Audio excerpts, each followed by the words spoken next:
Monsteris judge. Said. Ender is an ender of the people for people. F1 Respeed. Said. Beep beep. F1 Respeed has subbed for 38 months. Beep, beep.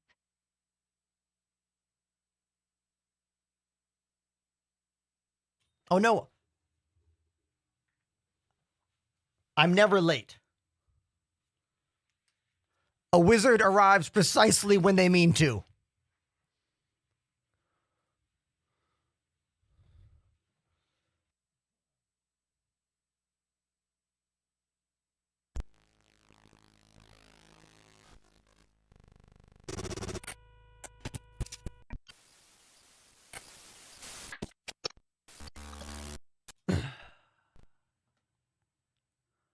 There we go. There we go. We're live on Twitch, and we are live on Twitter and TikTok and YouTube, and all the cameras are working, and we already got resubs coming in. Why is that off screen? For 14 months. Why is that alert way off screen? Do you see this? Oh, it was off center because of how many lols you had in the text. No way. Absolutely, really, really funny, actually. That is very funny.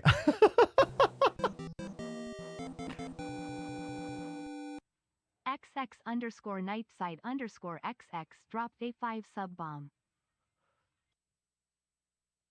All right, there's a lot going on already. There's a lot happening already. Fire speed, 38 months. Thank you. Monstrous Judge, 14 months. Thank you. And Nightside, I believe these are their first gift subs on the channel, dropping a 5-pack of gifted subs. Thank you. Thank you very, very much, everyone, for tuning into the show.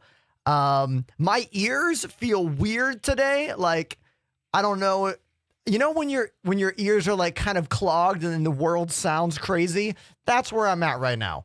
That's what I'm living with right now. So like just give me a moment to like figure this out.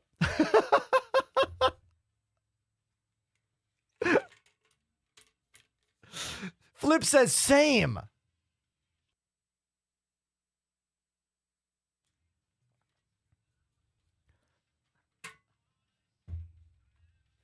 All right. If you are in the chat right now, please say hello so I can acknowledge you. We'll start with the smallest crew out there.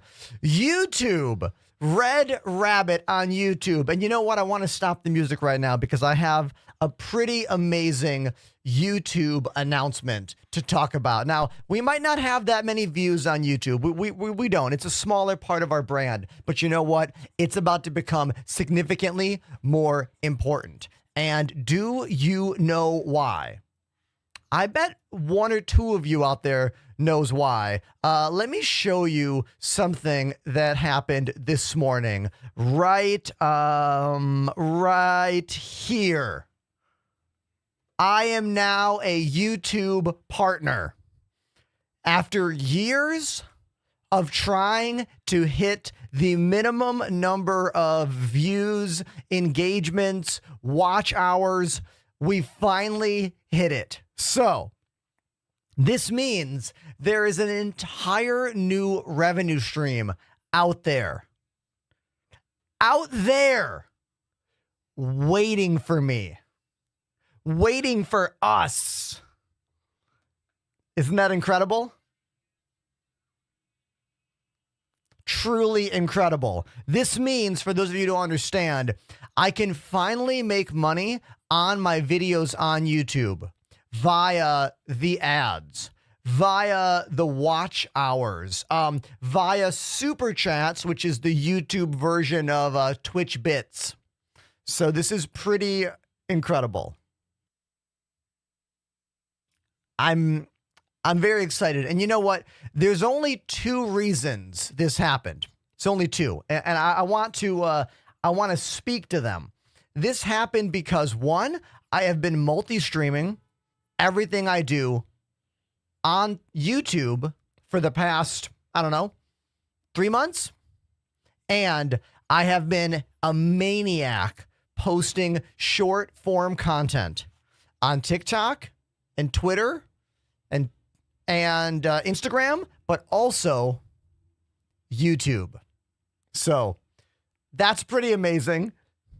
But I do want to stop the music for a second and talk about a problem on YouTube. So now that we're going to be monetized on YouTube, I need to be very careful about the copyright law on that platform. Now, YouTube is very, very difficult.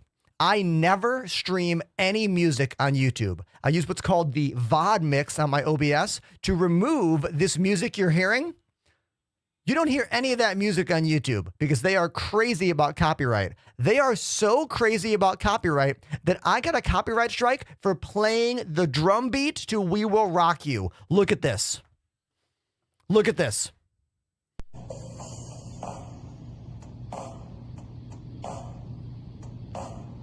Actually, it's more Paradise City. And that got me a strike on YouTube? Are you kidding me? I just appealed like 10 different things on YouTube. Every single clip is just that. It's just me playing drums. The answer is I am too good at playing drums that the robot thinks I am playing parts of songs that have no words in them.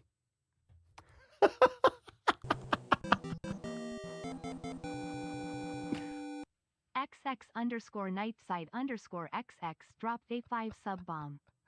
Yo, Nightside dropping 5 more gifted subs. Dude, thank you very much, man. Thank you. Some huge blocks of text came in a row. Not allowed. 2 massive blocks of text. Hold on. I need to scan these before I read them out loud. Oh, it sounds good. Midas Gold says, I want to take a moment to thank you for your amazing streams. You're not just entertaining. I think they mean entertaining. You're not just you're not just entertaining.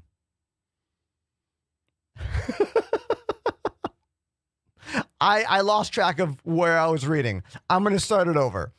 I want to take a moment to thank you for your amazing streams. You're not just entertaining, you genuinely make me want to play the games you stream. Your energy, humor, and passion make every session a blast. And honestly, I wish there were more streamers as cool as you. Keep doing what you do because you're truly one of a kind. Much respect and appreciation. Dude, that's incredibly, like, heartwarming and touching. Like, this job is often very grindy. Like, my bandmates cannot believe that I sit in this chair and talk and play games for 6 hours plus 5 days a week. When I say that, they're like, what? Really? Like, it's a lot. Long hours in this chair. Long hours doing this, but then also posting on social media every day. Every day I have to spend at least 10, 15, probably 30 minutes or more just like on social media, dealing with all of the realities of this job. So to see these really nice compliments is pretty wonderful. So thank you. But we also have another big old block of text. What's up with all these books? You guys know I went to music school, right? It's not like I read good. Creamed Corn says, I've been seeing your TikToks for about a month, and I love it because I learn way more about Star Citizen and how you do things. It's also great to see the positive outlook, especially since my buddy got me into this game and I had a bad PC, stuck with game upgrades. Yeah, this game is hard to play. I get that. I get it. Continuing to play Star Citizen myself and enjoy the game. Dude, Cream Corn, I'm glad you like what I do here. Thank you very much for enjoying the show. And Nightside, again, 10 gifted subs. Kaboom! Thank you. Thank you. Now, there's a lot going on. I needed to catch all those messages. Thank you, everybody, for being so kind. Now, let's talk about something I did over the weekend to help make the show run better. Those of you who know my channel, you know I have a lot of cameras. I mean, look, there's a ton of cameras right here. Here's 9 of them. And then I have another one right here on my left. Is number 11. And this one's number 10. Why did I count those backwards? I don't know. But this one, we have had a lot of trouble keeping this particular camera working. It keeps freezing and going down, and we have tried a bunch of different things to fix it. But I think I have found the problem, and I think I have solved the problem.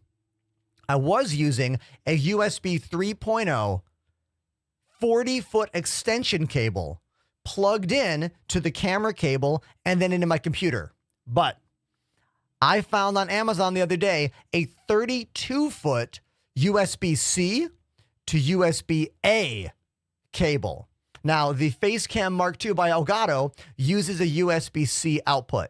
So, replacing the extension cable plus the regular cable means one cable is now connecting that camera. The same way as I'm using over here, this is one cable designed for the Oculus Quest, and this is another cable designed for the Oculus Quest. And these two cameras never crash, never go down. So, I am thinking, now that we're using a USB-C to A cable primarily made for Oculus Quest headsets, that we're not going to have any more drops on that camera behind me. Today will be the first test. Now, the reason I didn't buy this in the first place is because I couldn't find a long enough cable, because behind me, I needed at least 32 feet. And the cables for these cameras on either side of me, this one here and this one up here, these are only 25-foot cables. And that company did not have a longer cable. But I did a bit more research and I found one. So today's going to be the test. We're going to find out if I finally solved my camera issue and if I have yet another recommended cable for you. Colored Toad says, how many USB cables do you have? Toad, I'm glad you asked. I have a command for you, exclamation cables in the chat. It is my PC in the hallway starter kit, because all of the cameras in my room, everything on my desk, it plugs into 2 computers in my hallway. There's not even a computer in this room. 0 computers are in this room. They are all in the hallway. And of course, I've got those Amazon affiliate links for you if you choose to go over there and look at them. Because look, it is hard to make a living at this job. You gotta take advantage of everything, every single affiliate deal, every single revenue stream. This is why I'm so excited that the YouTube partnership just came in. I cannot wait to see the first check from YouTube. Has the Elgato winner been announced? I guess you don't follow the Discord. Wink! Follow the Discord. The winner has not only been notified, but they have been posted about with a screenshot on the Discord. We'll see if they show up in the chat to say hello. Don't know. We'll have to wait and see. You know what I mean? Yeah. We put a new video out this morning. I made a video all about how the Drake Mule is just like insane. It just goes right up hills. Wow. Is Discord linked here? I just put it in the chat message 2 above you. Go 2 above you or type exclamation Discord like J2Lex just did. Thank you, dude. Thank you. Thank you. Yeah. I am going to be laughing a lot today about the absolutely hilarious copyright strikes I am getting on YouTube. They're not strikes. I'm sorry. What are they called? They are petitions of infringement. Like on YouTube, there are copyright strikes, which are a big deal. 3 and you're destroyed. But there's like smaller ones where someone like content claim. I need to learn the names for this. But I am so good at drums that the bot thinks I am playing copyright material when I play my drums. I already showed this clip once today, but I want to show it again because it makes me laugh so hard. Watch this. Watch this right here.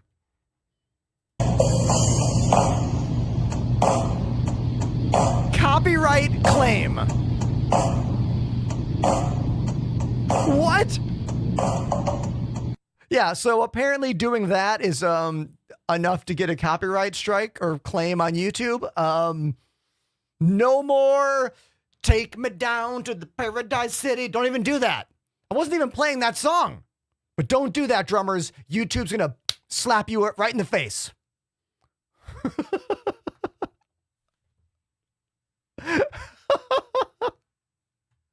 The problem is these damn robots. These pesky robots. They can't tell the difference between a good musician and a real song, apparently. I'll take it as a compliment, you know, as I pat myself on my own back. All right, so TikTok friends, how are you? Welcome to the show. YouTube friends, how are you? Welcome to the show.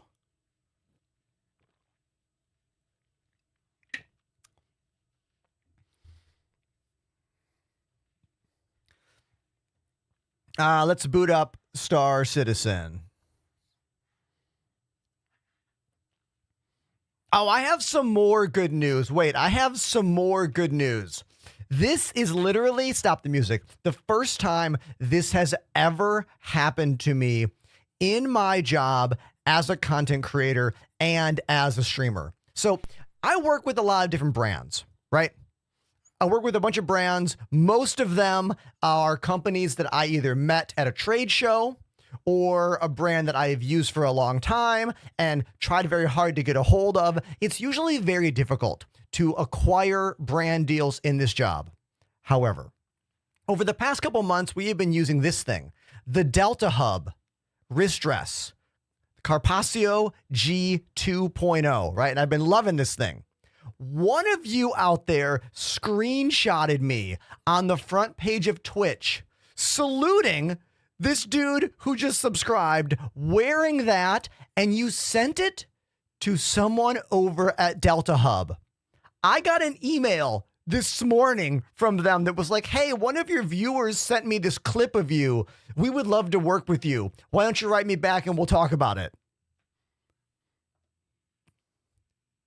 Now my viewers are helping secure brand deals for me?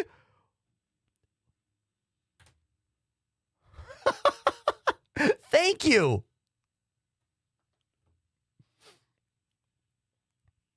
I can't make this up.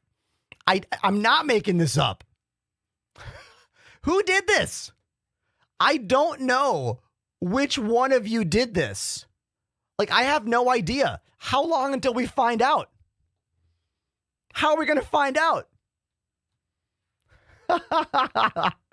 The Phoenix over on TikTok says, YouTube shouldn't be able to hit you with a violation. How many songs have the same beat? Question mark. Oh my God, dude. Almost every song has the same drum beat. This is why you cannot copyright drum beats, because almost every song in the world has the same beat as another song. There is no such thing as a completely original drum beat, with very, very, very few exceptions. You know what I mean? The same way you can't copyright a chord progression. You know? That's why so many songs have the same chord progression. Ever seen a video by the Axis of Awesome? Video from like 20 years ago that shows you how like almost every song from the 80s, 90s, and early 2000s had the same chord progression.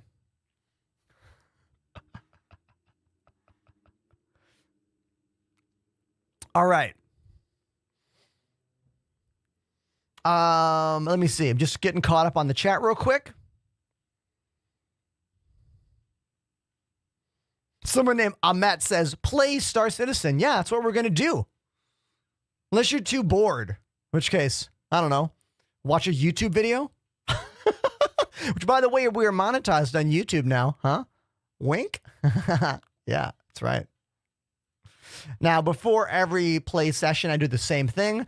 I make sure my controls are working. So we go into Arena Commander, which has this very cool Lunar New Year paint job thing going on. Love it. We'll go to offline mode. All I want to do is check my controls real quick. Free flight is probably the best way to do this.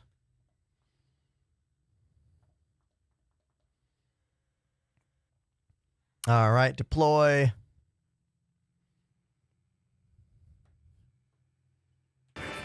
Systems green. Okay, right stick works. Pedals are working. Okay, looks like the ground is like not spawning in correctly here in Arena Commander. I noticed this the other day. So something about this current patch, the Arena Commander levels that have ground are just not spawning in correctly at all. But let's not worry about that. It looks like my controls are working. That's literally why we're here. We are here to check my controls and nothing else.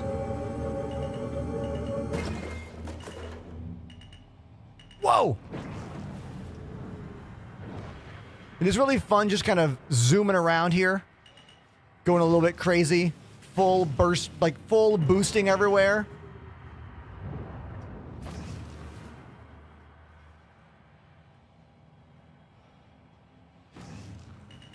I'm using that little pip to like try to figure out if I can actually like not run into things. Sweet, we're good. Let's get out of here. Can I eject? There we go. Do I have face tracking? Huh? Huh? Yeah. We do? Yes. Yes.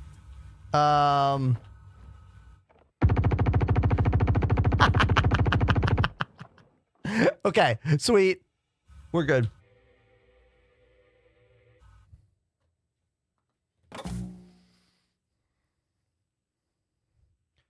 DePhoenix says, have you worked your way through Pirates? What do you mean by that? I'm going to wait for your follow-up statement because I don't think I understand what you're asking me.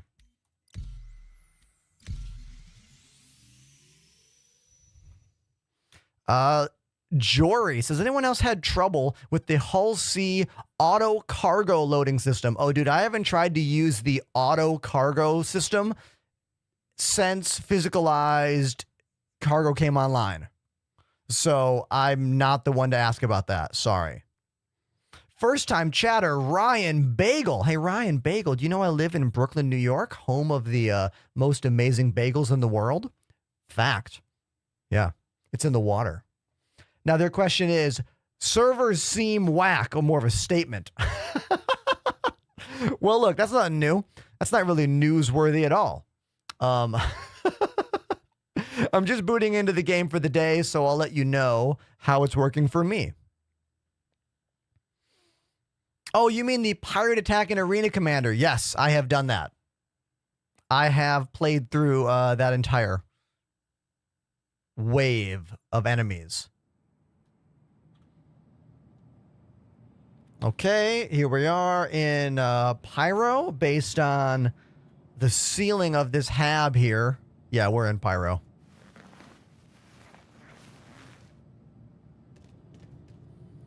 Moist Pine Cones says, I showed a clip of you to a friend who was friends with Mick Gordon. Wait, Mick Gordon, who writes the Doom music? They say you rip. Oh, thanks. I mean, yeah, I've been playing drums for, what, 29 years?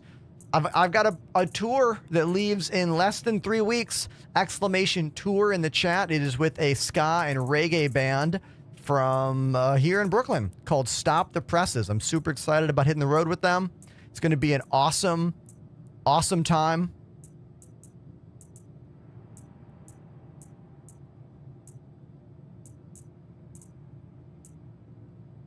All right, just getting all my stuff on here.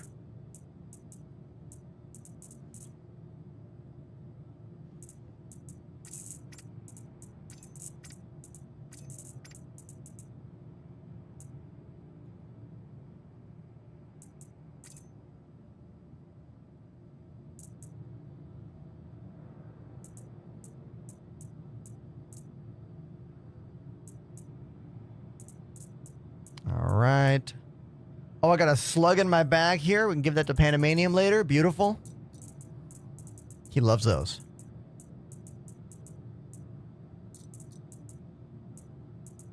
All right. Okay.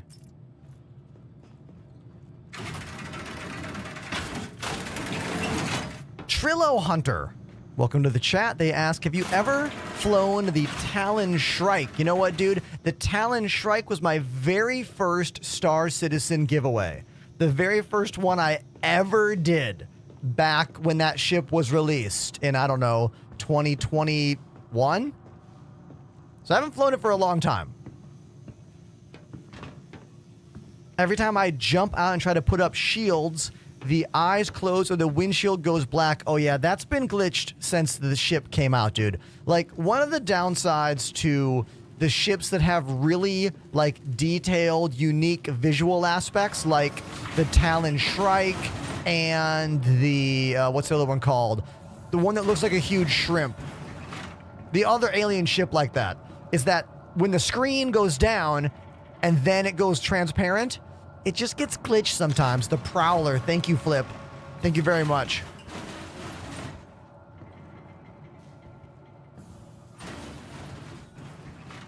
Hayward says, hey, Ender, I got a 9800X 3D and a 5080. Beautiful, dude. That CPU upgrade is massive.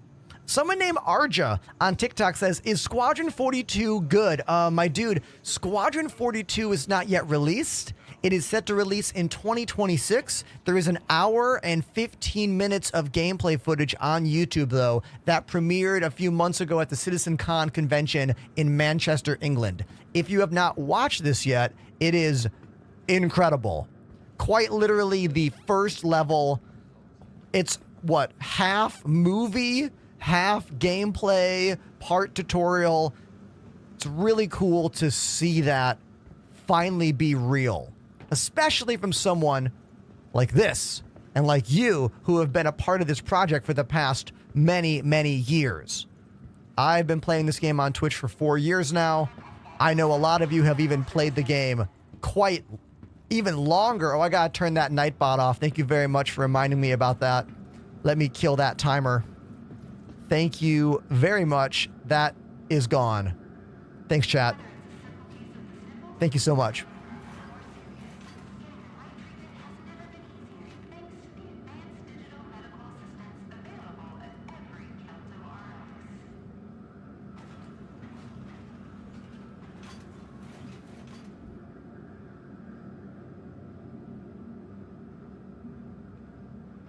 Oh, I need to get my Nightbot link for Elgato once again.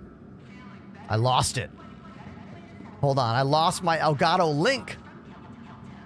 Hold on, everybody. I need to get this back. Look, there's a lot to do in the job that is live streaming. People don't realize how much this job actually entails. Like, so much. So much.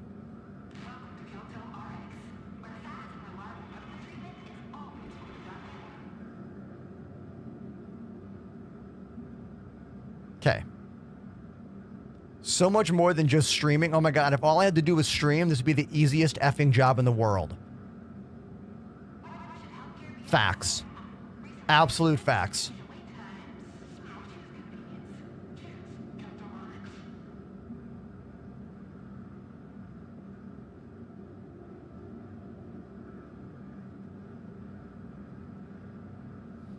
Can someone do exclamation Elgato for me and see if the new thing works? And then you can try clicking the link for me.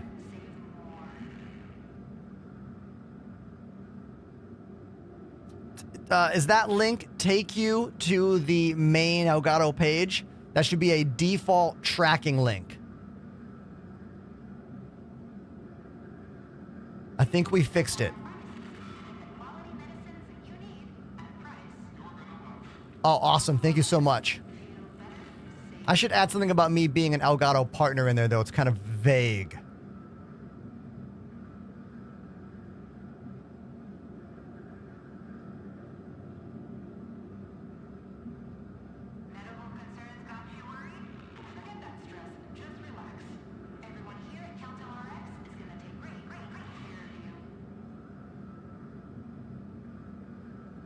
There we go. That's a little better. Nice. Okay.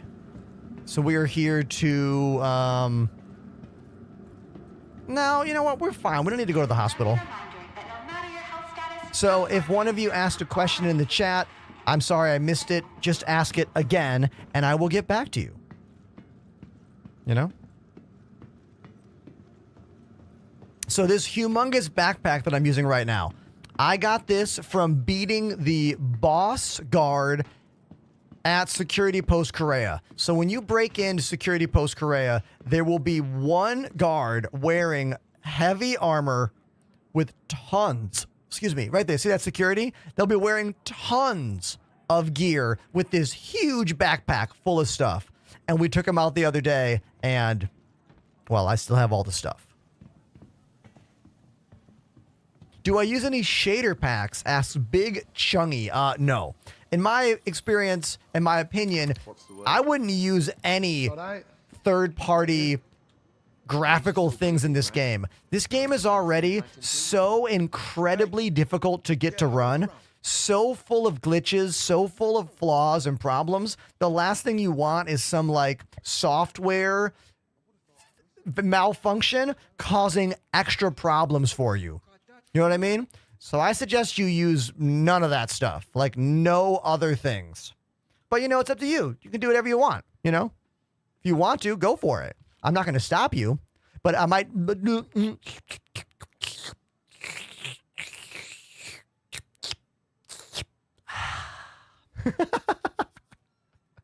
I might tell you it's a bad idea, you know?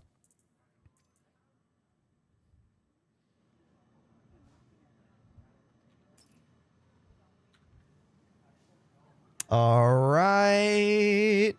Let's eat some noodles. Hold on. You want to see how detailed this is? Look, watch my dude just like pull chopsticks out of nowhere to eat these noodles. Watch this. Here we go. Oh, chopsticks come out of the holder. I got a holster for my chopsticks, apparently. Don't you? I mean, come on. Doesn't everybody?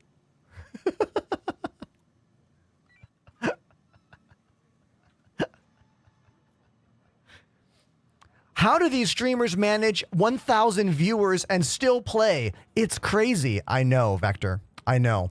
Especially when you play a glitch-tastic game like Star Citizen that's constantly breaking, where you constantly need to be going through all these different workarounds and alternative ways to do the same thing, while answering a question about joysticks for the 1,000,000th time and doing it all with a smile on your face. 5 days a week on Twitch, Twitter, TikTok, YouTube. Please follow. Consider the sub if you love what I do. And if you really want to make a big impact, exclamation donation. I make 98% of those tips. So thank you so much, everybody, for being a part of my show. It's still wild to think I've been doing this for 6 years. And that less than 1 week ago, we had a single stream with 72,000 people clicking on the stream. Did you hear that number? 72,000 unique views last week during my 8-hour front page Twitch stream. I still can't believe that happened. Now, is my channel all of a sudden humongous now? No. But are we continuing to work hard and happy for the growth? Yes. Thank you, everybody. Welcome to the ASOP vehicle retrieval system. Byte Smarter says Inside Star Citizen talked about that. Wait, talked about me? Wait a minute. Did one of the devs talk about me? You got to tell me about that. Who talked about me? Was it Jared? I love Jared. I hope it was.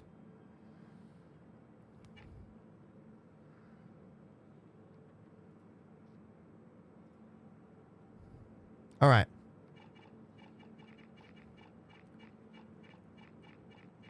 Come on in.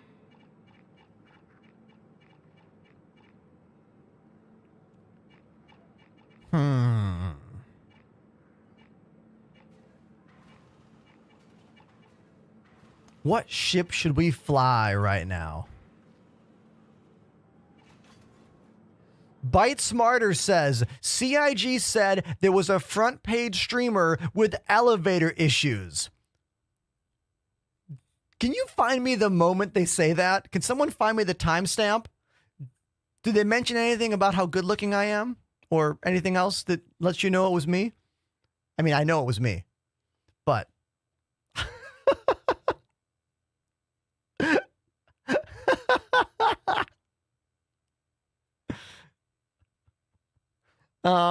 What ship should we fly right now?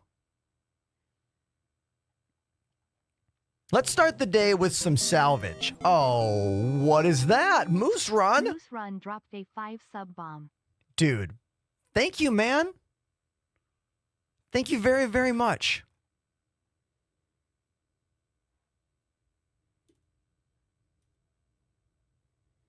Let's take the Drake Vulture out.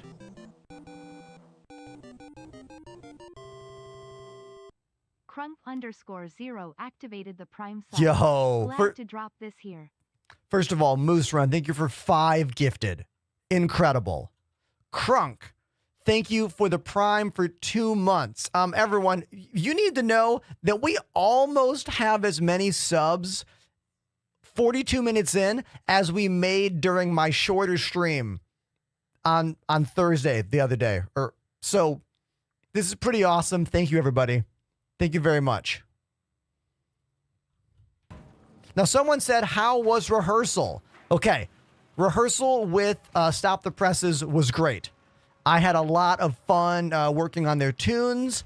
I really enjoyed myself getting the, what the actual F just happened? What? How the fuck did that happen? You can get shot inside the elevator? Since when can you get shot inside the elevator? I'm asking an honest and serious question. Since when can this happen?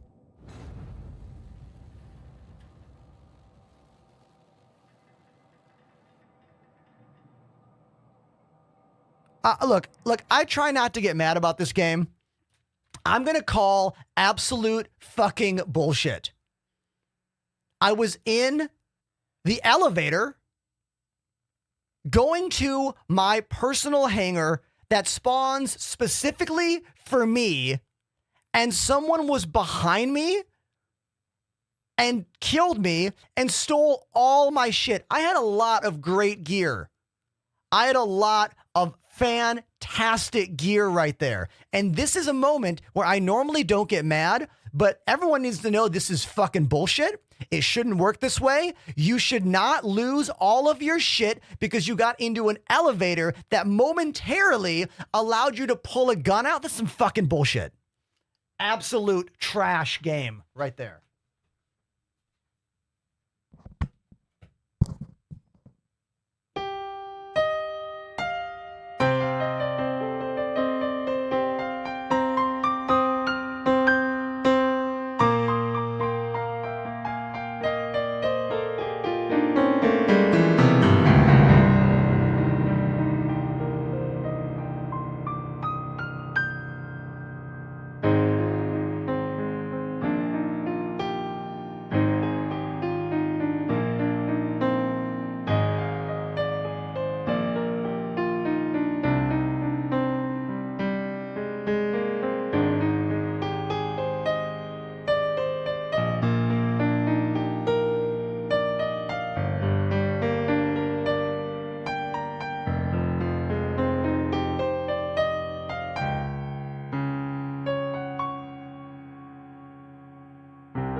Hold on.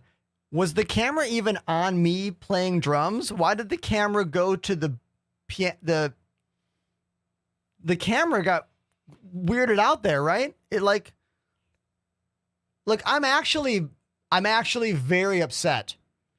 I'm actually really mad. I try hard to not get angry at this game. I try hard to not get mad, to not get what I call look. We're sending this clip. This clip is going out. Like, this clip is being posted. I don't care that I got mad. I don't care that I got angry. It's absolutely bullshit what just happened right there in the game. It is not okay. It's not okay. I need to calm myself. I need to calm down. Wait a minute. Moose Run, did you gift 5 subs? Hey, that's very kind of you. Thank you, dude. Thank you very, very much for dropping 5 subs on the channel. And look, anyone that is out there that's maybe a new viewer, I don't get mad like that very often, pretty much ever in this game. Can you think of a time where I have been that angry at this game? In years? Like,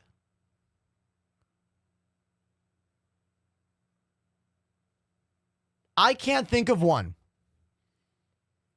It's a simple, straightforward thing.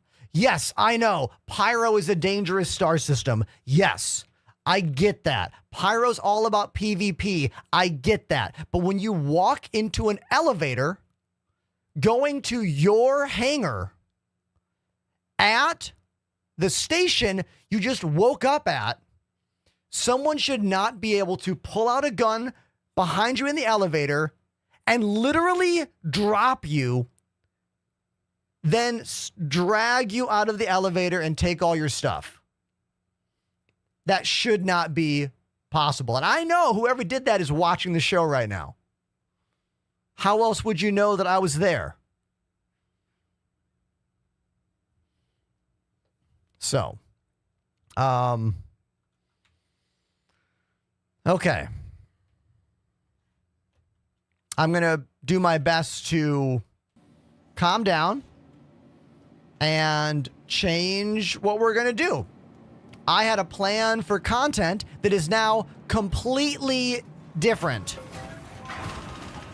because I lost all that gear. So my content plan is probably completely different now. But I will go check and see if my gear is still here, because there is a thing where if you die in the Armistice Zone, you keep your stuff sometimes. Yeah, the backpack's gone. So let's look. The backpack is gone. The P4 with all my custom attachments is gone. So the majority of all my shit is gone now. It is... You think it's on the core? Hold on. You think the backpack is still there? No, it's not. It's gone.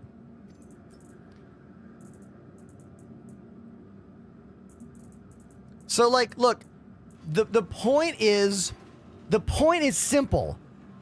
As much as we want Star Citizen to be this wonderful video game, it isn't yet. It isn't yet, you know? And it's very difficult. I see the backpack. I see it's back. It's very difficult to maintain a positive outlook in this game when you actually play this game a lot. It's really easy to be positive when all you do is make a YouTube video and barely play the game.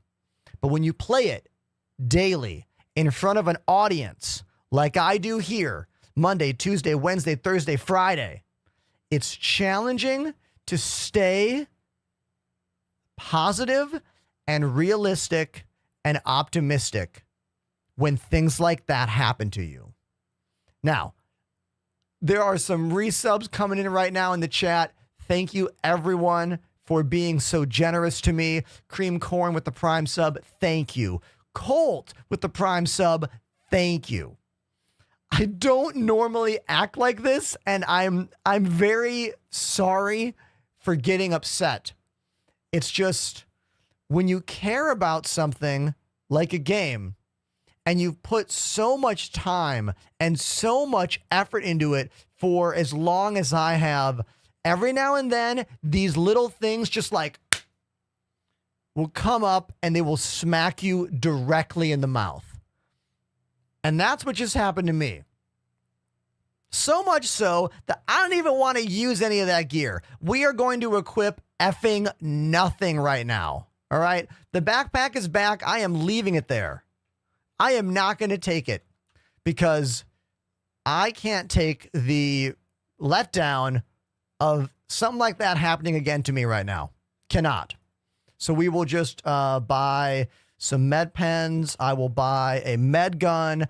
I will equip all of that to myself, and we will try to loot ourselves back to a decent standing, you know? So Apollo is right.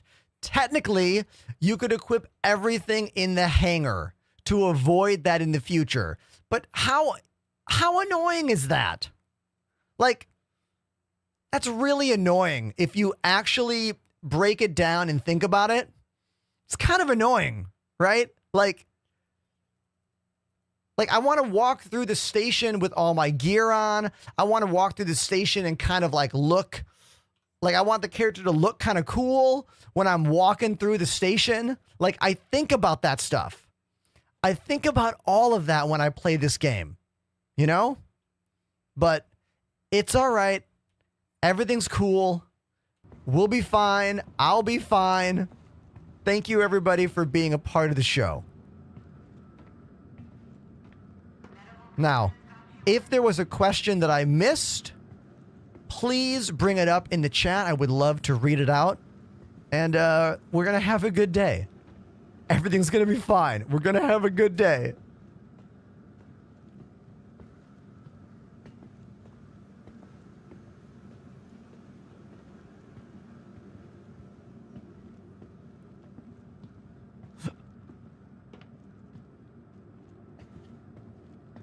Yo, Bite Smarter. Why are we not getting the sounds? Oh, I see why. Somehow the alerts got muted. I unmuted them.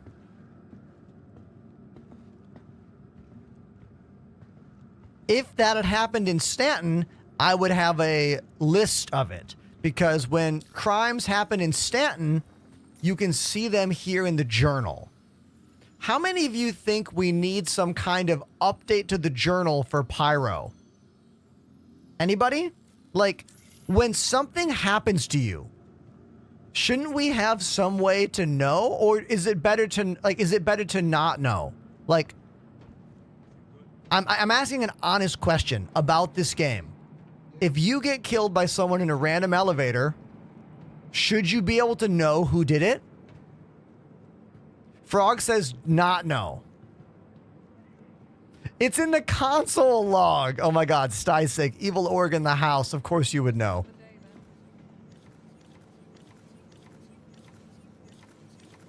You okay? Oh, you know. How about you? Up here?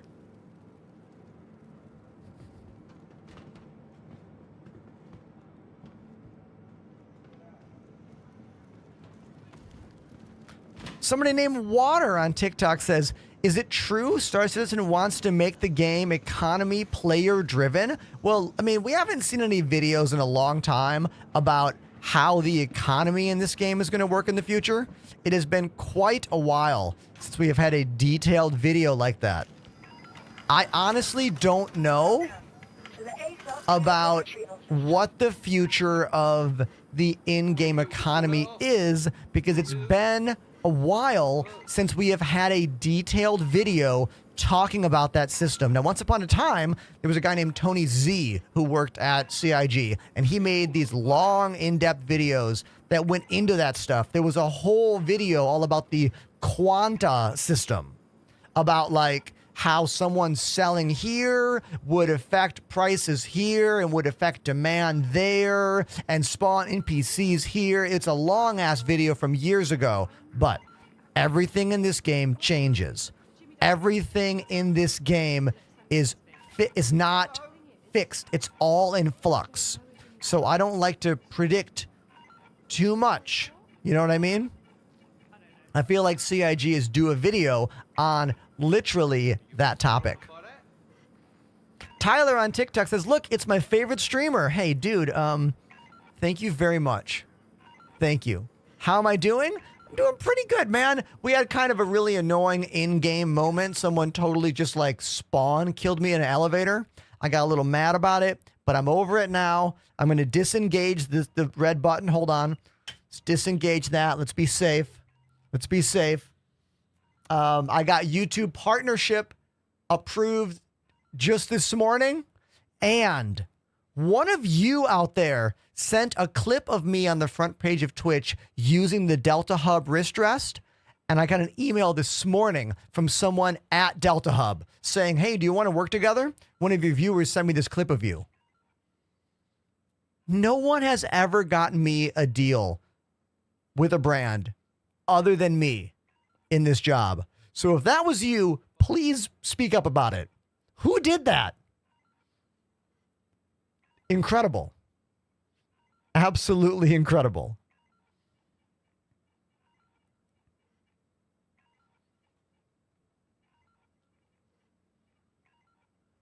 Where is the Vulture? I want to fly the Drake Vulture today.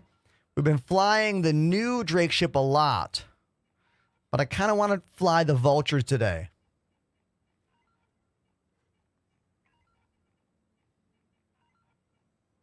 There it is. Vehicle selected. Your vehicle has been delivered to the following location. What kind of armor do you suggest? Light, medium, or heavy? Well, I mean, if you take heavy, then you can put 2 guns on your back and you can wear a bigger backpack. The only real downside is you're going to have to drink water and eat more frequently in this game, but like, it's not a very big deal. So I would say go with heavy and just have some food and water with you. But I have not done serious testing on this mechanic. You know what I mean? DePoet says, we'll get fishing before a player-driven economy. Lol. Puppy Fang, welcome back to the TikTok channel. Nice to see you. All right, everybody, check your fucking elevators now. Every time. Do not get in a pyro elevator with someone you don't know. Ever again. Ever again. Never. This elevator better be absolutely empty. Otherwise, don't get inside it.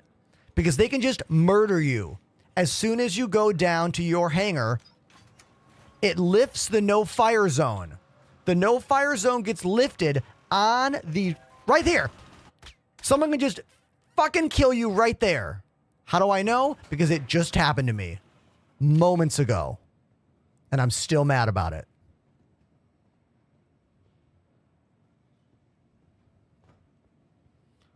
Ugh.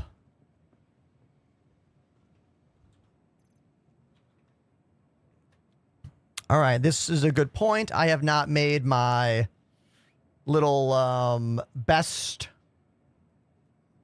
clip zone thing. Hold on. This is important to the brand. This is how we make videos. So hold on one sec. What's today's date? 10th.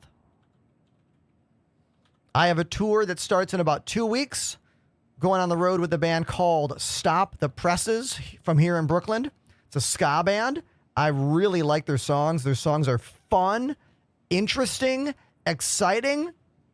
For real. Like, if you are into ska music, you should type !tour in the chat and check out the band. I should put a link to the band's music in that link. Hold on. Let me do that. Let me share the song link in that command. Hold on.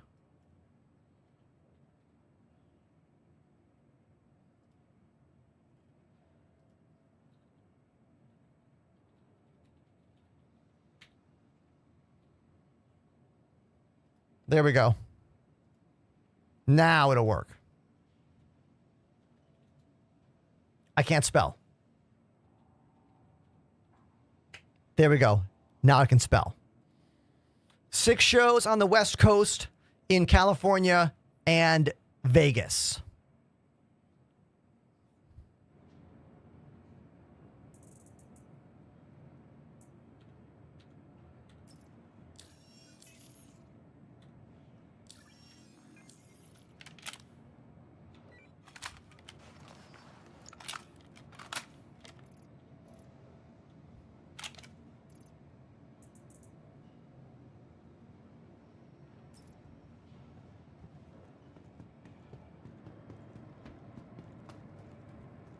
Oh, that purple paint job. Jason, you like that one? You don't like the best in show paint? Interesting. I like that best in show paint.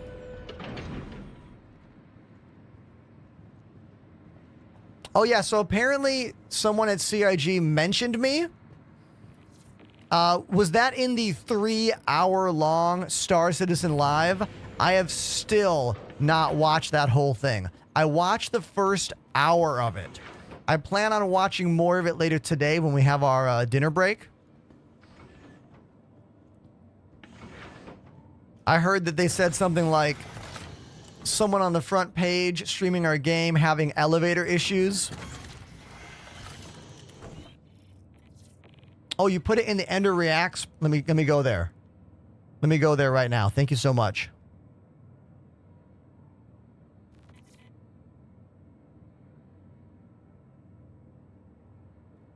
I always forget about that Reacts channel.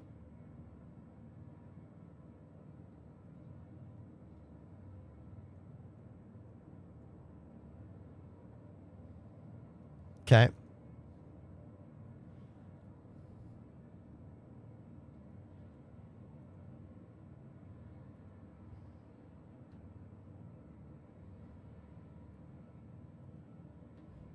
Had like 17.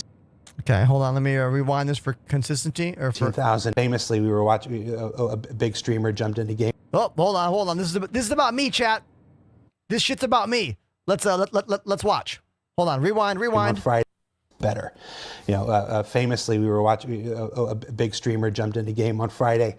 Had like 17,000 viewers, and 17,000 viewers were just watching him fall into an elevator over there. And it was just like we had already made this decision. Like this decision has been in place since December, but we were all just watching, going, "Man, this can't come fast enough." So this is. They're talking about me, everybody. That was me falling through elevators on the front page of Twitch. Thank you, Jared, for watching me. I love you. Scary.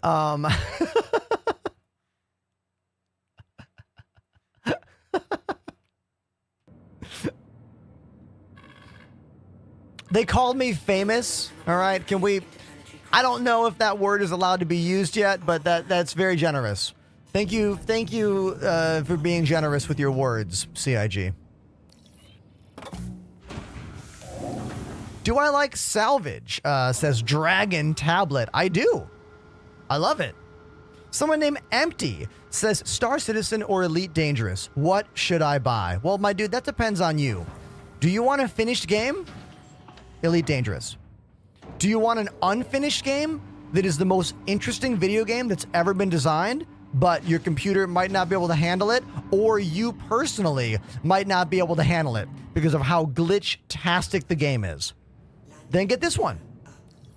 If you want Star Citizen, type exclamation cheat code in the chat, use my referral code. If you want to play Elite Dangerous, just go buy Elite Dangerous.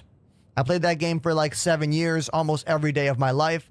I truly have so many wonderful memories from playing Elite. Like, I loved playing Elite. But in my opinion, it is not indicative of a 2025 video game.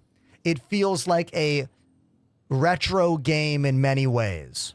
I know I'm using the word retro a bit like early on, but it feels like an older game in many respects. You know? I don't think that is controversial to say. All right. Let's do a salvage mission. Easy Anvil Arrow Salvage. 1,000 credits. I mean, I'm just going to take it just because. Obviously, I shouldn't do that, but who cares? I just want to get into it. You know what I mean? I just want to get there and do it.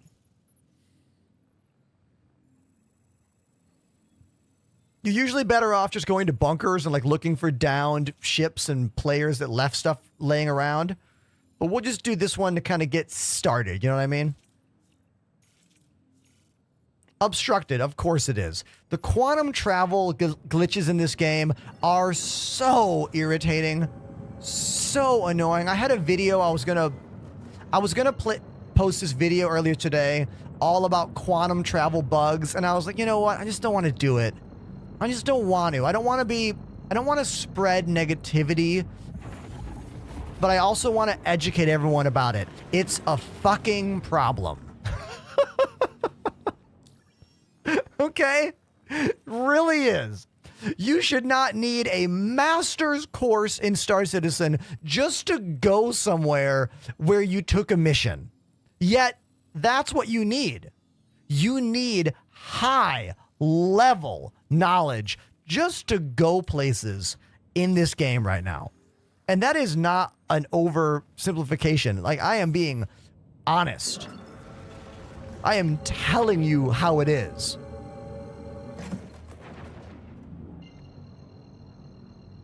Let's try again.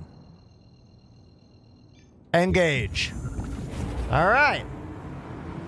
All right. Bite Smarter says, I like that your front page stream made CIG sweat a little. I mean, yeah, dude, they had a lot of eyes on the game.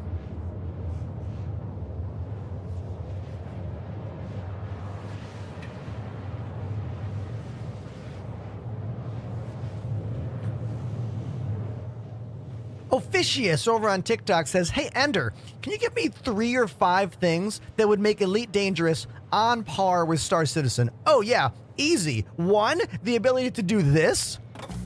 Having full interiors inside all of the wonderful ships in Elite Dangerous. I mean, we'll never have that.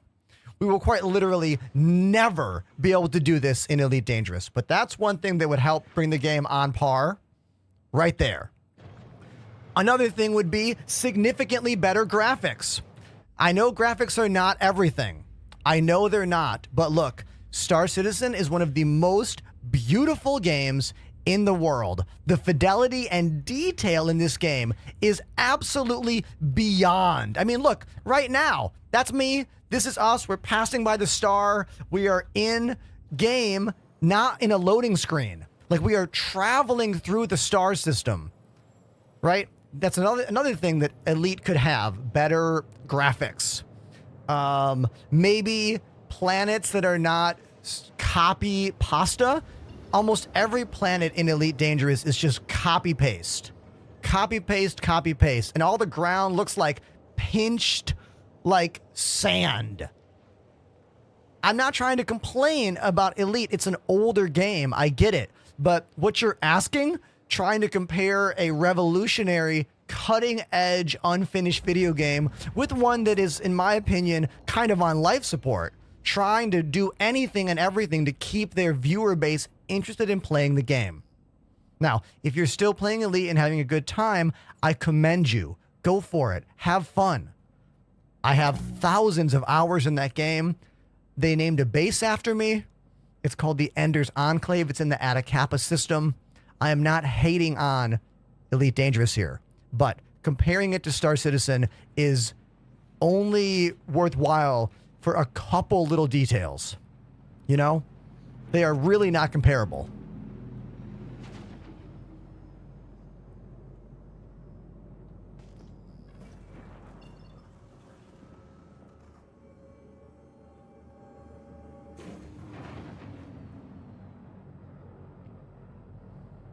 I just don't understand why Elite Dangerous is even trying to do anything anymore. Why don't they just can the game and make a whole new thing? Like, I'm startled, honestly. Okay, hold on. We have to figure this out. Why can I not go to this place? Stop everything. Turn the ship off. Turn the ship back on. Like, literally stop everything. I want to go to this mission. I want to go here. F2. Contracts. Untrack. Track. Go back to the map. Go in the game. Is it going to work now? No. It is not charging. No. Let's try again. No, of course not. Open the map. Fuck! Look. Look, you guys out there need to know how challenging it is to maintain a positive mindset around Star Citizen. There's a reason you might want to play Elite Dangerous. It's just going to work. It's just going to work. I get it. Now, let's figure this out. Let's figure this out.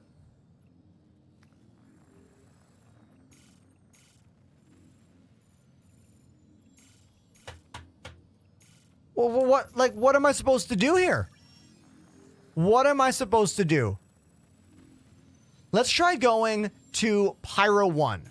Maybe if we go to Pyro 1 and then fly there from Pyro 1, it will work. Like, I'm just, at this point, I'm just trying to do anything. Anything and everything. I am well aware of all of the fixes for this game. I've been streaming Star Citizen for 4 years. I have thousands of hours playing this game. I am well aware of a lot of the fixes. The problem is you go through all of them and it still doesn't fix the problem. That is the issue. That is the issue. Okay. Hello there. I would like to go to this location. It's going to be a no. It's going to be a no. Absolute no. Okay, quantum drive off. Hit F2. Scroll back. Click on the place that I want to go. Hit route. Oh my God. Is it going to work this time? No, that is not where I want to go. That is something that is close to it. Cancel the route.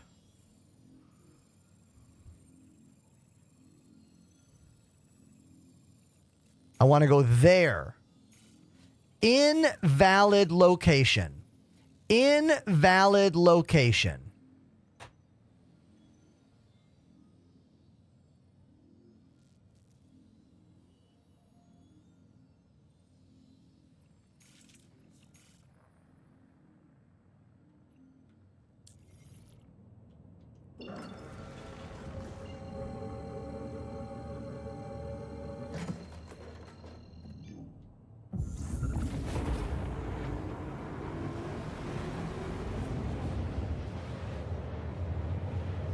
I'm telling you right now, this is not a good experience.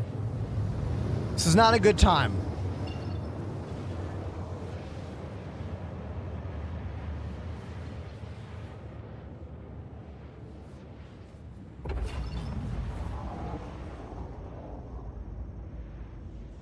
I am not having a good time here at all. I am only here still playing this game because of you, Twitch chat and YouTube chat and TikTok chat. Otherwise, I would have turned this game off. Off. Completely. Completely.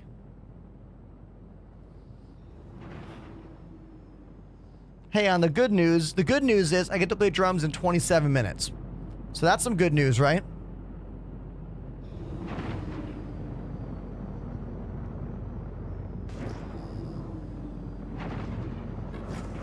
I don't understand how I'm supposed to get to this location. There is no way to get to this location. Orpheus, I see your chat right now. Bite Smarter. 5 gifted Bite subs. underscore Smarter dropped a 5 sub bomb. Thank you, dude. Thank you very, very much. All right, we're going to use the brain trust that is our entire effing network of viewers. Hey, everybody. My name's Ender. I'm playing Star Citizen. I have a mission to go to this place and salvage a ship. I tried going to Pyro 1. Couldn't get there. I tried going to this little place, Pyro 1 L2, and then go there. Can't get there. I tried clicking the place and hitting route. Does not work. I tried going into the ship, moving forward, looking at the fucking look. I'm done with this. I don't give a shit anymore. We're gonna blow the ship up. We're gonna blow the ship up right now. Let's just hit this button. Self-destruct sequence is online. This is it. I could give a shit less. I do not care. I don't care. 0 fucks given. Completely.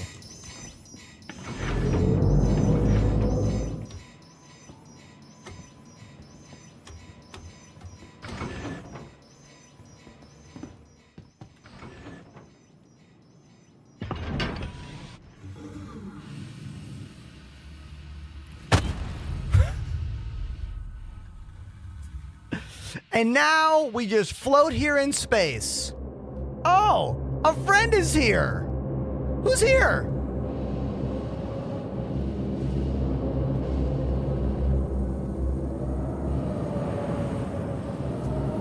Covery underscore fire is here, everybody.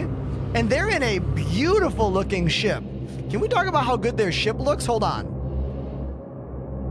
Look at this. Look how cool their ship looks.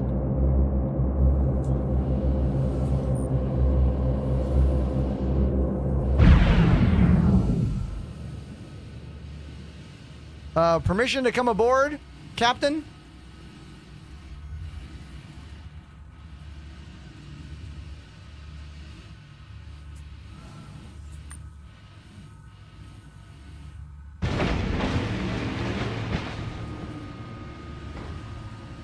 Hey, everybody, put your hands together for Covery Fire, a friend I have had for many, many years. We used to play Elite Dangerous together. Now we play Star Citizen together. Make some noise, everybody, for Covery Fire right there. I'm just going to fly around on their ship and play some drums because, look, like, the game is just not working. Like, literally not working. I don't know what else to tell you. Like, I don't know what else to say. I did everything possible to try to go to that mission. Everything. Absolutely everything. But I'm going to turn that frown upside down and go play some drums because, as I said, I have a tour in less than 3 weeks. It's with a band called Stop the Presses. They are a ska band from Brooklyn, New York. Do exclamation tour in the chat right now to get the tour dates. If you live in California or Arizona, you can come to a show. So let's go play some drums right now. Here we go.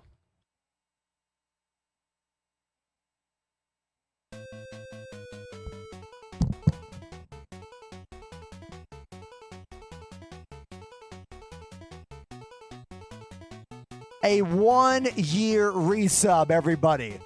1 year. Command Decoder, thank you very, very much, dude. Thank you. Look, today has been kind of a high emotion day because Star Citizen is just running so badly. So incredibly badly. Like, I don't know what else to say. Okay, this song is called Swords. It's by Stop the Presses. It is full of 7/8 time. If you're a musician, see if you can count for when the 7/8 time bars drop. They're kind of all over the place in this tune. So listen close and you'll hear them. Listen close. You'll get it. All right? Here we go. Let's do it.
Once again, that is a band called Stop the Presses. The song is called Swords. I leave for tour with them in about 2.5 or so weeks.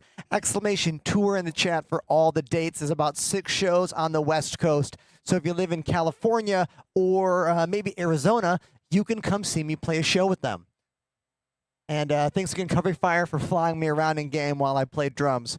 Let's get back to the desk and see if we can try to have some fun playing Star Citizen today. It's not a very good day, all right? A lot of glitches are happening today that are really inhibiting my ability to do anything other than complain, and I do not want to complain all day. That's not what I like to do in this job. I hate complaining. Let's get back, all right?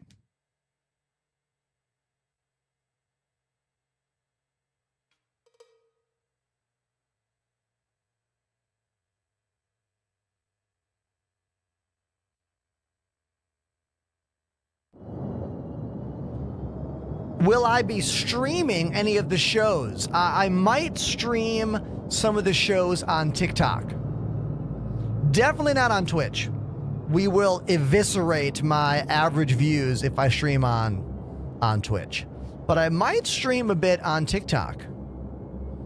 This ship looks so much like a Python or a crate from Elite Dangerous. It is ridiculous. Right? Looks so much like a crate right now.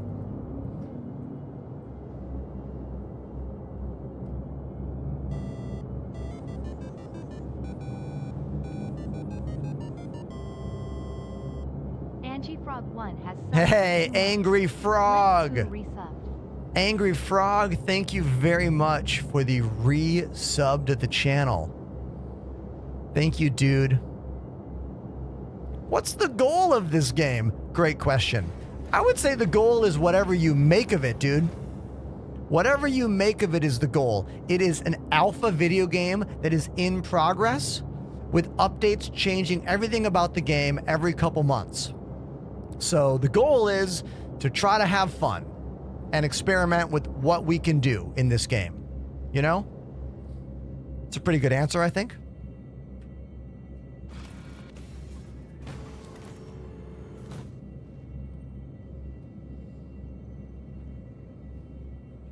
Thanks for the ride, buddy.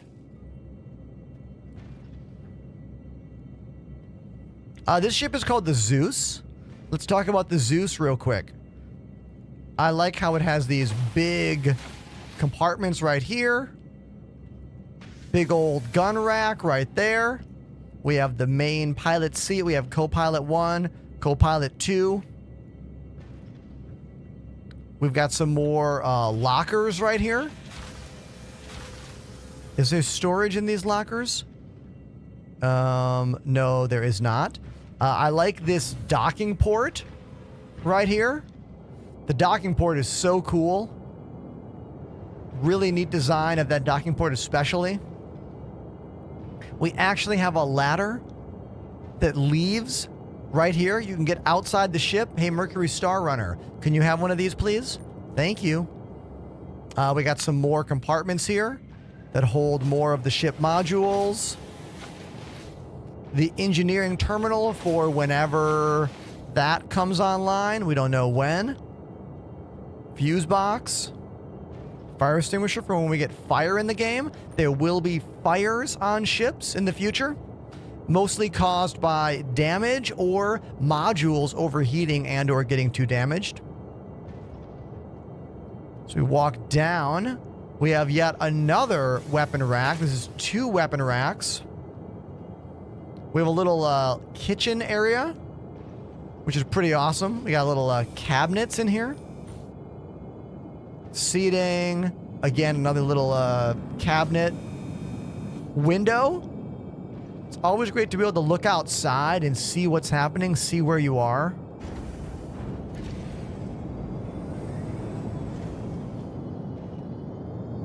Here are the little bunks. We got a bunk there, bunk there, bunk there, and this is some kind of a shelving unit. Bathroom. Pop-out toilet. No seashells in this model, but still, you know, pretty cool. 3 separate lockers for inventory. Pretty sure these are open inventory for anybody, so anyone can use them. They're definitely narrow bunks, but look, they're for very trim and fit individuals. I could fit in there, but look, it's a small ship, you know? Not always going to have a big bed, you know?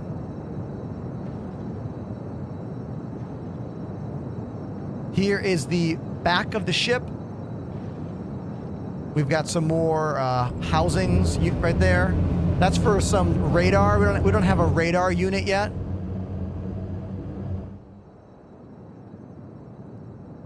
This one open too?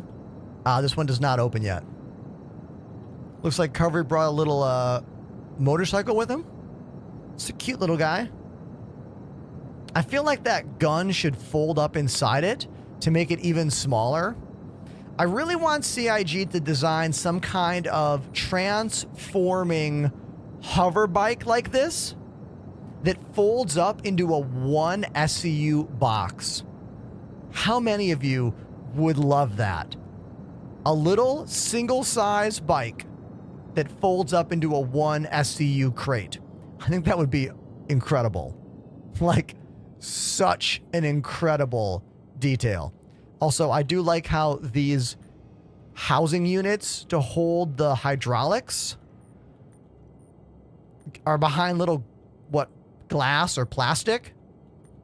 Yeah, Rory's right. Even a 2 SCU box. Yeah, sure. For the width of it, sure. 2 SCU.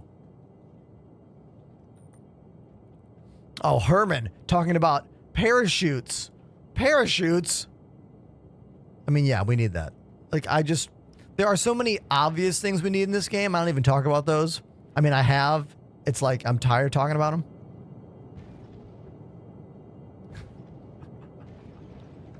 Can you still log out in ship beds? Yes. Scotty says, Ender, what is your favorite gameplay loop for duos? Just talk to Buddy into this game. First of all, way to go. Way to go convincing anyone to play this game with you. You did it. It's not going to last, but you did it. Way to go. Yeah.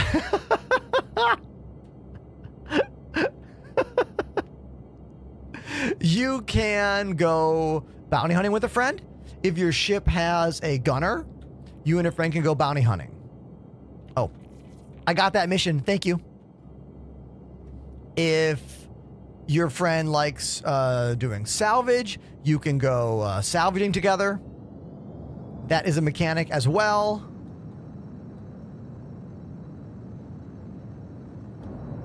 You can go running bunkers together.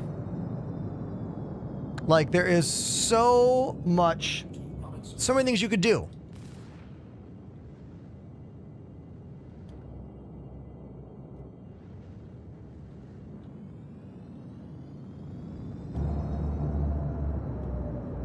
So I'm in this bottom turret right now.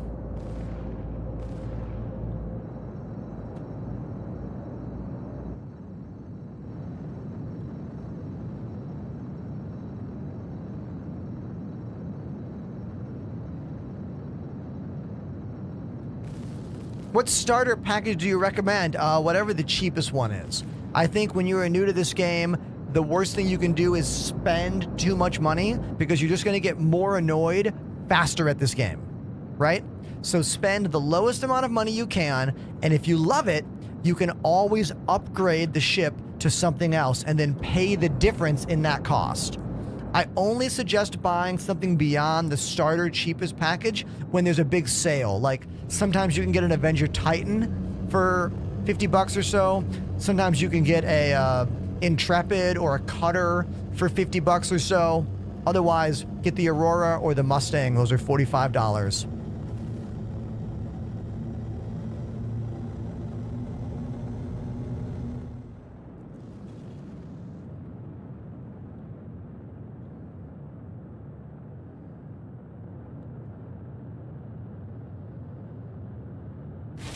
In terms of how to hook a new player into this game, it really depends on what they like. You know, what kind of gameplay does your friend, what is your friend into? Like, why does your friend want to play this game? You know what I mean?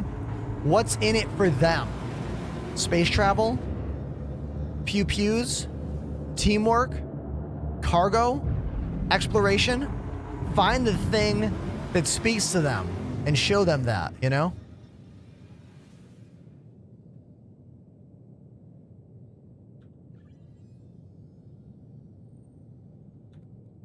Adam TP. Toilet paper? Cutlass Black is the GOAT. One of the greatest ships in this game, bar none.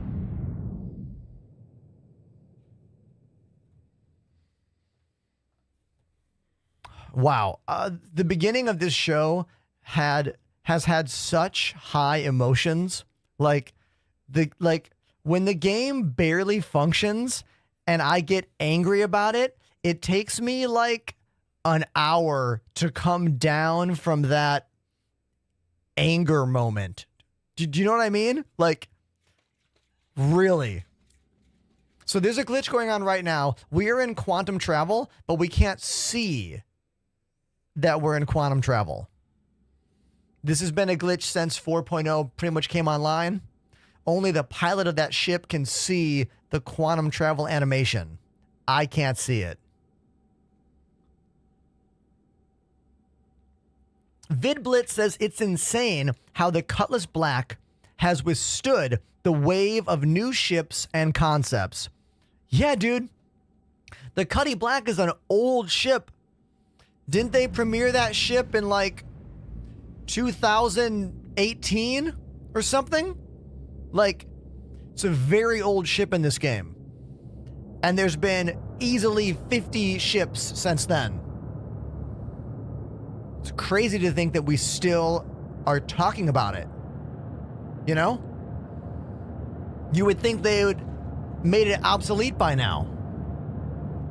But they haven't. Is the grind for a different ship long? It all depends how much money you make and how fast you make it, and what ship you're trying to buy. So it's not a simple answer, sadly.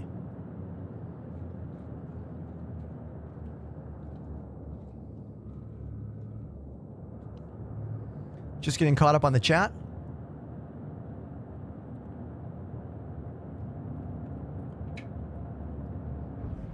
Nagoranson says, can you still fly a Dragonfly out of space and land safely?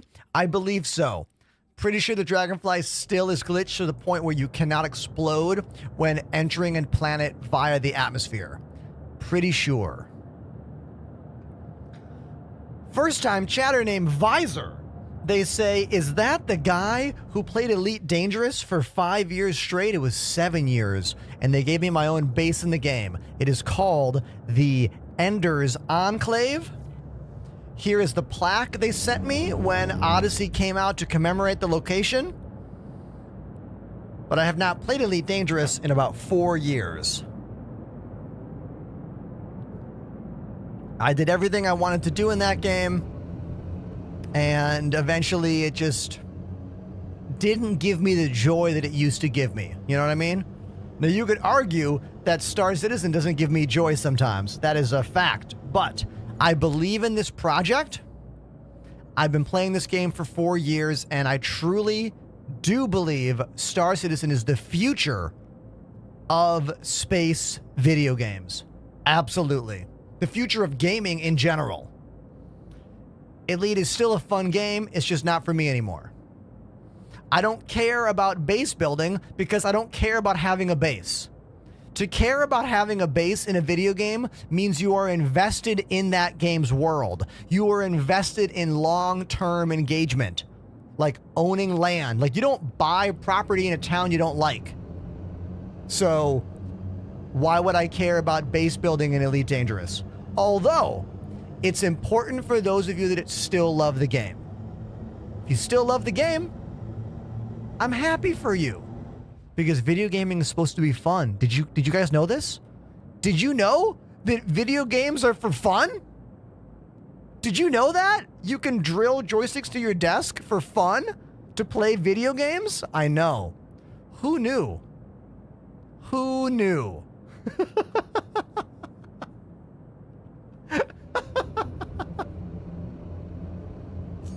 Oh, time to fight.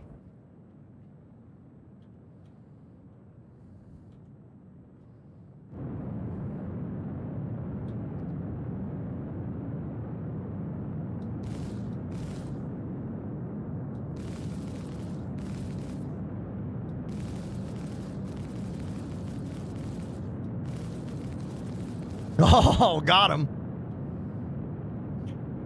We are in a ship called the Zeus with an awesome paint job. An absolutely incredible paint job. My brain got mixed up because I was reading chat. I love this. Earthbound says Ender already has a permanent base in Elite Dangerous. Yeah, dude. It's called the Ender's Enclave. They gave me a base 4 years ago. Although not everyone has their own base because, well, not everyone streamed this game for years and years. You know what I mean? They didn't just give it to me. I worked my ass off streaming that game. All right? That game got me partnered on Twitch. That game showed me that streaming could be more than a hobby. Elite was the game that showed me streaming could be a job. You know?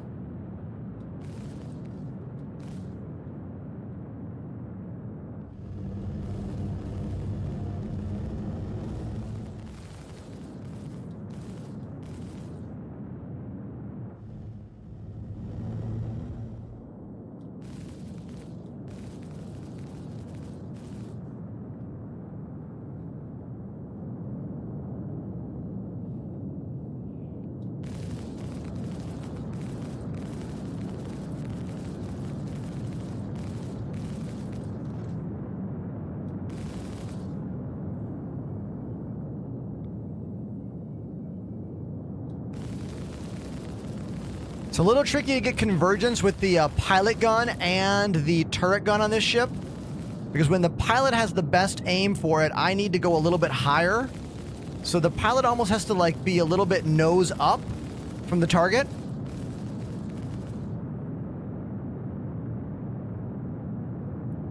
I wish there was a tool as a pilot that would show you easily when your gunner has convergence on a target. Like, wouldn't it be cool if you're the pilot and you're fighting a ship, if you get this little extra like gun check on your main screen showing you when a turret has aim? That would be cool. You know what I mean? That'd be very cool. So when I'm using turrets, I'm actually using my joysticks. I tried using mouse, but I got really irritated with the aiming style. Like, I don't know if I need to like dig into the mouse aiming options, but it just doesn't feel good to me. It doesn't feel like it doesn't feel like this. Like, if it felt like this, aiming with a mouse, I'd use a mouse all the time. And I know about the different modes. I just don't like any of them. I feel that every different aiming mode has something I don't like about it. The joystick just works great, except it's a little more like difficult, like physically difficult.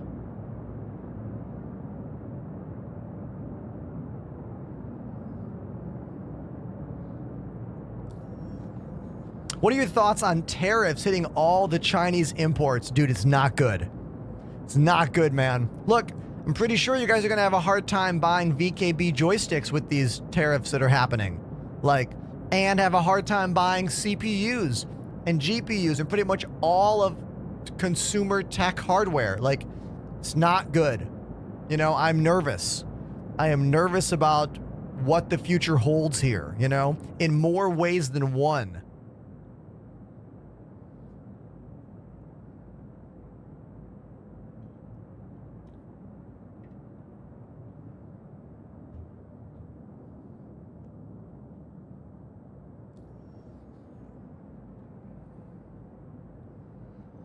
There's been a lot of mission sharing glitches going on in Star Citizen.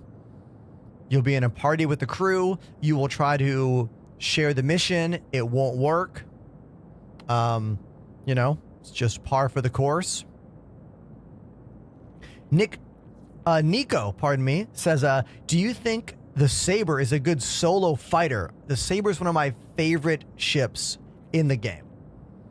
I think it's one of my favorite fighters in the game. Definitely above a Gladius and an Arrow, kind of a medium light fighter. It's one of my favorite. Can't go wrong. Cannot go wrong.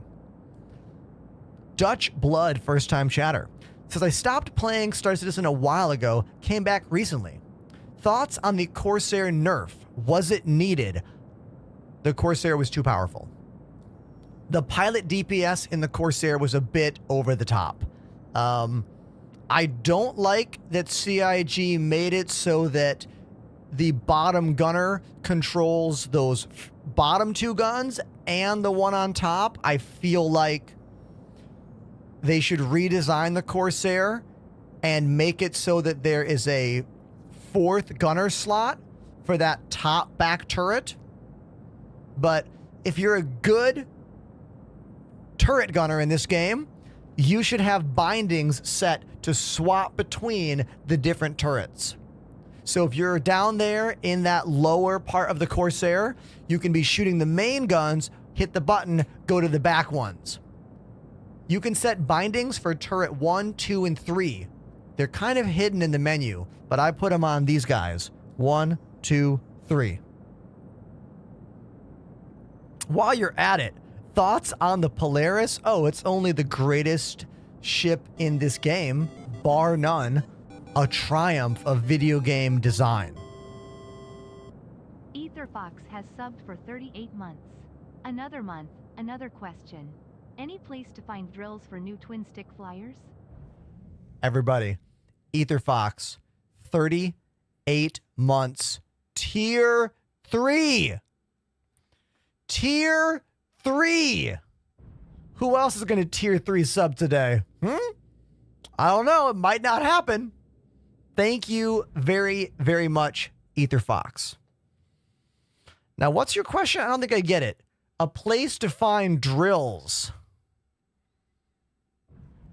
Like a drill gun? Like bzz, bzz, to drill into your desk? Oh, you mean like skills and drills? Yeah, Home Depot. Skills and drills. Oh, no, I do not have an answer for that. I don't. I'm sorry. Although I do have one answer for you, and this is something that I used to do, is if you go into Arena Commander and go into Free Flight, find a fixed object like those floating apartment buildings or whatever, and try to circle strafe around that target, keeping the same distance, you know? Like, look at it and then try to strafe around it while using forward, back, left, right to kind of keep you in the same spot. That can kind of be a cool challenge. Same thing using vertical thrust. Look at something and try to vertical, like go up and around it, using all vertical thrust to keep rotating and spinning around. That can be kind of cool. Really anything that involves you just like diving through small areas. Area 18? No. Lorville. Lorville has some cool low fly zones. And of course, Ravenclaw is correct. Avenger 1 is the first creator I thought of. He's all about that. You know what I mean? He's also incredibly tall. I got to meet Avenger 1 at CitizenCon 2 years ago. The dude is like a foot taller than me. And I'm not a short guy. Like, he's like...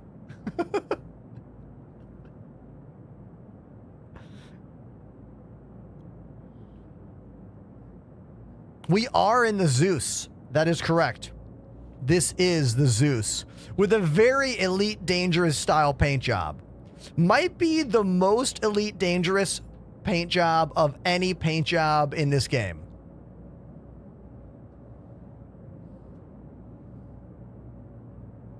And it also looks a lot like a crate, which is another Elite Dangerous ship. So that also makes me think about Elite.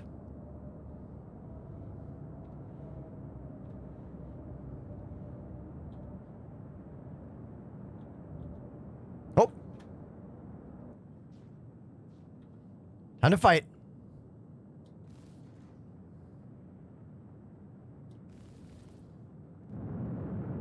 The Joker Mobile.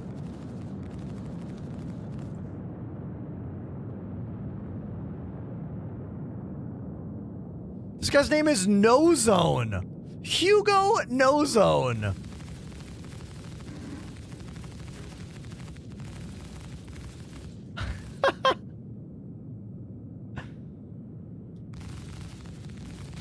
There we go. Got him.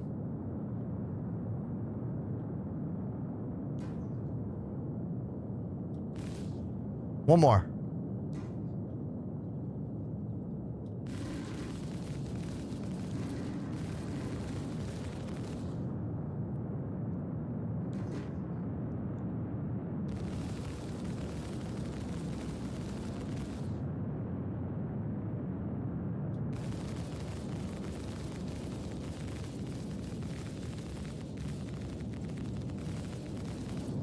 Almost got him. Avenger Titan. One of the greatest starter ships in the game. You know? There we go. Done for.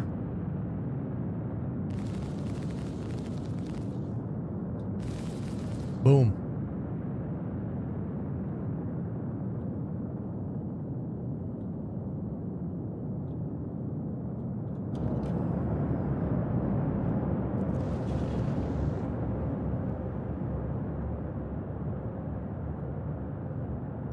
Is this the ES or the CL? I think it's the ES. It's not mine. It's my buddy Covery Fire's.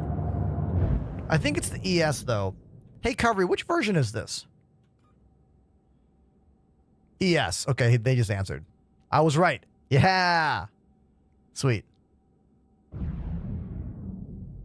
The CL is more for cargo.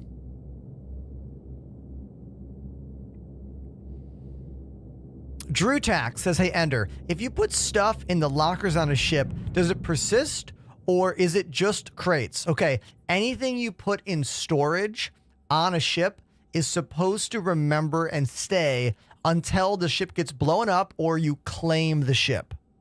Now, sometimes it happens that the ship will eat an item, like this is alpha gaming, but if it works correctly, all the stuff you store on the ship in the personal storage or shared storage areas will persist.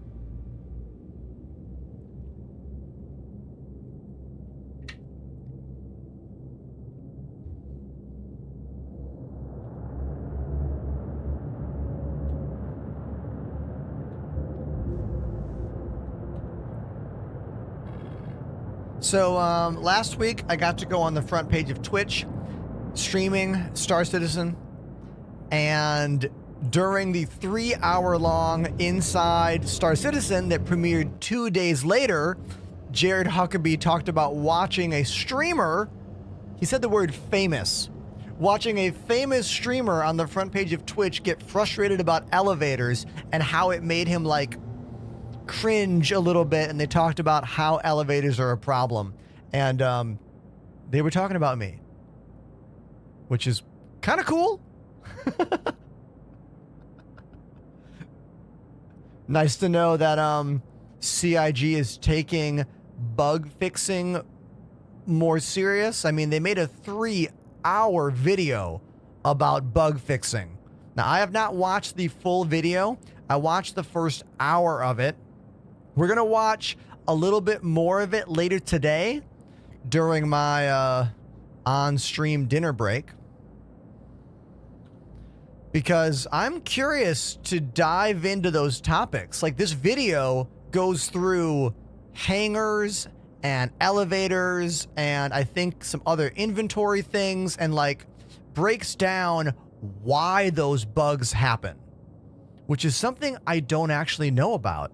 So I'm quite captivated to learn specifically why these bugs are going on. Now, I know a lot of you already watched it, but I've been very busy this weekend. I didn't have time. But I am looking forward to watching it with you later on today during the show.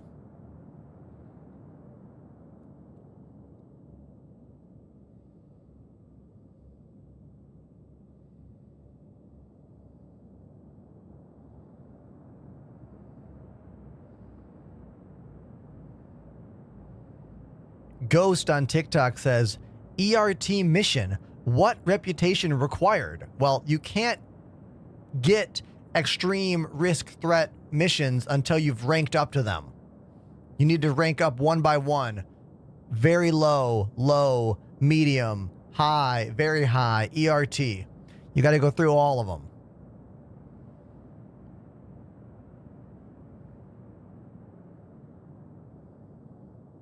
What are we looking at here? We're looking at a station in Pyro. It's either Obituary Station or Ruin. I'm not sure which one it is off the top of my head. I'm in my buddy Covery Fire's ship.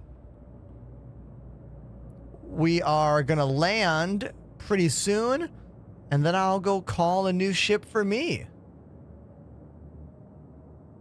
I think it's Obituary. Judging by that destroyed stuff over there.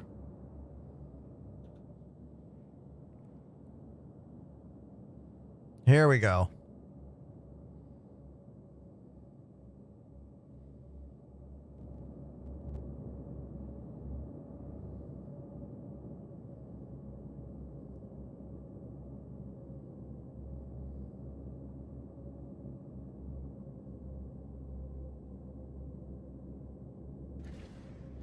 Wingtips up. Landing gear out. Going through the little air shield. That's what that force field is there. Cover taking their time. And booyah. Perfect landing. Everybody, let's clap for Cover Fire with that beautiful perfect landing in the purple and green Zeus ES.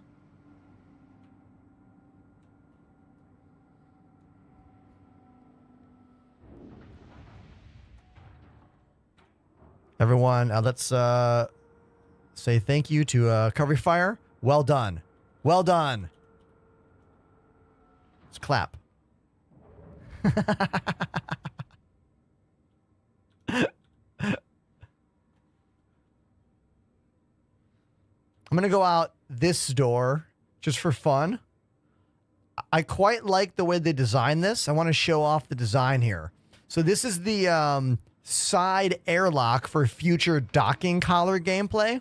I like how there's a button right there that slides all the way over the top of it. Look how they hide that in the ship design. Like, you can't even tell there's a door here. And that's just a really awesome design aspect. You know? Love that. Does that make the game better? No. But it's one little detail that adds up and shows you how the designers of this game truly do things differently. Truly take advantage of every area to be pretty and detailed, you know? And it's a simulation game. So that stuff adds up and that stuff matters. Oh, there's Flip. Everyone say hi to Flip.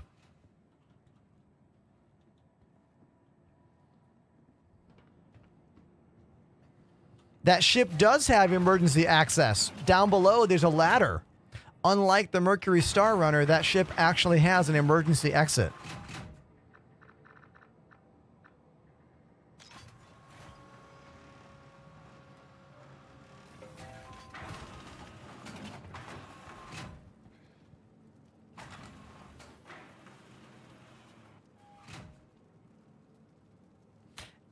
If I want to call a ship home, what starter package should I buy? Oh my God, dude, you're going to have to spend a lot of money. Actually, okay, there's one ship that you could call home that is not a lot of money, and that's going to be the Crusader Intrepid. The Crusader Intrepid is the only starter ship that has all of the things a home ship needs. A kitchen, a bathroom, an engineering terminal, storage, a bed. The Nomad is also a choice that could count here. So I'm going to go Nomad or Intrepid.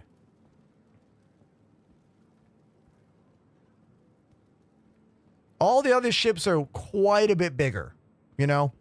The ships that I could say are home are much bigger and more expensive. And honestly, if you're a new player, you shouldn't put more than like $80 into this game tops. Until you know you're going to love this game. Until you know you really, really, really want to play it. Do you know what I'm getting at?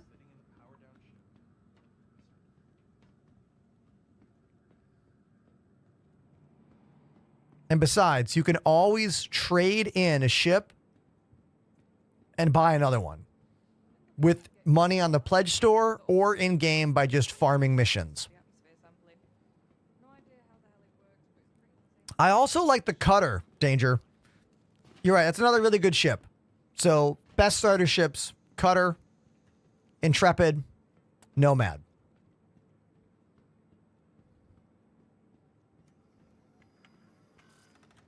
Welcome to the ASOP vehicle retrieval system.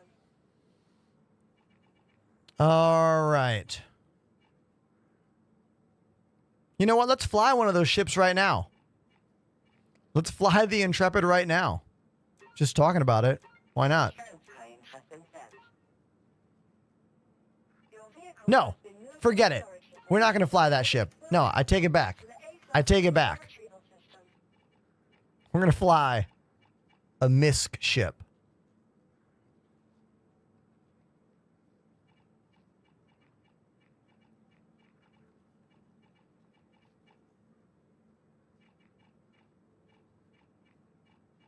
The MISC Fortune. Your insurance claim has been sent. Thank you. Thank you. 1 minute and 8 seconds. Visit us again.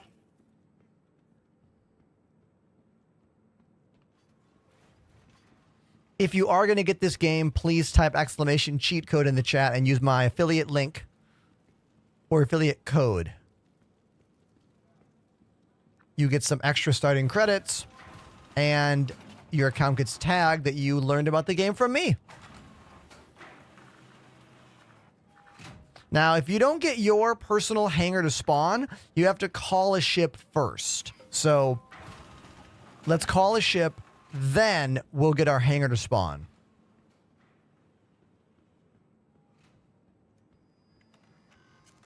Welcome to the ASOP vehicle retrieval system. Danger says you might get a free Dragonfly right now if you sign up with my code. Oh, that's true. That's right. There's a referral going on. So if you sign up as a new player with my code, you get a free little ship called the Dragonfly. It's basically a space snowmobile. And a good one. Literally undetectable in the current radar method in this game. So it is loved by pirates. Because you can fly it and no one knows you're there. It's definitely cheating. But this game isn't done yet, so the word cheating doesn't really work the same way, you know what I mean? Like the game has to be finished and there needs to be rules for things to be considered that, you know? Vehicle selected.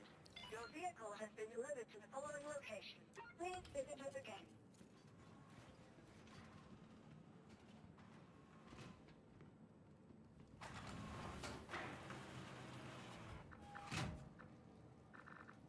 All right, we are still not getting my pad to arrive. Let's try a different one. If not, I'm going to go call a ship again.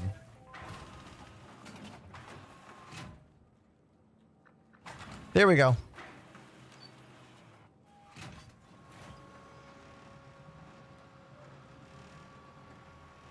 Elevators are a big problem in this game. CIG knows it. They even talked about me on Inside Star Citizen. No, SC Live the other day. They called me a famous streamer on the front page of Twitch having elevator issues, which I'll take it. I'll take it. Thanks for calling me famous, CIG, even though I don't believe that's true yet. We still have a lot of work to do before I'm willing to put that word next to my name. But, you know, maybe blush a little bit.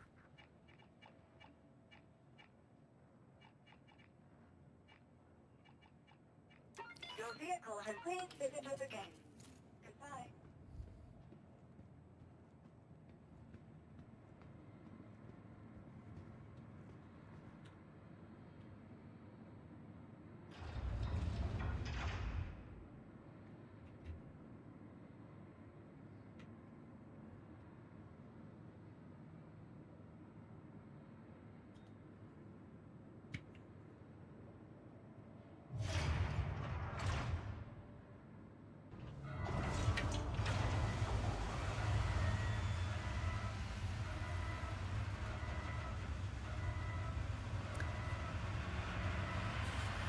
I have a lot of ships, Solo.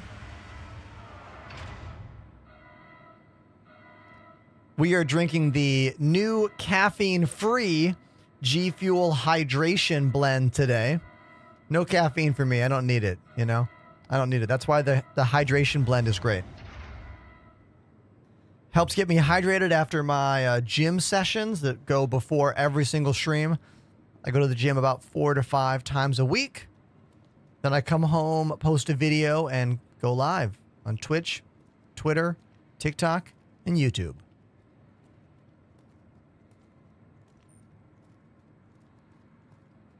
I usually only need the G Fuel with caffeine if I end up going late, like 8 hours. This is probably the newest ship in the game. It is a salvage ship. Right there, that's the salvage head. It comes stock with the cinch, but I suggest you put the abrade on there. It's much better. These are the little disintegration and fracture nodes that vibrate the ship until it explodes and then suck up all the construction materials. So there's 2 things you are farming in salvage. RMC, recycled material composite, and construction materials. And this is the newest salvage ship in the game. It's the smallest salvage ship. It is called the Misk Fortune, and it's available right now in this limited time red and gold paint job for Lunar New Year, Year of the Snake. But the pink Coromore paint jobs are about to go on sale, so I don't know how much longer they're going to have the Lunar New Year stuff on the site. So if you're trying to get any of those paint jobs, don't sleep on it. They'll be gone till next year.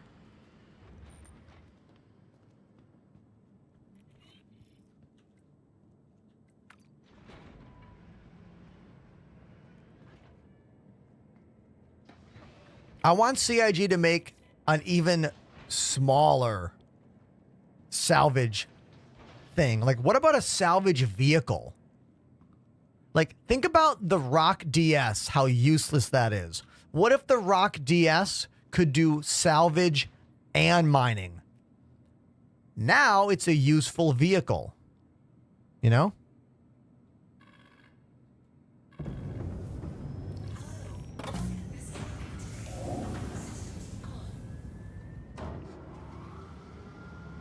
Wilson says, when 1.0 is released, will you buy ships in-game or with real money? So, Wilson, CIG has stated that when this game is done and out version 1.0, we will no longer be able to buy ships with real money via the pledge store. Whatever you have, you will still have, but you'll have to get everything else in-game via the in-game mission system, which I think is imperative for the future of this game. The pay-to-play future that could happen in this game if we continue to be able to get ships with real money once the game is done, I think could kill this project. could absolutely destroy a possible future for this game. You know what I mean? So that's my hope, is that CIG finds a way to monetize this game differently after release and stops the selling of ships. Otherwise, I think the last 11, 12, 13 years, whatever it takes, will be, well, in a pretty bad place, you know?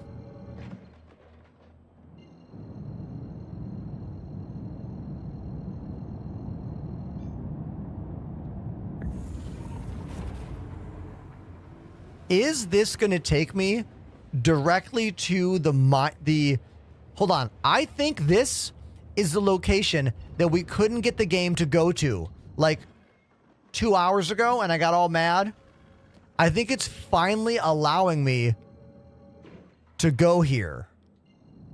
Let's see.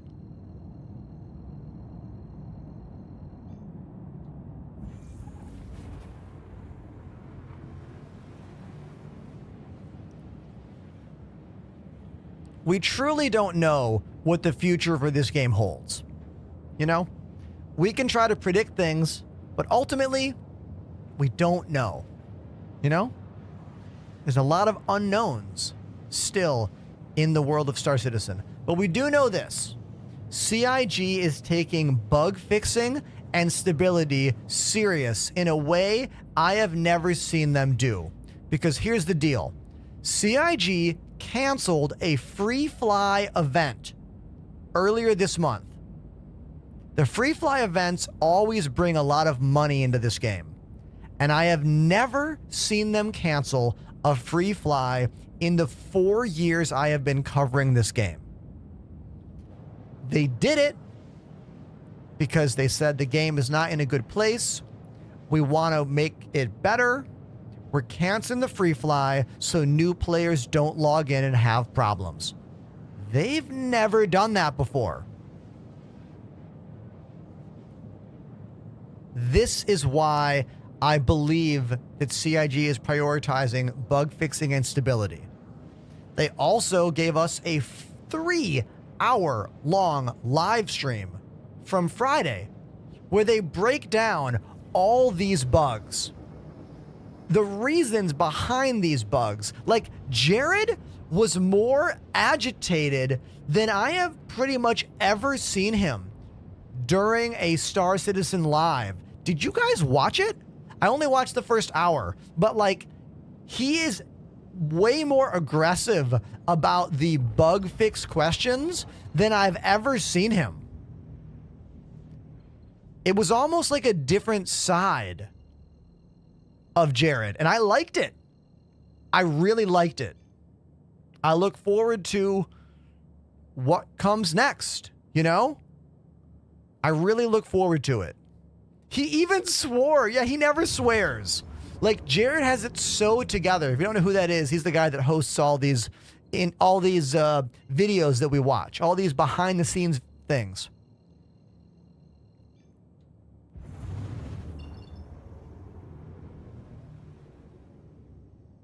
Din Ghost says, I'm waiting for the Reclaimer to salvage. What do you mean? The Reclaimer does salvage. It's a multi-crew salvage ship. Probably one of the best salvage ships in the game.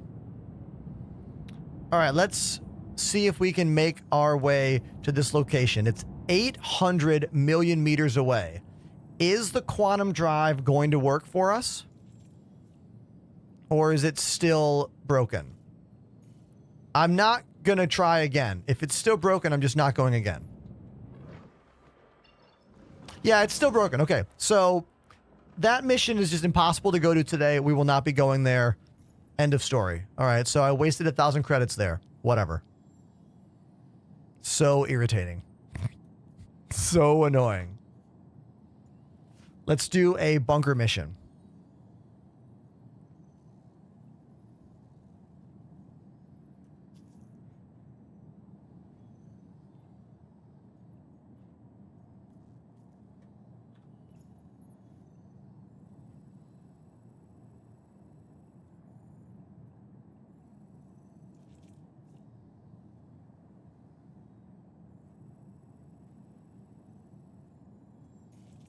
Okay, we're going to Monox.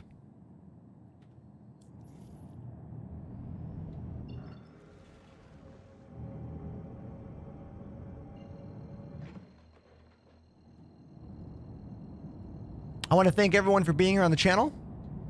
I've had some great views and engagement over the weekend on social media because I post 2 to 3 videos every single day on TikTok, Instagram, YouTube, and Twitter. If you're not following me yet, please consider giving me a follow. That stuff really, really does help me to reach a wider audience.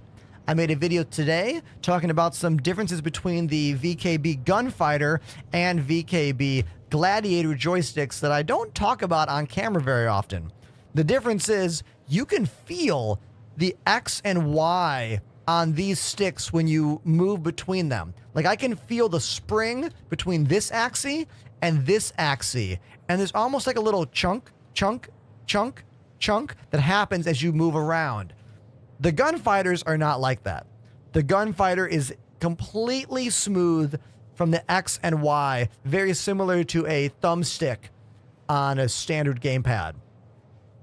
It's one of the things that I don't talk about very often on the channel, but it is a big advantage over the all-metal gimbal inside the Gunfighter, which is significantly smoother than the all-plastic gimbal inside the Gladiator.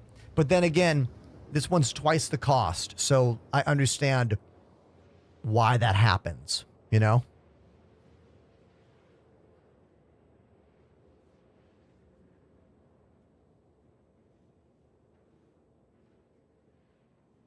Put my slippers on. I got cold feet.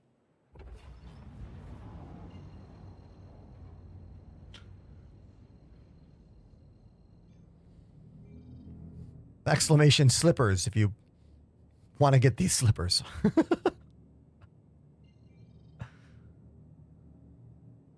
Out of curiosity, can I target and route to this location? Let's see if it actually works. Map. Location, click, route. Of course not. Why would it? What if we do it like this by scrolling around to the planet and clicking on last ditch? Ah, if we do that, it looks like it maybe works. Wait, where's that route going? Well, let's give it a shot. No, it says go to the star and then turn around. Oh my God, Quantum in this game is so completely effed up. Completely broken. So broken. Oh my God, what a joke. What an absolute joke. The theme of today's stream is quantum travel sucks. That's the theme of today.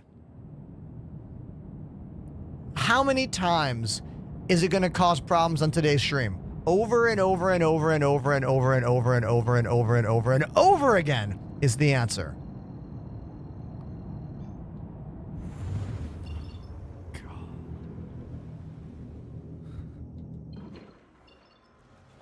Now I can go there. Dude.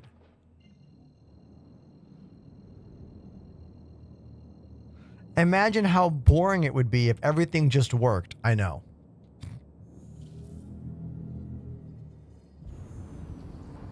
I see a question about frame rates on TikTok. I'm sorry, but I cannot estimate your frame rates. There are so many things in this game that will hinder your performance. But CIG has an official site. It's called their telemetry site. If you come to Twitch, the best place to watch my show, and type exclamation telemetry, the link will take you there. And you can click on different systems and look at the average FPS people are getting. I will say that if you have a 40 series NVIDIA GPU, the new DLSS 4 update is working very well for a lot of my community.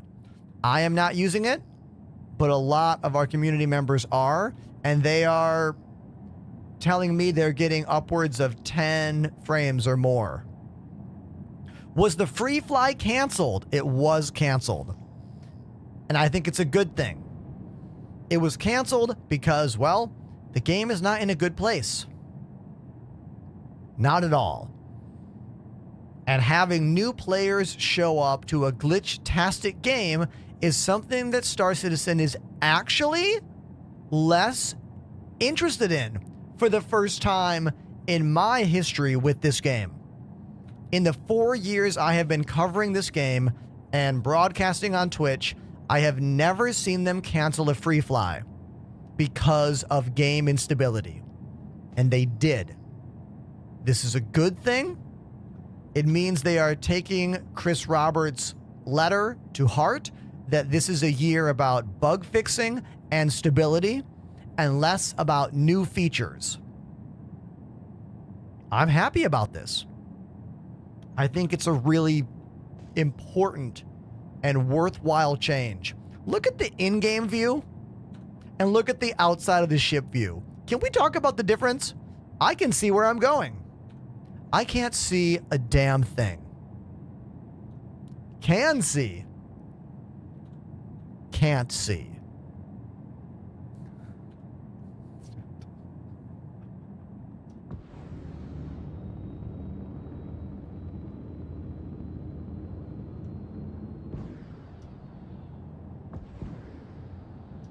Game Freak, welcome to the TikTok chat. Says, how's your day? It's going pretty well, man. I mean, the game is not running very great for me. But I, myself, am doing pretty good. I found out that Jared Huckabee called me a famous streamer on SC Live the other day. I did not know that.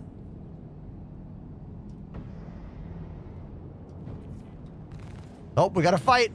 Time to fight. Now, I am not in a fighting ship. I'm in a salvage ship. But this is an NPC, also in a small ship. I think I can take him.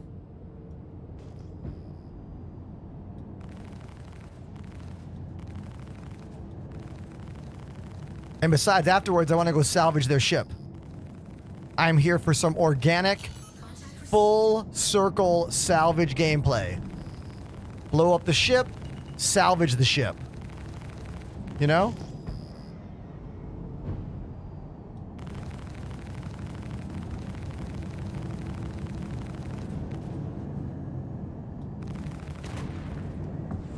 I blew off his wing.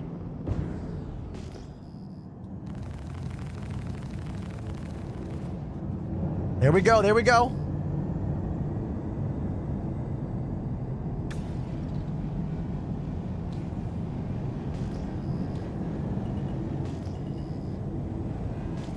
I'm salvaging while the ship is falling.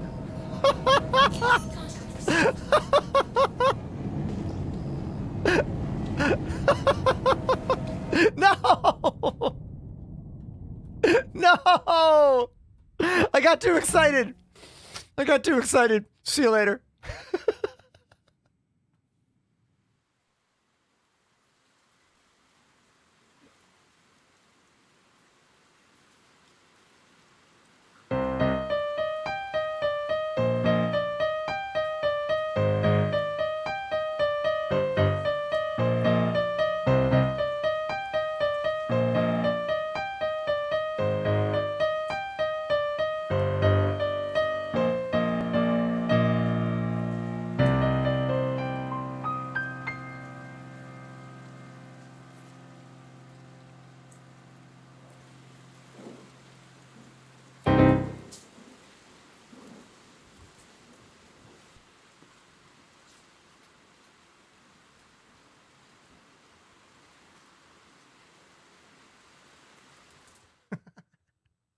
I mean, look, I knew that was probably going to happen because, one, I couldn't see anything. Dark, no night vision, still in this game. So, it's fine. It's all for, it doesn't matter. You know what I mean? I did it for the clip, really.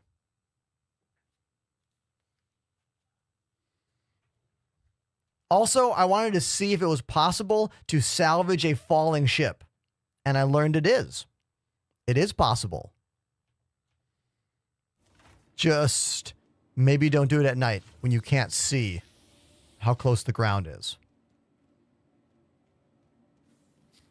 Everyone, I need you to know that there is night vision in scopes, but still no night vision in the ships. Why? TH3 Riddick activated the Prime sub. Everybody, Riddick with a 15-month resub. Thank you very, very much, Riddick. Really, really appreciate you. Thank you.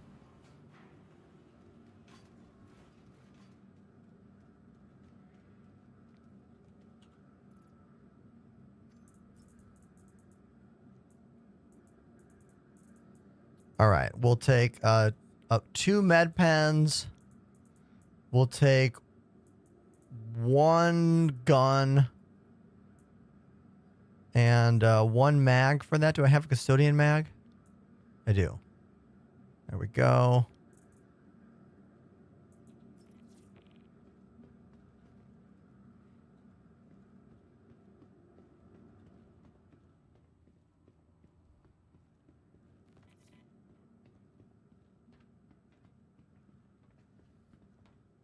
Let's try the same thing again, shall we?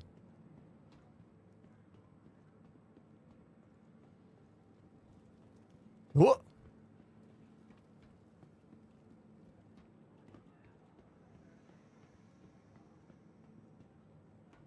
You mean salvage and free fall? I mean, except without the blow up part. Stimmy Jimmy speaking hot facts on TikTok. This game is so good, but so broken. Oh, dude. You nailed it. But I don't know. I don't like to call it broken because it's not finished. You know what I mean? Like, calling it broken is the wrong term to use. If it was a finished game and it was this bad, we could call it a broken game. But it is an unfinished, in development alpha video game. Retrieval system. Vehicle selected. Stand by. All right. Where is my misc fortune? There it is.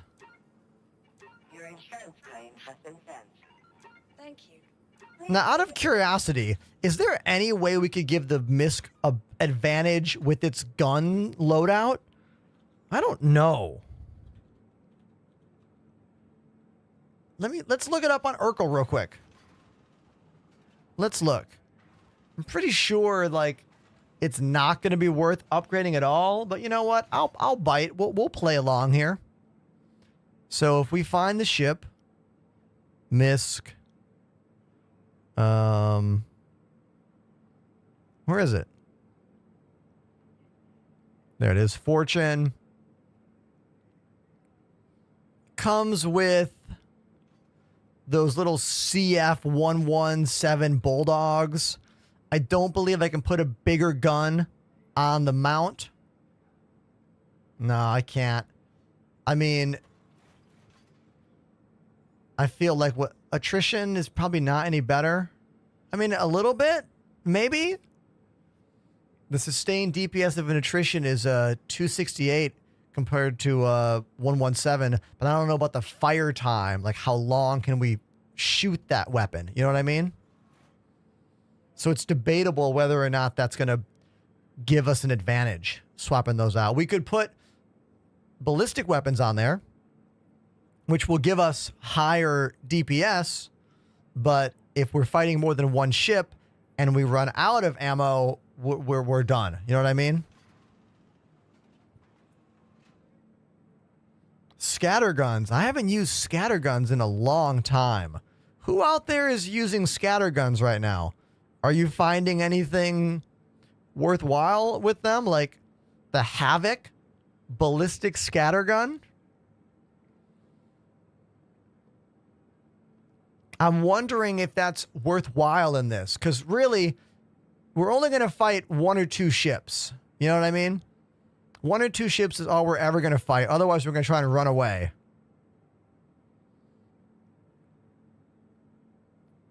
Part of me thinks maybe the attritions might be better.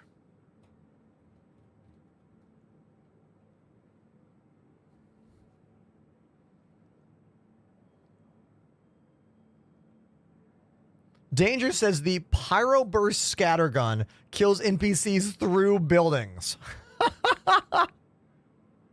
Whoa, what?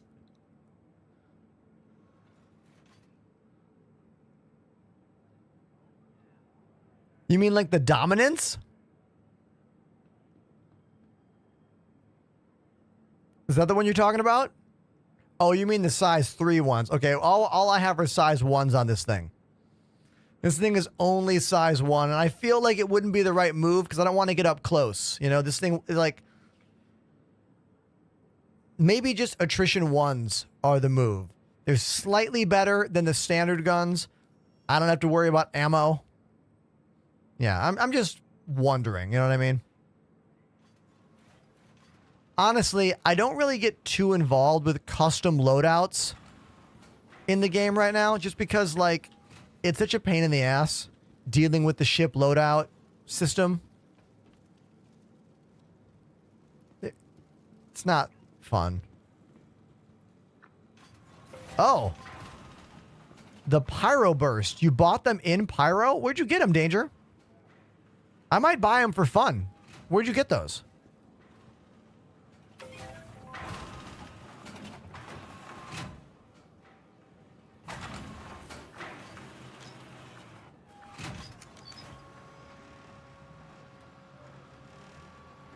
Oh, I can buy them here?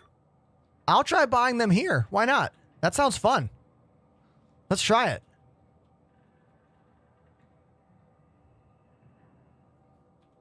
I'm down.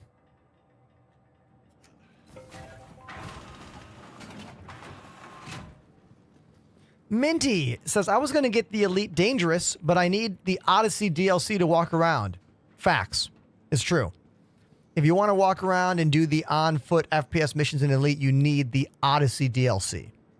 But that game is super cheap right now, so, like, if you want to play it, just get all the DLC, you know? But my luck's due to turn any day now. Some sidekicks finally coughed up, which will help me clear out my debts. And if you do play Elite, check out my base. My base is called the Ender's Enclave. It's in the Atacapa system. They gave it to me back about 4 years ago when I streamed Elite Odyssey on the front page of Twitch to, get this, 30,000 viewers at once. It was the biggest show I've ever done in this job. 1 hour on the front page, the week Odyssey dropped. And I was in front of 30,000 people. It's never happened again. How about you? It's probably the most views that game has ever had on a live stream. Probably. I don't know.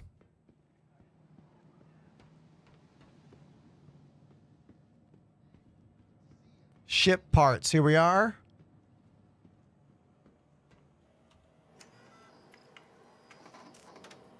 If you're going to get Star Citizen, please use my cheat code. Exclamation cheat code. You get a free Dragonfly when you sign up with my name right now, I believe. I think there's a promotion going on. Pyro Burst Scattergun. Oh, there's size 3. I got confused in the chat about what this gun is.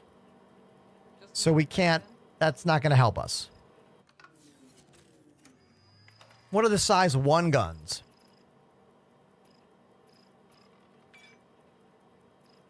I wish I could tier for size 1. I can buy size 1 attritions. Let's just do that. Or we get the Dominance Scattergun. We either go with the Dominance Scattergun or size 1 attritions. I feel like I'd rather have attritions on there. Picking up some work here and there. Nice thing about all these gangs at each other's throats. Hmm. There's always someone who could use an extra gun or two. If you say so.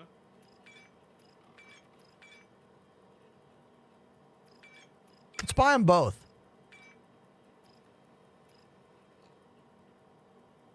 Let's buy those. And let's buy these. I mean, attritions are like standard.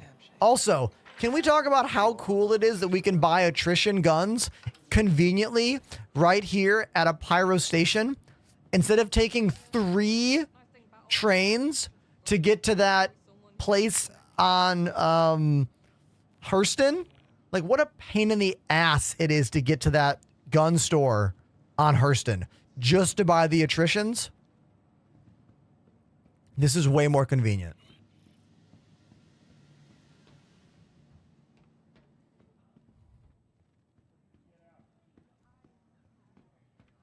You have to take 2 trains. You have to go to that business district, which is a different area. I mean, it depends on what train you take first. It's at least 2 trains or probably get lost. It's a pain in the ass. I don't think anyone will argue that.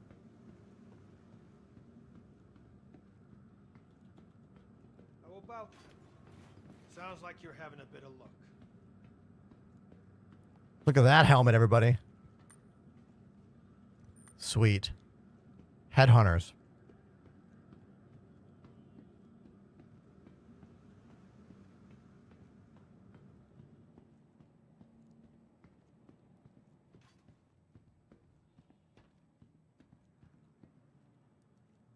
I missed the timer, everybody. The drums rock timer has gone off. That means I got to go play drums because I'm getting ready for a tour with a band called Stop the Presses. It's a ska band here in Brooklyn. Exclamation tour in the chat if you would like to look at the dates. Maybe you can come see me play if you live in California or Arizona. The shows start in about, 2 weeks? And I need to get better at the songs. I had a rehearsal on Friday. It went pretty well.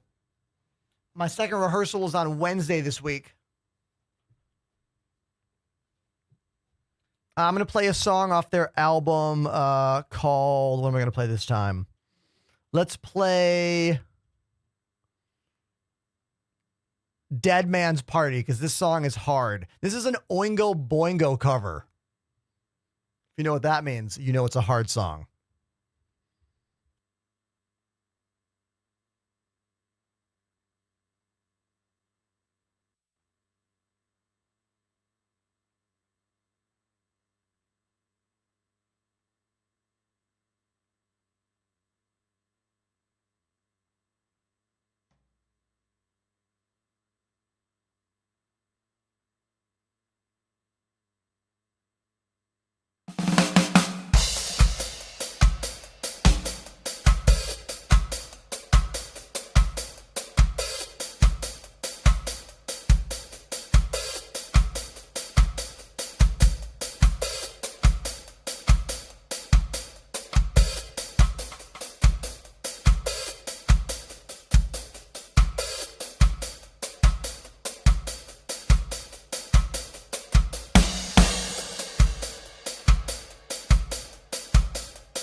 That was Dead Man's Party by Stop the Presses. I'm going on tour with them in about 2 weeks. We have 6 shows on the West Coast in California and Arizona. If you want the tour dates, type !tour in the chat. And anytime I'm drumming and you're like, man, I wish I knew what that song was, you can type !song in the chat because I am prepared. Thanks for being here, and hopefully we have some more fun today, right? Let's get back to the desk and ask any and all questions you have if you got them.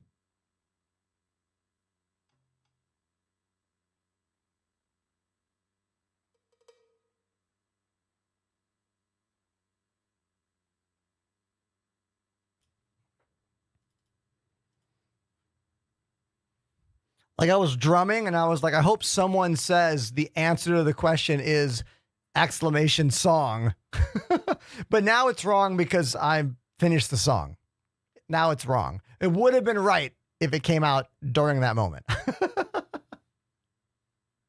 anyone know that Oingo Boingo song? I don't know if anyone here actually knows that band. That's fine if you don't. It's fine. Let me put some of the music back on for us. Hey, yeah, have a look around.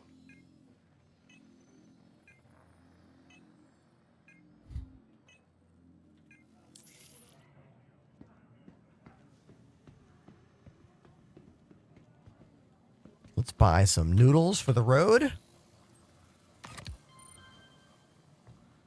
And we'll buy some yuck water for the road.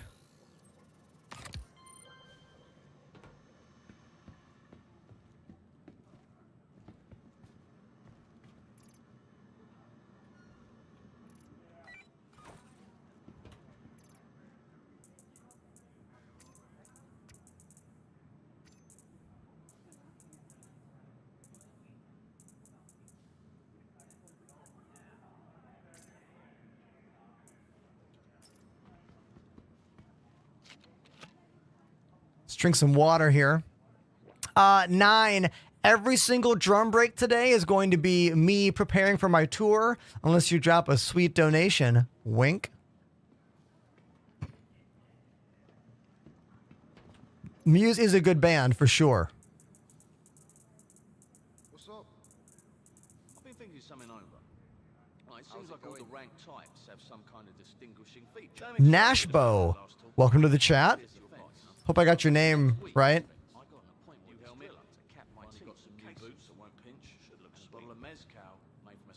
I just found noodles on the ground in Pyro, and I'm going to eat them.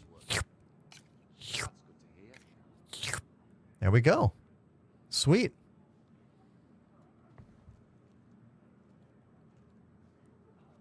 Yum, yum. Yum.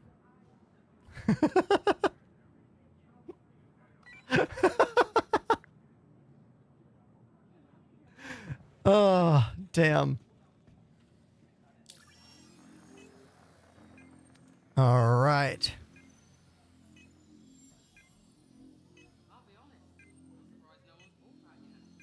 Nightside, you're all good, man. And you can tune in whenever you want. Really appreciate you, man. Let's see. Before we jump into the next bit of gameplay, I need a very short break. Like I got to get a snack from the kitchen. So just here, I'll put the cameras on rotate. I'll be right back. Hold on.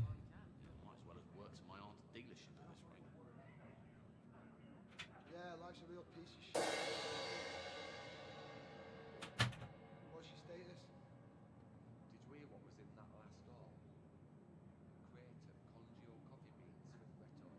Just about the smoothest prune this side of solid material. Got a stash in your book. I'll drip you a cup when we get back. And you lucky?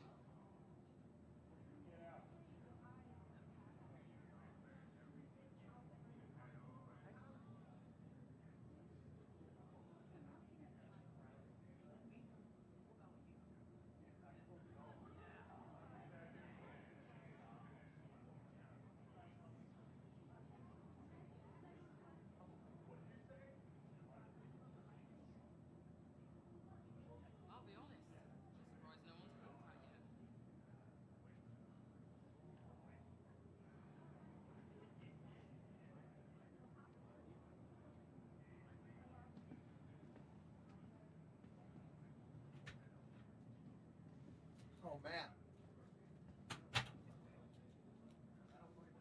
Dude, the lights got so bright. Here's some it.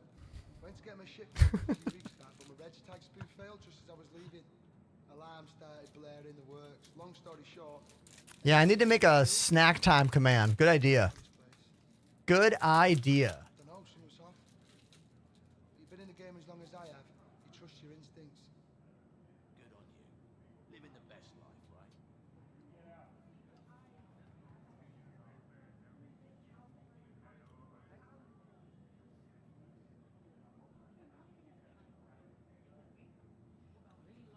Mashed potatoes with a great question on TikTok. It's going to take a village to answer this question. They say, if you upgrade your ship and it gets destroyed, do you lose everything? Now, I believe the way it's supposed to work is if you reclaim the ship, you keep all of the upgraded modules. I don't know if that is actually working correctly right now. Can anyone in the chat speak to this? Because, you know, this game's always in a state of flux. You know? Always. I don't know the answer right now.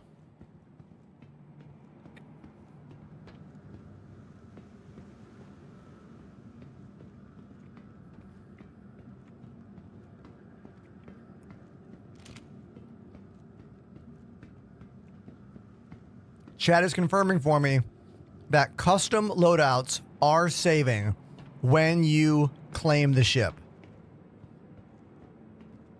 Look at these NPCs just like on guard.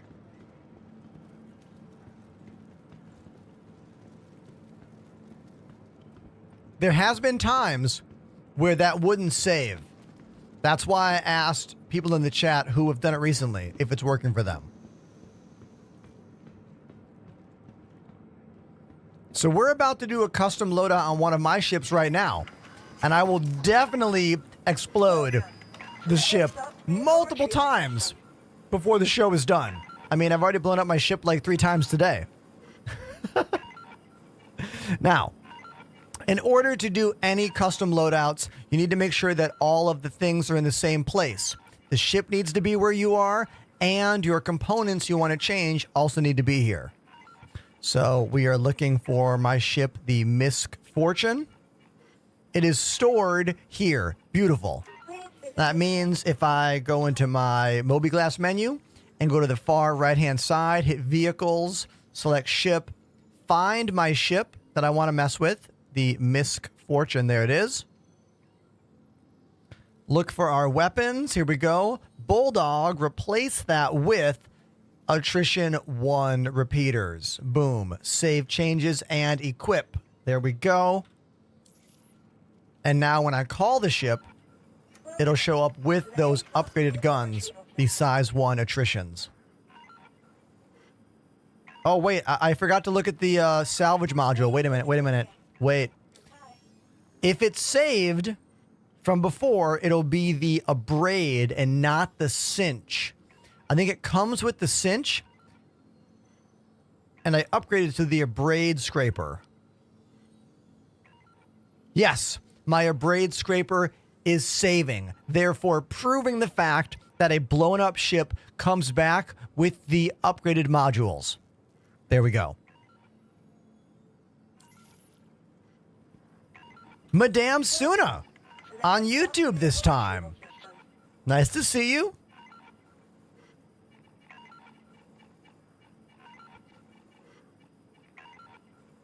Vehicle selected. Your vehicle has been visited again.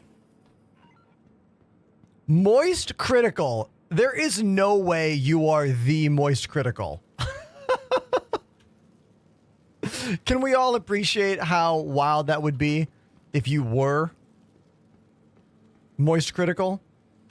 Like a streamer that is literally 25 times larger than me, maybe even more. They ask, Ender, that's me. What do you think of voice chat and the voice packs for Star Citizen? I have never considered any of them. I've never taken any time to consider voice attack or the voice packs for this game ever. So, there you go. Sorry, I can't answer better for you.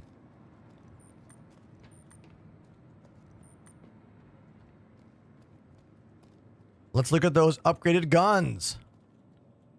Here they are. Beautiful. 1 and 2.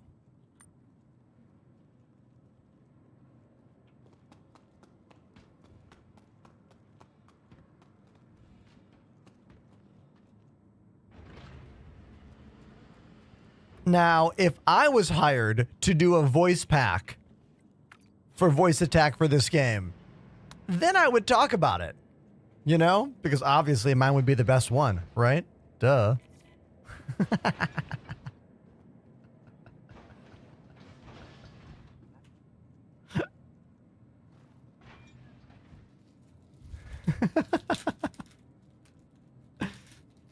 Starfield is dead, says Sofa King. I mean, it's been dead.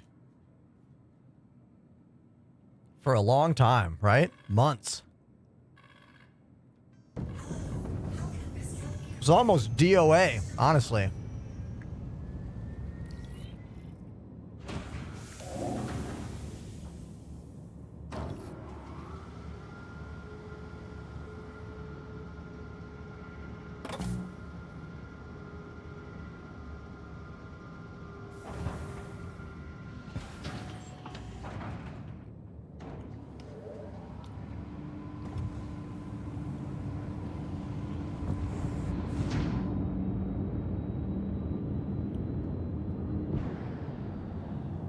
What's up, Grated Cheese? Nice to see you.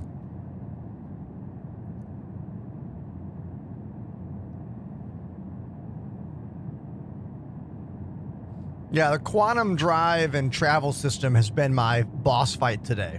Legitimately. I got really mad within the first 15 minutes of today's show when quantum travel refused to take me to a salvage location. Like, we spent time on it. Like, 5 minutes of, like, detailed, try everything troubleshooting. And after a while, I was like, you know what? I'm done. Forget it. Forget it. That mission's dead to me. We're not doing that.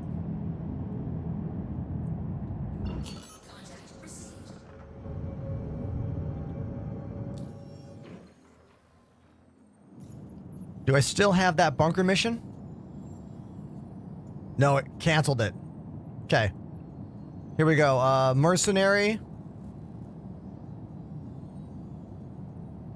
Want to be a headhunter? Yes. I do. Track.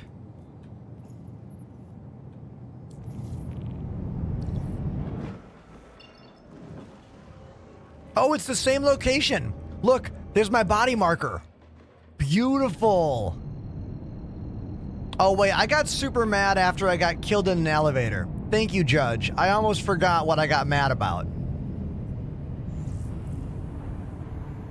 Did you all see it turn from the mission location just to fly directly towards the sun? Did we all see that happen?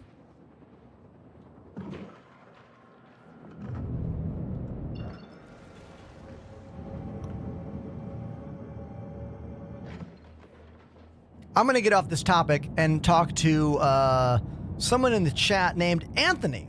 Says, how is the fortune? I've decided to stick with the Vulture since I have the best in show skin. Oh, dude, I can easily sum it up for you. If you're looking for the fastest ship to salvage other ships in the game that is not the Reclaimer, the Vulture is still a better choice. The Vulture is faster at salvaging because it has 2 salvage heads. This one only has 1 salvage head, right? The reason to get this ship is not because it's faster. It's because it's smaller.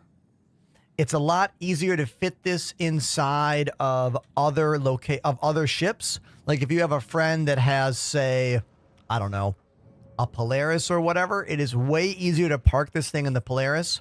If you have friends, it is way easier to offload this ship once you land because all the boxes stick on the... I cannot fucking deal with... I'm trying to do my job. I'm trying to play the game and answer questions, and I can't even go anywhere. I can't even go anywhere while I'm... CIG, you have said fixing these bugs is your priority. You need to make it your priority. I know you're doing it, but we need to see it. We need to see that you are taking this seriously. Because look, I can't even entertain the people that are here to watch my show while I play your game because the game literally will not work. And I'm not in some experimental other mode, some Evocati build, some PTU build. I'm in the main fucking build, and all I'm doing is taking a mission and trying to go to said mission. I said I wasn't going to get mad like an hour ago, and I'm getting mad again. It's really difficult for me to maintain my positivity about this project right now. It's really difficult. And I don't like making those videos. I do not like making videos about the topic I am doing right now. I don't like it. I do not. It's not what I enjoy at all.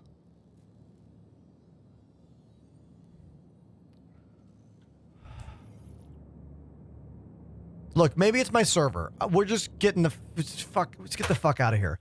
We're just gonna get like. Who out there feels like me?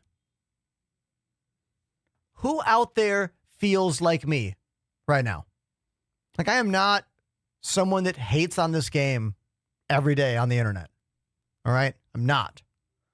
I'm someone that truly loves this project, that really feels like they are creating something that is unlike any other game that has ever been designed. And it doesn't need to be perfect at all. It's still an alpha game. It does not need to be perfect. But there are things that need to work all the time. All the time, certain things that need to work. One, when you click on a place to quantum travel to that place, it needs to work. You need to be able to easily go there. And we are doing all the workarounds for quantum travel bugs, and none of them are fixing the issue. This is a problem.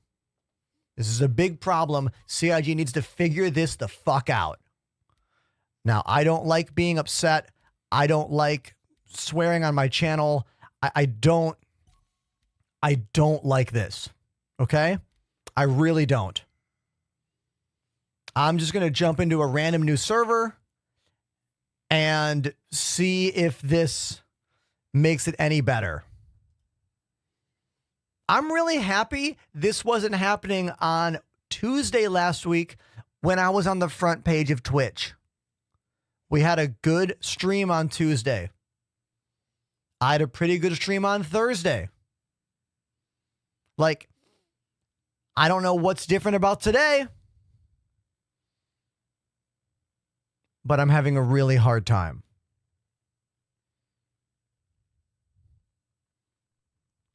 Like, just trying to play the game and talk to people. That's all I'm trying to do. I'm not trying to do high-level gameplay. I'm not trying to get a dozen or more friends into the same place. I'm not trying to share missions. All I'm trying to do is take a bunker mission or a salvage mission and then go there. That's it.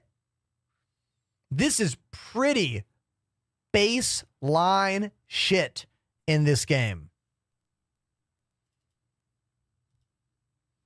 And we can't even do that.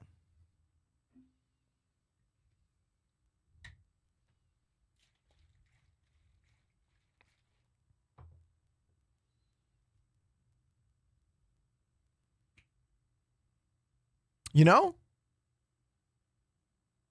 I need someone else to speak. Someone else effing talk. Because I need something. Like, I don't know what else to say.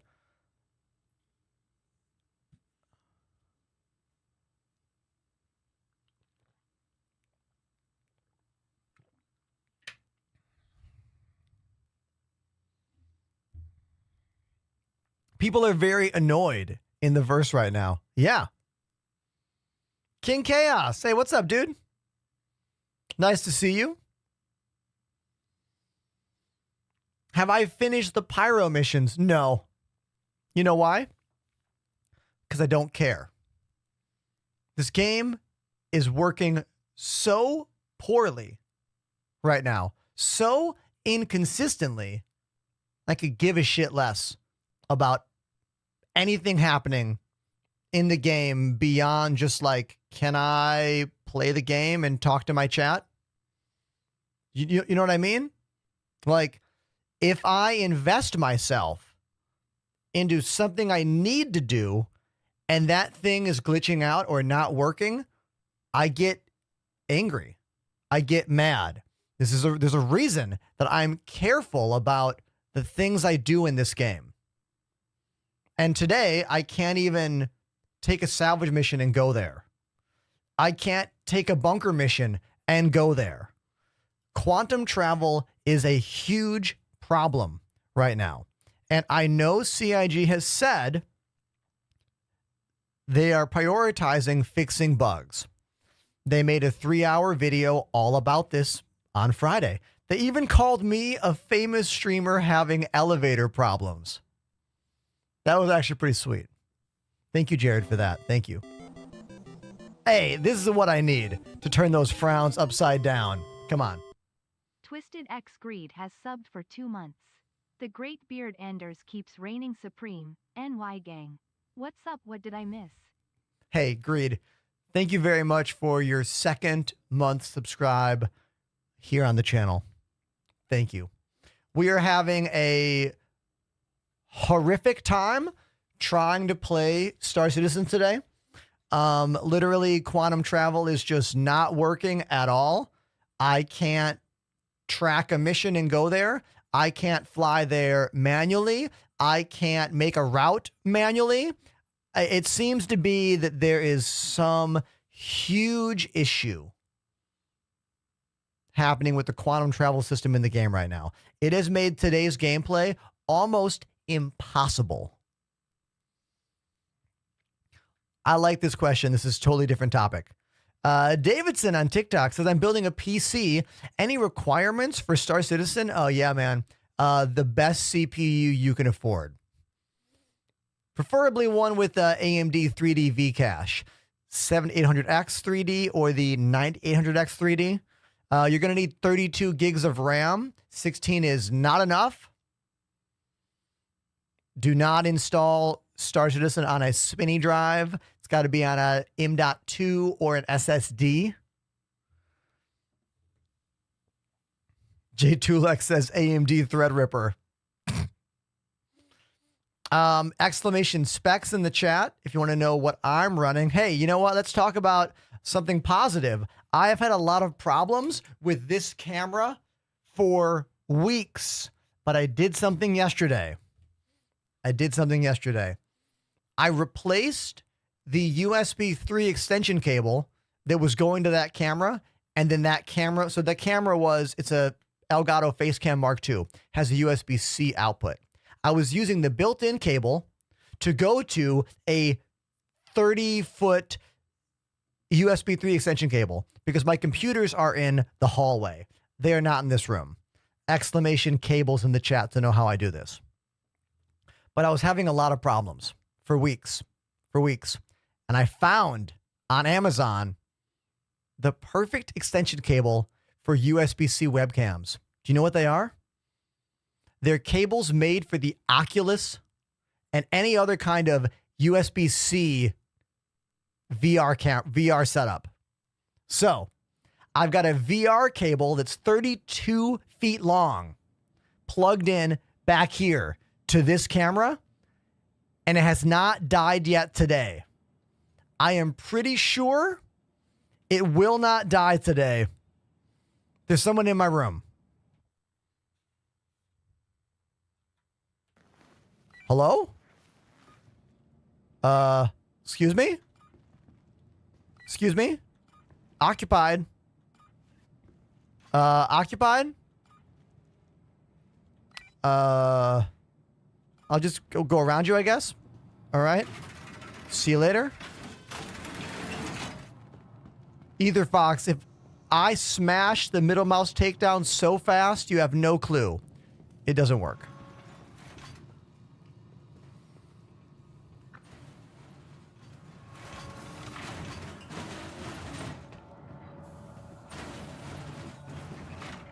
Why is bro in your room? Great question. Great question. Hi there.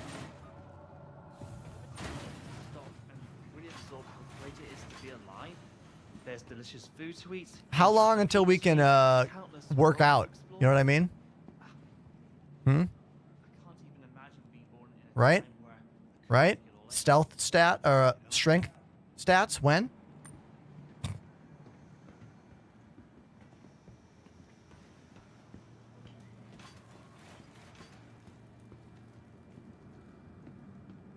Jay Davidson, I recently upgraded to the AMD 9800X 3D, and it's been massive for my game performance.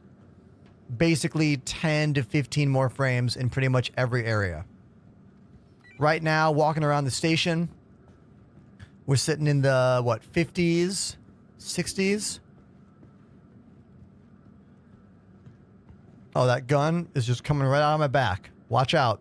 Don't sneak up on me. It's the perfect gun for Pyro. This is honestly the best loadout you could have in Pyro. I can't think of a better one.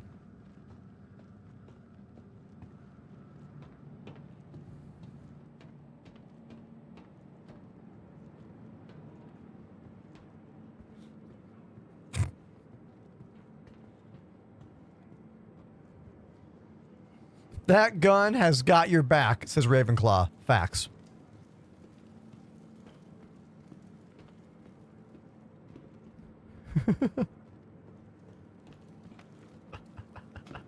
Who else out there is using that brand new NVIDIA DLSS 4 to get more frames? I have heard quite a few positive things about it. Quite a few. Welcome to the ASOS vehicle retrieval system. For the, third time today, I'm going to call my ship the Misfortune, and we're going to try to play the game. Your insurance claim has been set. The ASOS vehicle retrieval. Your vehicle has been moved to authority. King Chaos says, I'm using DLSS 4, but not for more frames. Please explain. Vehicle selected. Explain yourself. Your vehicle has been delivered to the following location. Enter the game. Goodbye. Can I talk about a personal thing I'm excited about? Can we just just for a quick second, can we celebrate something real quick? Real quick. I want you to see this. After years of trying to make this happen, hold on. Wait a minute. Let me turn off the frame overlay.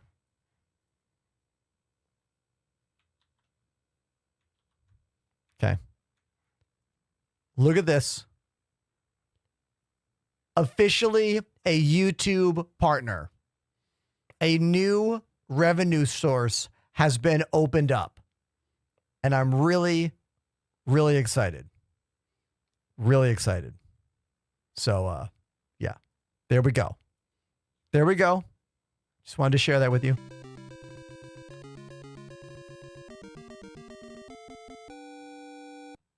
TH3 Mad Monk dropped a 10 sub bomb.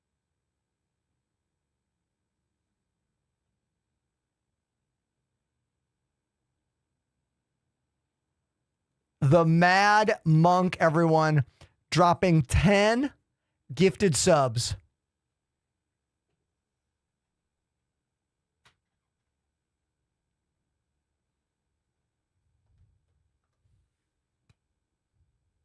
Thank you, dude. The game has been impossibly difficult to enjoy today. There's only one reason I am still sitting in this chair, broadcasting and playing Star Citizen. And that is you in the Twitch chat, you in the YouTube chat, and you in the TikTok chat. For real. You're the only reason I am here. I would have rage quit this game hours ago and been done. Done.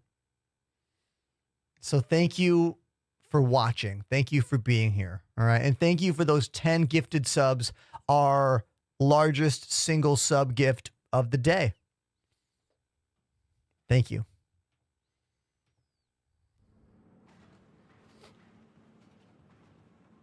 You'll be a fool not to buy that. To the ASOS vehicle retrieval system. I want to speak about something else really cool that happened over the weekend. So I went on the front page of Twitch last week on Tuesday, and it was one of the biggest streams I've ever done. During that stream, one of you, I don't know who did this, one of you took this screenshot of me wearing the wrist rest that I have been using on stream for the last, I don't know, 5-6 months or whatever. And you took this screenshot and you sent it to someone over at Delta Hub. And I got an email this morning from their lead community manager at Delta Hub saying, hey, got this screenshot. See, you've been enjoying our wrist rest. Do you want to work together? Write me back. No one's ever gotten a deal for me that wasn't me in the history of streaming this job, which is 6 years. So whoever you are, thank you. And 2, do you want to be my manager? Can you call me back? Let me know who did this.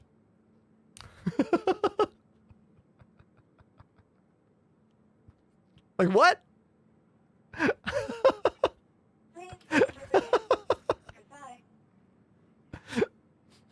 How incredible is that? Oh, I wrote him back this morning. And was like, yes, I would love to work with you. What are you thinking about? Tell me about how you work with brands. Here are the brands I currently work with. G Fuel, AMD, Elgato, blah, blah, blah, business stuff, you know. One look couldn't hurt. Pretty crazy. 30 seconds.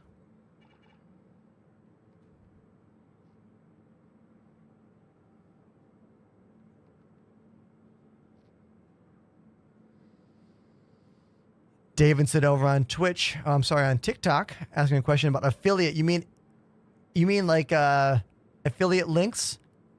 I have so many. Please wait. Viking of War Citizen joined the Enders Elite. It took 3 hours and 14 minutes today, but we have our first brand new tier 1 sub of the day. Thank you, Viking of War Citizen. And another 10 gifted. PH3 Mad Monk dropped a 10 sub bomb. Thank you, Viking of War Citizen, to being the first tier 1 sub of the day, brand new. And then another 10 gifts from Mad Monk. Mad Monk, truly insane. Thank you, my dude. 20 gifted subs from you to the channel today. So if you got a sub just now, please say thank you in the chat. And back to Jay Davidson. I have Amazon affiliate links for almost everything in my studio. Come to Twitch and type !kit in the chat.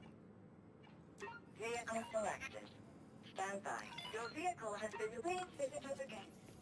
Viking of War says, I normally watch on TikTok. Oh, hey, dude. Well, welcome to the better channel. Welcome to the better channel. Twitch is where it's at. Twisted X Greed gifted a sub. Greed! Thank you, Twisted Greed. Thank you, thank you. I push the highest possible bitrate for video and audio here on Twitch. So if you think the show looks good on TikTok, trust me, it looks significantly better on Twitch. No links in TikTok chat, so those won't work. It is a reality of TikTok. They don't allow links in their chat. They're a great program for discoverability, but they are an inferior site when it comes to management and connectivity, you know?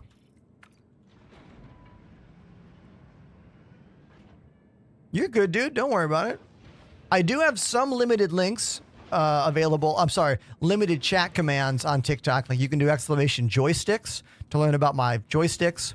And you can do exclamation cheat code to get my affiliate link or rather my referral link for this game, Star Citizen. But that's it. Only have 2 over there.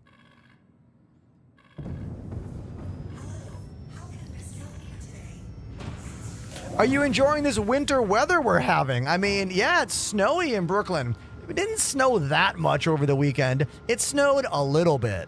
Like a little bit of snow, but not much.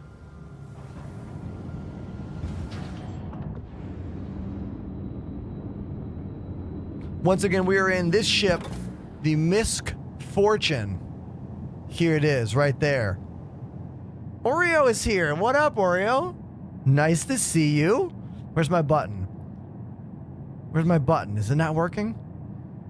Ah, it's not working. Sometimes that doesn't work. Mods, can we get a shout out for Oreo, please? Go follow my buddy Oreo Cakes, everyone. They don't play space games. They play Dead by Daylight. So if you like spooky stuff, you're gonna like it. We have a hype train happening?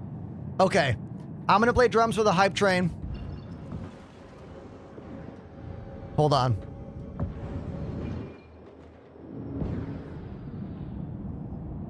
Let's go. Hype train drums. I'm going on tour in a week and a half. No. In 2 weeks. The band is called Stop the Presses. I need to keep working on this band's music. So exclamation tour in the chat to get the tour dates. They're all in California and Arizona. I'll play some more from Brooklyn ska and reggae band Stop the Presses. Let's play their song called Fat Cats. Let's do it.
If you're enjoying the music, I go on tour with this band in like 2 weeks.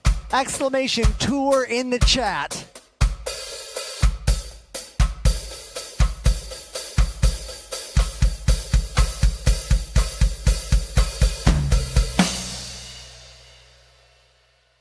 And there we go. Stop the presses. That's the band.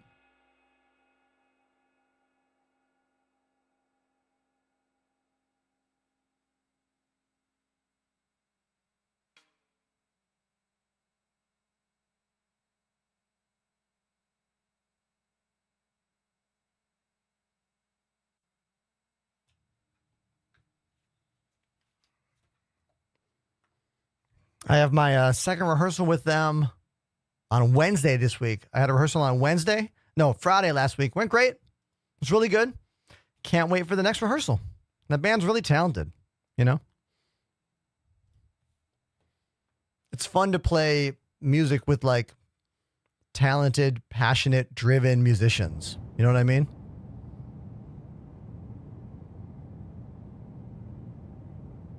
Their songs are so effing difficult. Oh my God.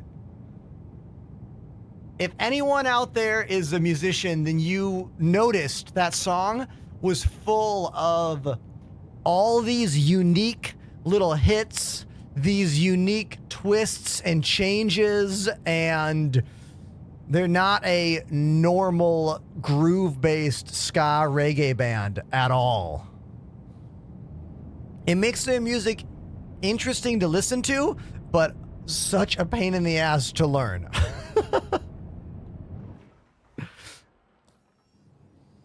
I Create Havoc. Thank you for the gifts on TikTok. I see them. Thank you.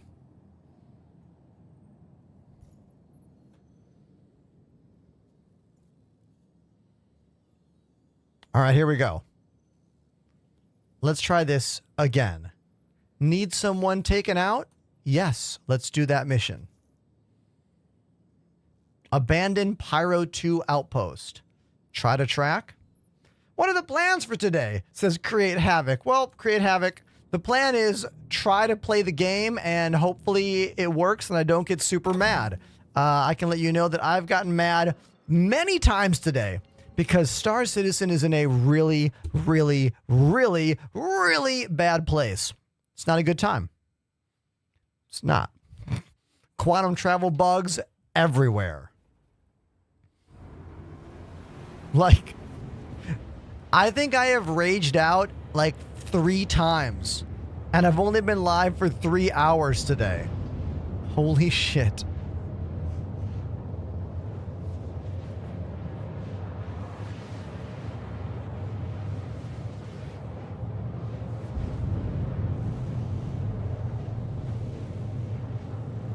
Someone named Fee100 on TikTok said they have a question. Well, shoot. How do you deal with the anti-air turrets in this game? Ah, okay. So I think you're talking about the turrets outside of bunkers or outside of asteroid bases. You really only have 2 things you can do. Thing 1, put full power to shields, strafe quickly, and fire at them if you're in a powerful ship. Now, they seem to delete ship shields very quickly. I think turrets are passing through shields or something. They definitely need a nerf. They're way too powerful. That's choice 1. Strafe and shoot. Take them out. Choice 2 is a little bit easier and usually what I do. Find a way to avoid them. Like park behind, if it's a ground installation, park behind a rock where you can't get hit. Or if it's an asteroid, park behind on the other side of the asteroid. B1 Ubeard has subbed for 9 months. Bloodbeard! Thank you for the 9-month sub. Thank you, dude. Really appreciate that. Thank you very much.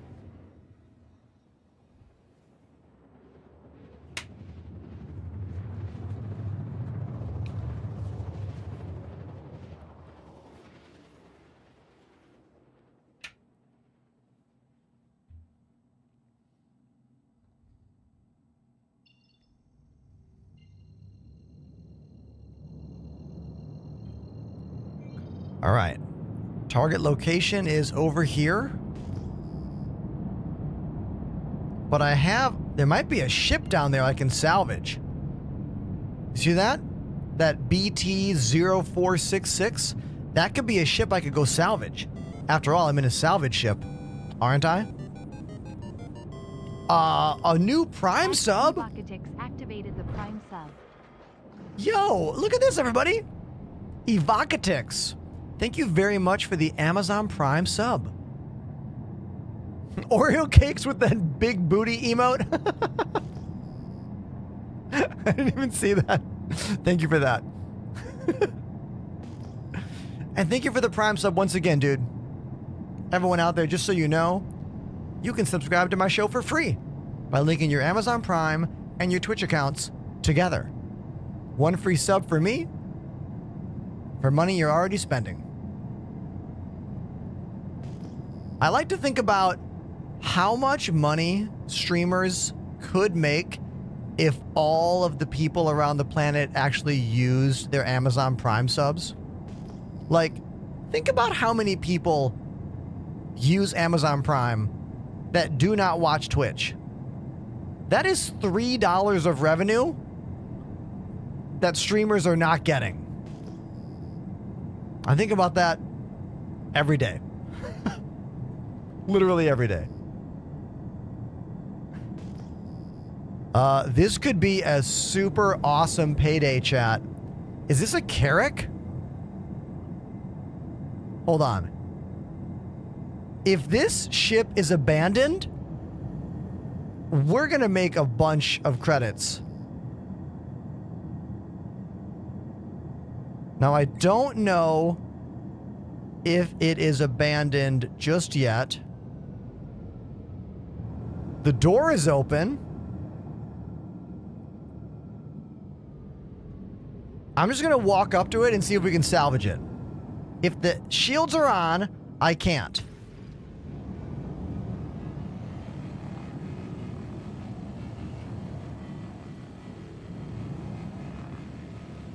Okay, the shields are on.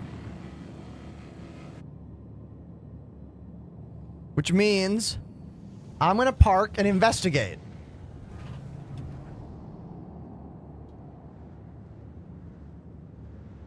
The engines are on too.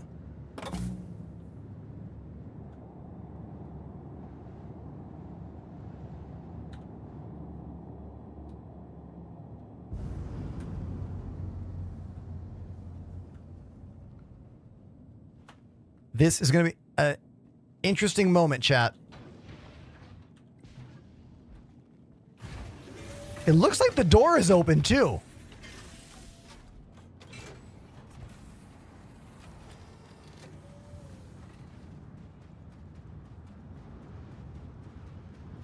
Oh, they're flying away. They just closed the door. They just closed the door. Shit, if I had been faster, chat, I could have got inside, turned the shields off, and we could have salvaged it. Nope, too late. Too late, too late, too late.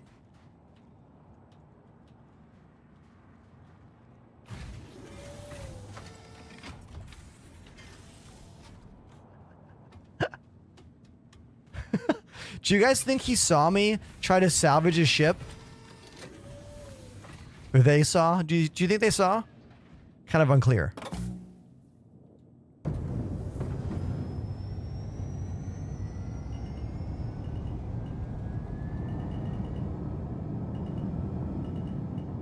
Any other ships around here that we could salvage?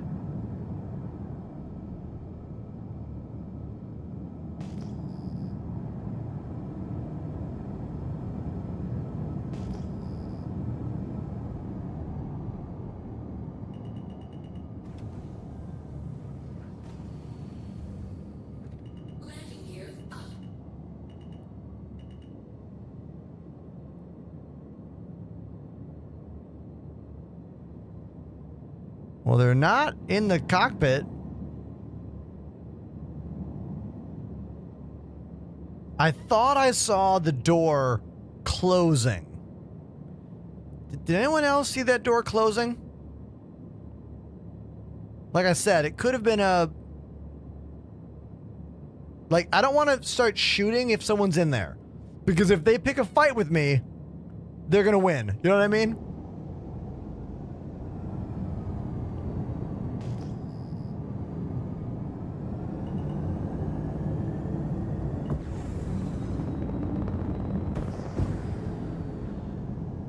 I always forget about the scanning features. They have no weapons when soloing. That's a great point. Great point, Apollo.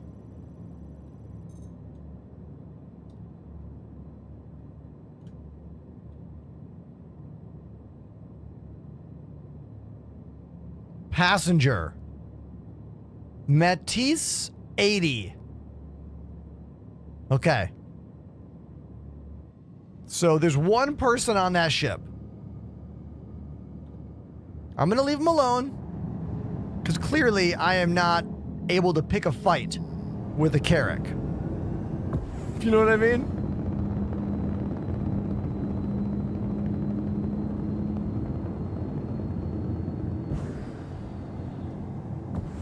I also only have one gun with one mag. We are not like rolling deep here when it comes to loadout.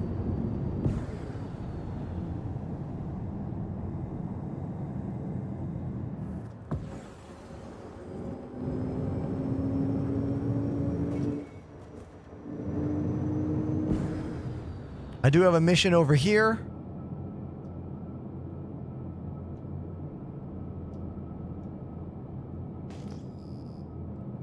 Just scanning, looking for people's ships that maybe got left.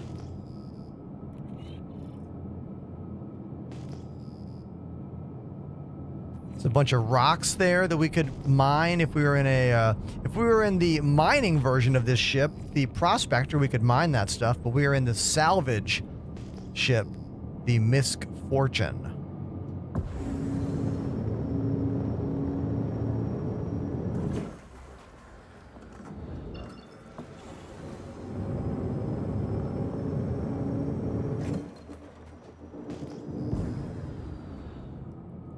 Really good cockpit views in this ship, as you can see.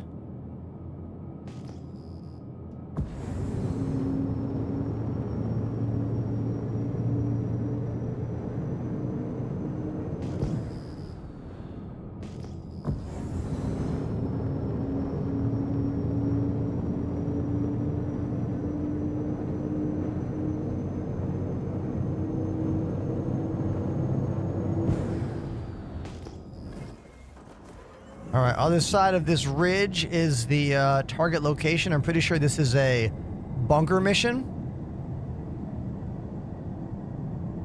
Meaning my target is inside a building over there. Yeah. Pretty sure.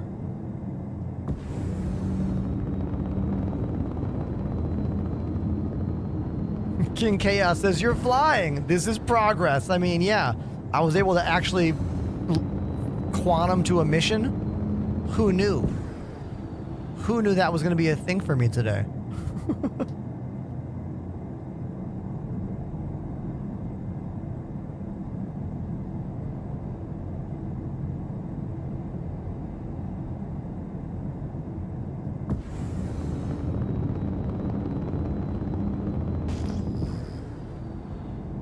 Ideal world is there's some like downed ships over here that we can salvage.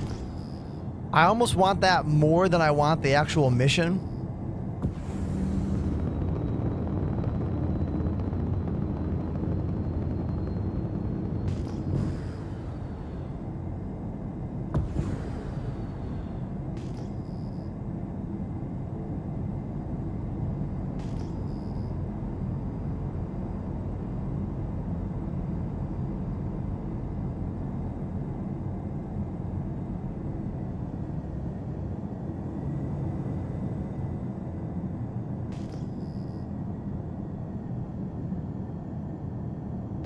Oh, someone's ship is here.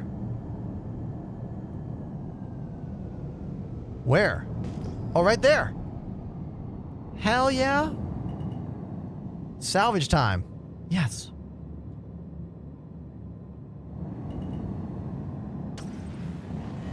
Haha, yeah. This is a downed peregrine, I think?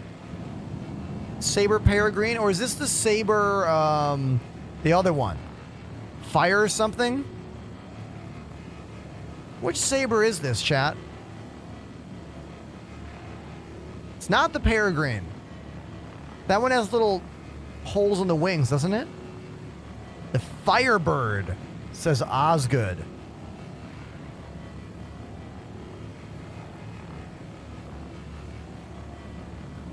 I like how close you can fly to the ships you are salvaging with this ship.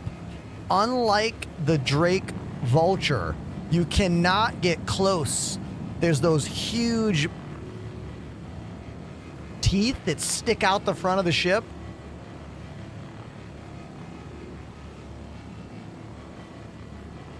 First time chatter, Bubble Buster. Buster, I get it. Is correct. The boxes automatically pop on the sides of the ship right there and right there, which makes it really fast for your friends to help you unload, assuming you have friends in this game. And if you don't, consider joining my Discord. Lots of space friends over there.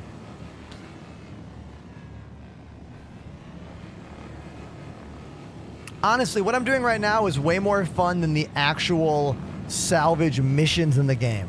Just like fly somewhere where people go, like bunkers and outposts, and then salvage the ships of downed players.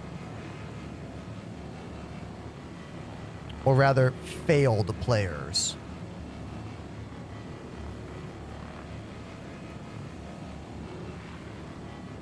This ship comes stock with the cinch module, but it's so slow.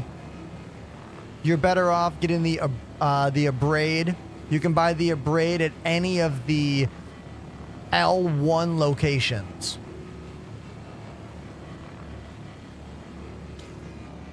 Her L1, crew L1, Arc L1.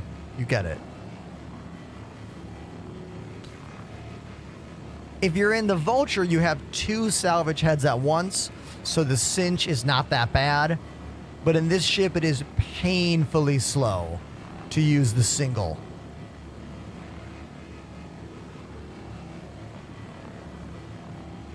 If you ever have the question, where do I find insert anything? You need to use the Deep Space Item Finder. Exclamation search in my chat will bring you that link. Get it, save it, you're welcome. What's this? Hey! We got a raid? Raiders! Raiders, welcome to the show. Thanks so much for being here. Suna Devi. Are we friends? Well, we are now. Thank you, Suna Devi, for 57 Raiders. Thank you. We are salvaging right now in one of my new favorite ships, the Misk Fortune. It looks like this. My studio looks like this. Let me give you a little quick view around the room. As you can see, there's a lot to see here.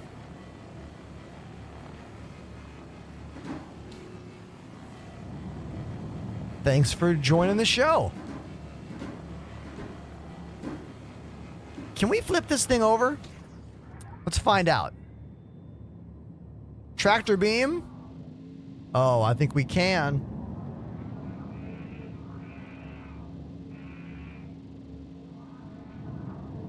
There we go.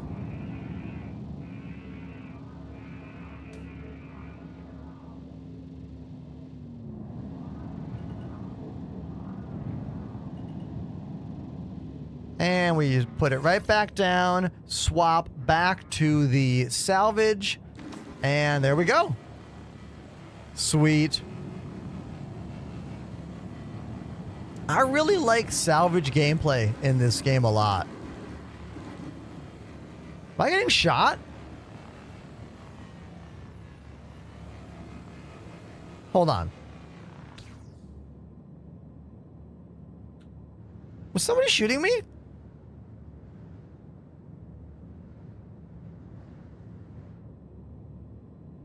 Well, just ignore it.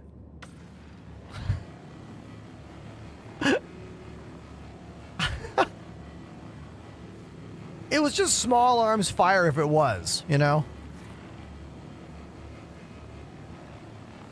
No big deal. So, Suna, what?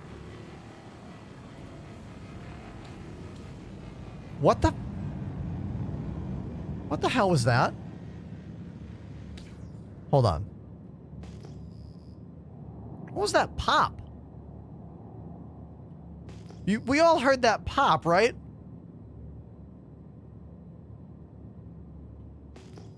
Okay. I was going to ask Suna what you were doing on stream. What were you doing on stream today? Tell us about it.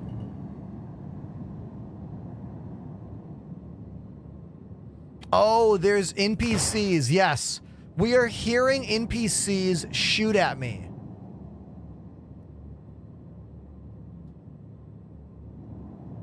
That's what we're hearing. There's some NPCs somewhere. Somewhere around here. Because technically I'm supposed to be here to do a pew-pew mission. But I'm just ignoring it. To do this. Look, I'll get around to murdering them soon enough.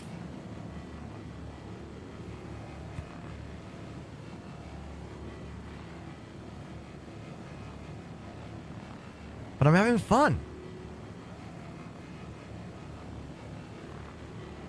Bob DeBauer on TikTok says, how are you doing? Hey, man, I am doing actually pretty good now. The first hour or two of the stream, I was getting very angry about the really bad state of quantum travel in Star Citizen right now. I was getting pretty upset, but I'm a little more chill now. We've had about 45 minutes of the game working a little bit better. We got a raid just now on Twitch. So we're doing all right, you know?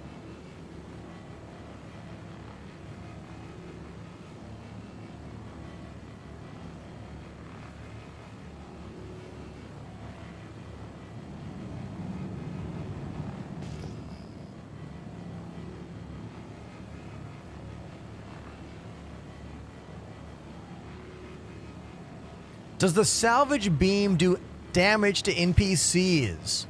I don't think so.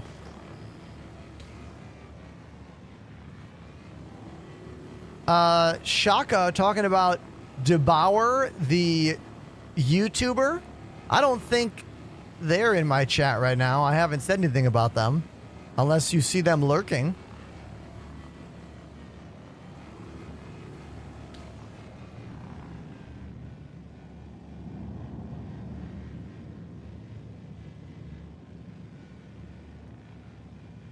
It does nothing. It does nothing.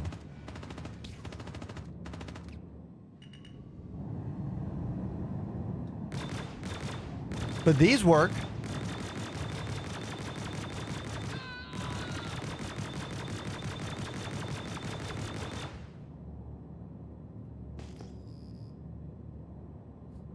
Those work.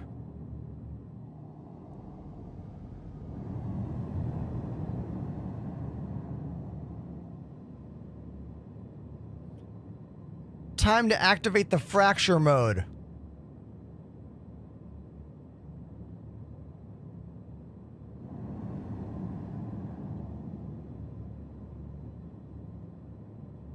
Disintegration mode is only needed. No more fracturing. I guess this ship doesn't break apart more. Okay. We are vibrating the ship with these little things down here to cause it to just break apart. And then we'll slurp it up. There we go. And that is the end of the salvage gameplay loop. Now we got some baddies over here.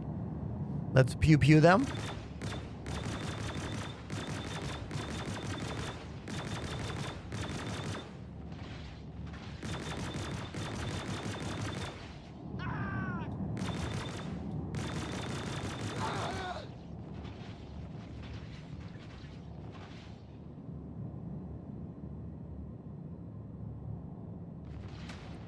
I'm kind of curious to land.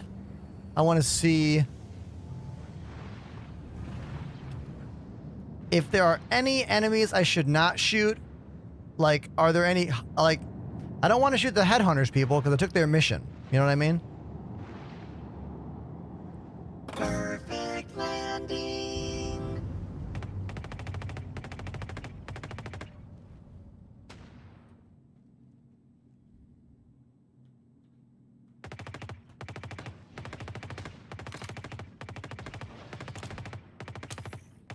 Oh, night vision scope? Night vision ship? No. Night vision scope? Hell yeah. This game makes no sense.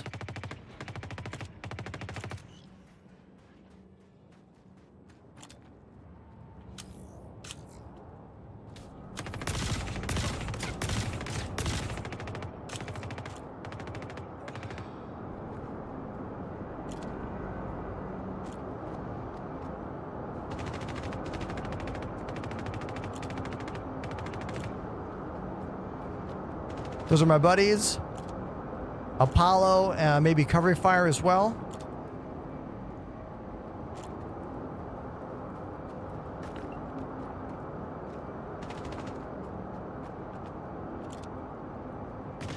Oh, my mouse is on low battery.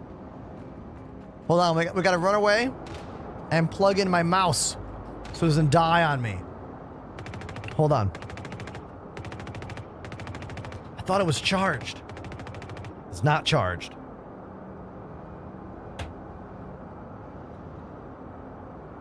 Thankfully, we can just plug it in like this.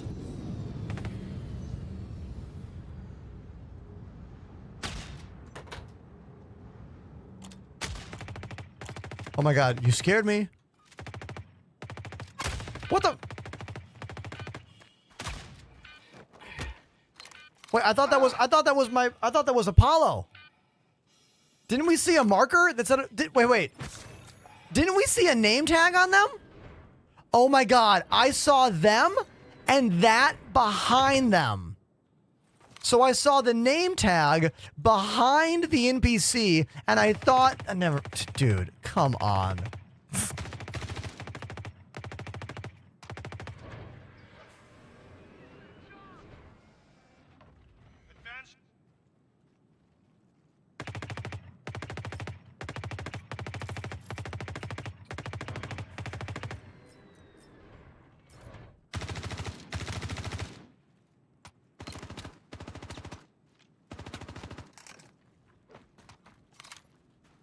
All right.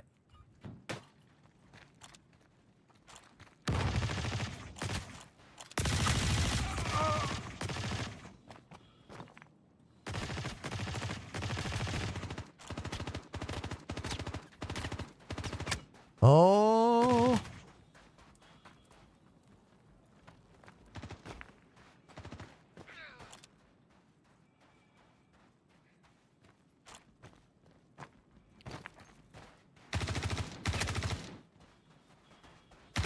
Oh my God.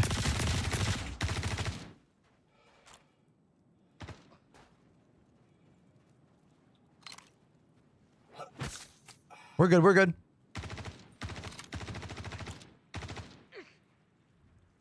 Oh my God.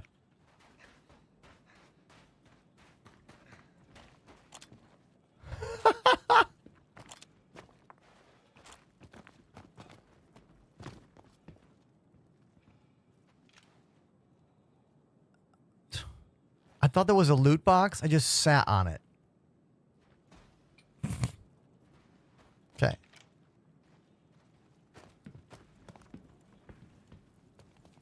Those loot boxes that are just boxes to sit on?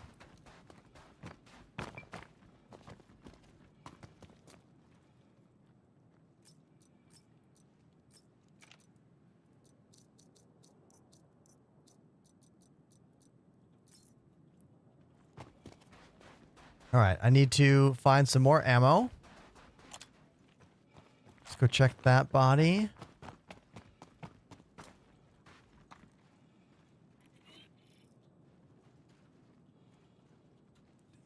Getting the loot button to show up is so effing tedious.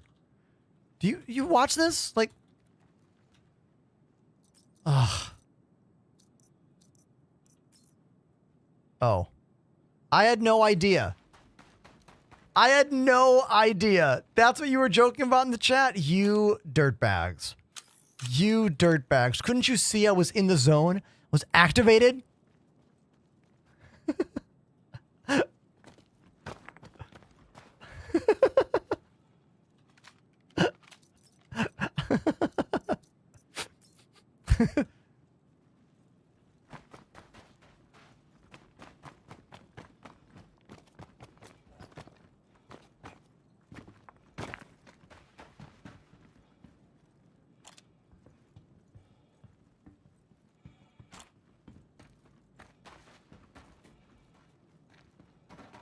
Is the mission done?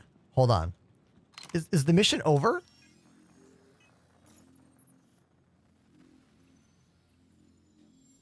Okay, the mission's done. We did it. So now it's just about looting. It's about looting for stuff now. Okay, cool.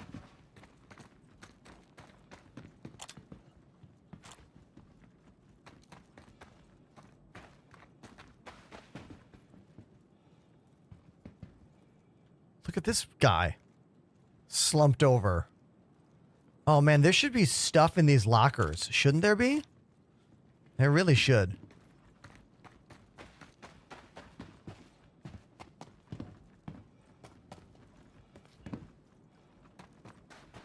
Oh, I can come salvage this Aurora. Yeah. Okay, Aurora salvage. Sweet. Medpan. Pistol. Pistol ammo. C-54 ammo. I don't have that gun, but...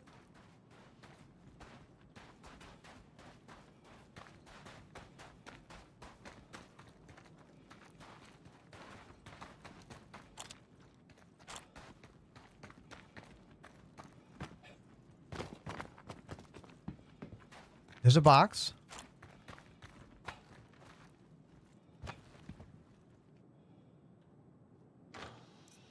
Oh, we got some 16 candy bars. Whoa. Lots of candy bars here. All right. Small artifact fragment. What is that? Oh, we got actual good drinks, though. Those are hard to find in Pyro. Actual good drink. Okay.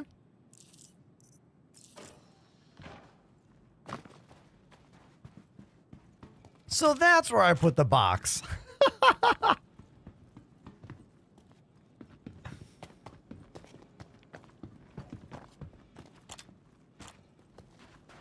But this is Pyro. Where's the box full of guns? You know? Where's the box full of valuable items?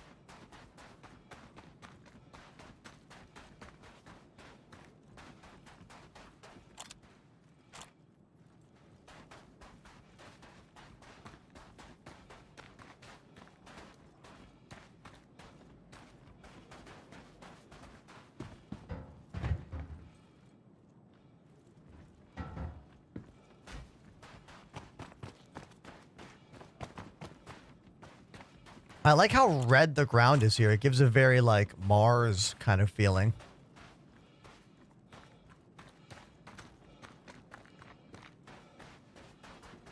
Let's check the tower. Pterodactyl?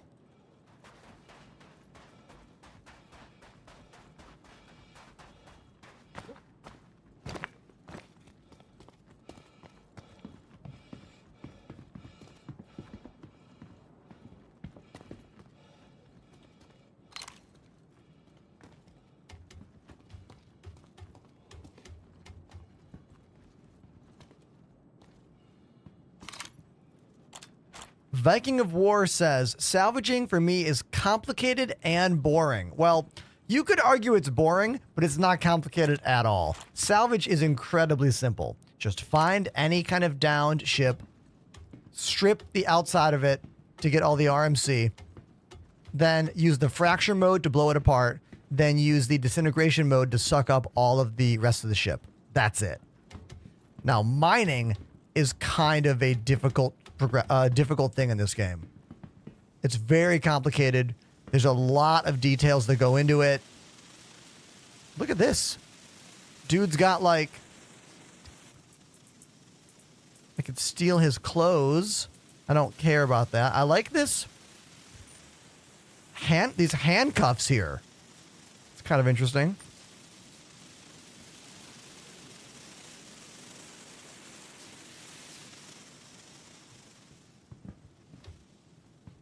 You could argue that salvage is a bit of a boring gameplay. Sure, that's fine. That's fair, you know. I'd agree. But I still kind of like it.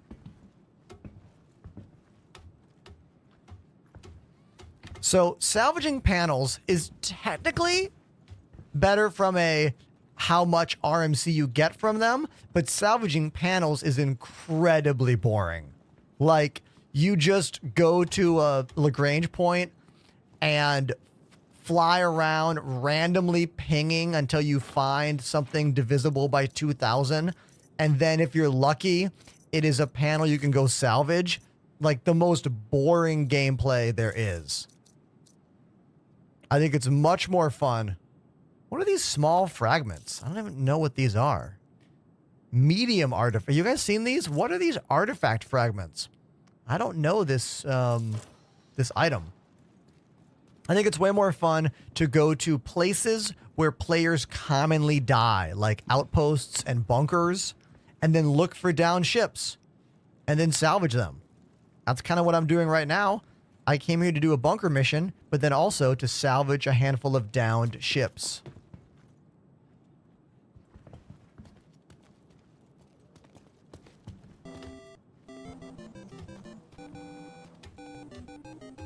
Yo.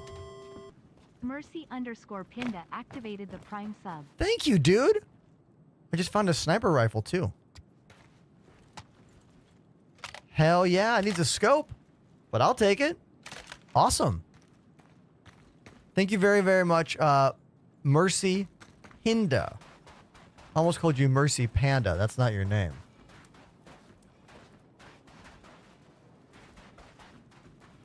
Welcome to the show. Well deserved. Hey, thanks, man. Look, I've been streaming for 6 years.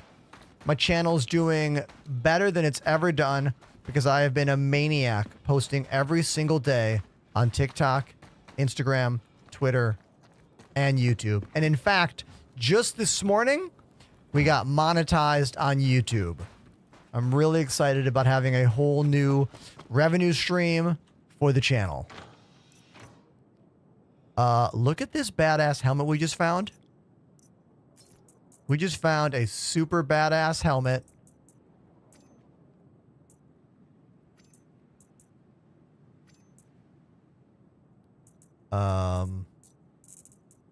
And because of the terrible loot system in the game, I can't just grab it. Oh my god. The loot system in this game is so torturous and awkward.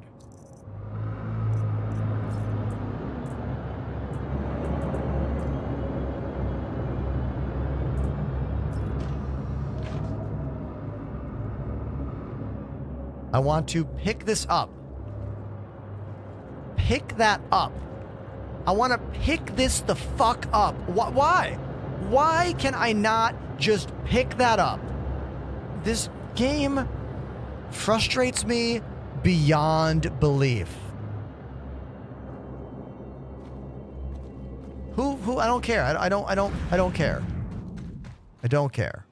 So that's maybe a cool helmet, but we won't get to see it because I don't give a shit enough. Do you know what I mean? Like,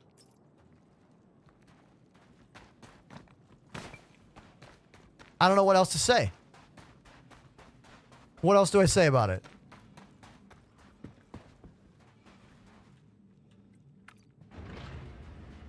Can I breathe on this planet? If I can breathe here, I can take my... Okay, I'll leave my helmet inside my ship and then go back and get that one. Why that is the only method? You tell me.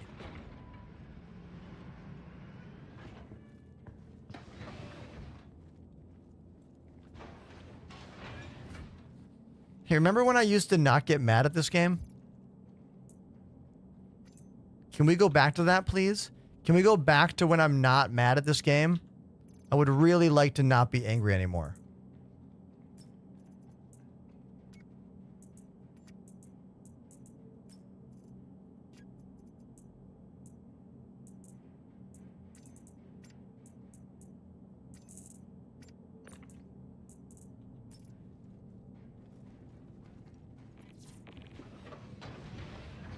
Oh, thank you, Apollo. Thank you, dude. So for some reason,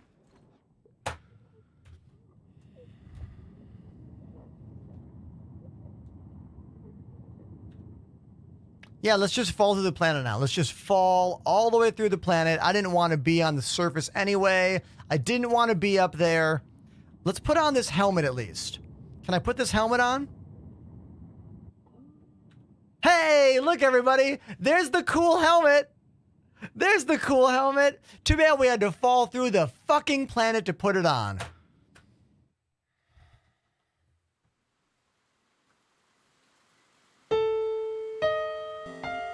L0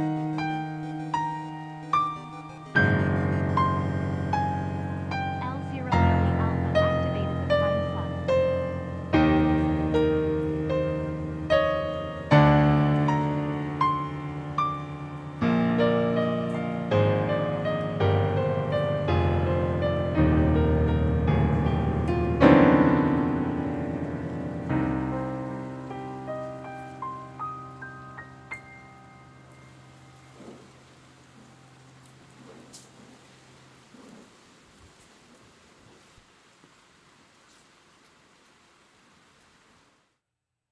I am running out of gimmicks. I am running out of ways to maintain my optimism and positivity while playing Star Citizen for you.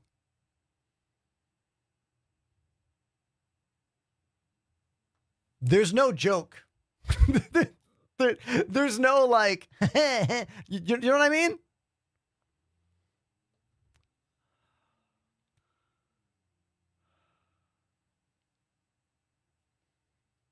I truly don't know what I'm supposed to do here. Do you know? I don't know. I don't know what I'm supposed to do. What am I supposed to do with this?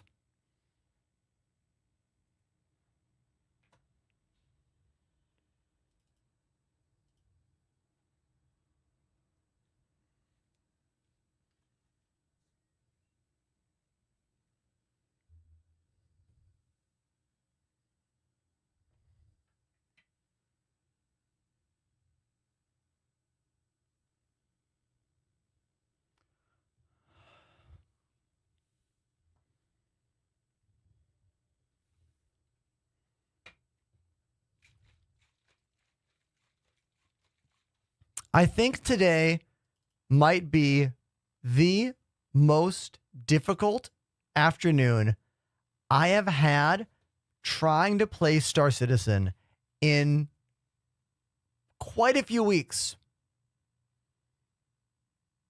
Quite a few weeks.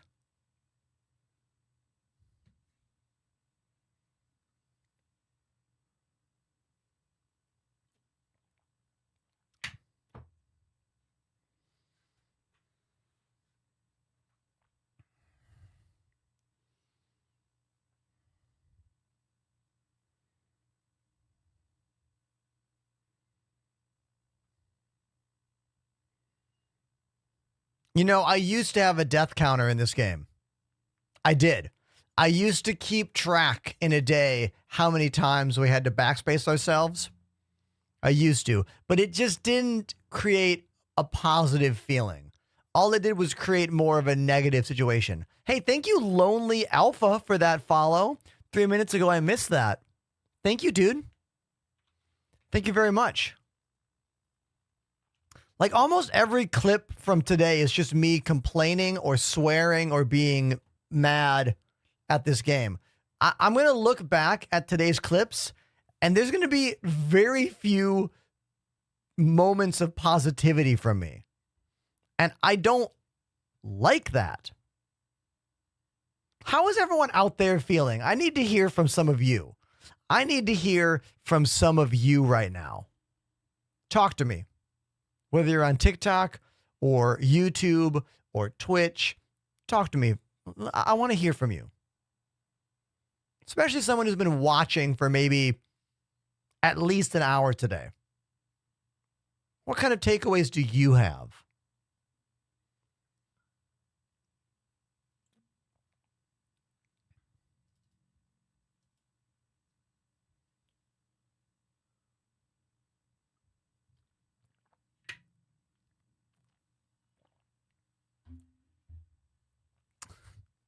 Thank you, Apollo. We're going to make some tea. Just turned on my kettle. Let's make some tea.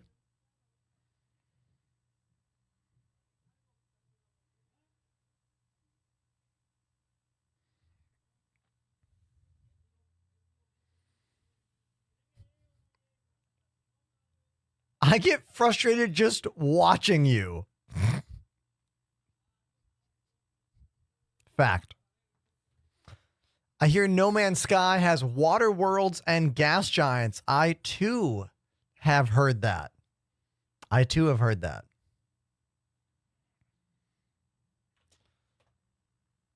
I've been waiting to watch the rest of the SC Live all about the bugs. Should we watch it right now? Maybe we should watch it right now. You know what I mean? Maybe we should.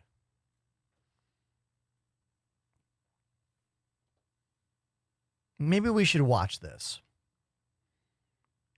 Do you want to see the moment where they talk about me? They talk about me. Do you want to hear that part? Hold on. Let me get there.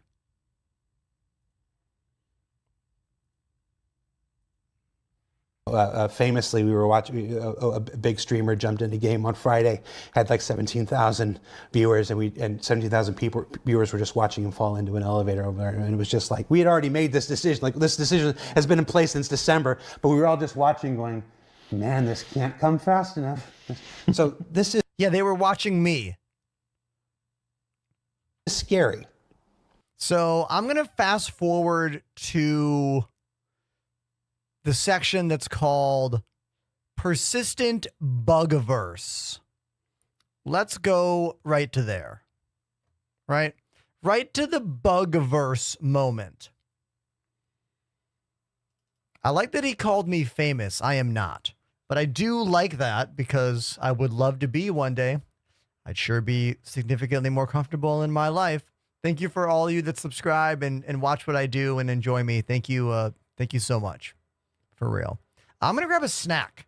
I got to get a snack. If we're going to watch this, I got to be snacking. So, hold on. Let me get a snack. Chat, you want something? Thanks for that follow. Chirpy.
I'm back.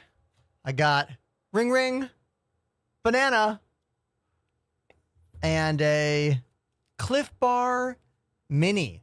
Did you know they make minis? They do. Yeah.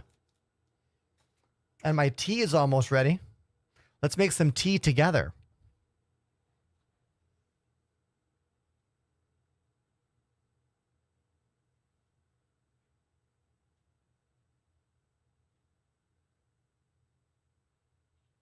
Here we go. Tea cam.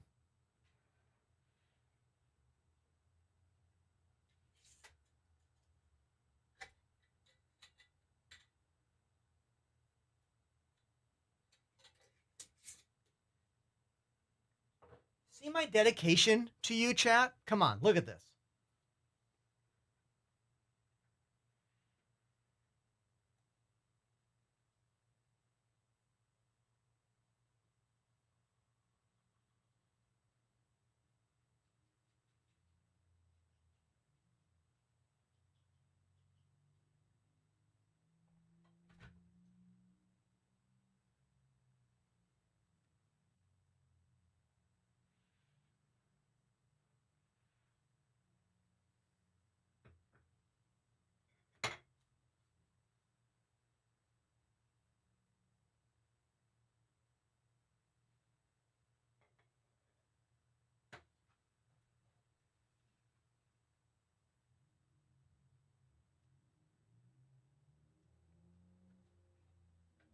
All right.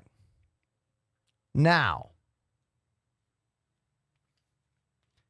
we can enjoy hearing some official talk from Star Citizen directly about the biggest bugs in this game. The next thing we're about to watch is all about the bugs that have been bothering us the most in this game for years, why they're happening, and what their plans are to fix them. I haven't watched this yet. I wanted to wait to watch it with all of you. So here we go. Play. For the project, for sure. All right. Persistent Buggyverse. Yeah. So, so it's not all going to be fixed in 1 or 2 or even 3 patches, but 1, 2, or 3. Hell, if they can fix even some of these, even one of these in 2 or 3 patches, I'll be flabbergasted and very happy. And so will all of you.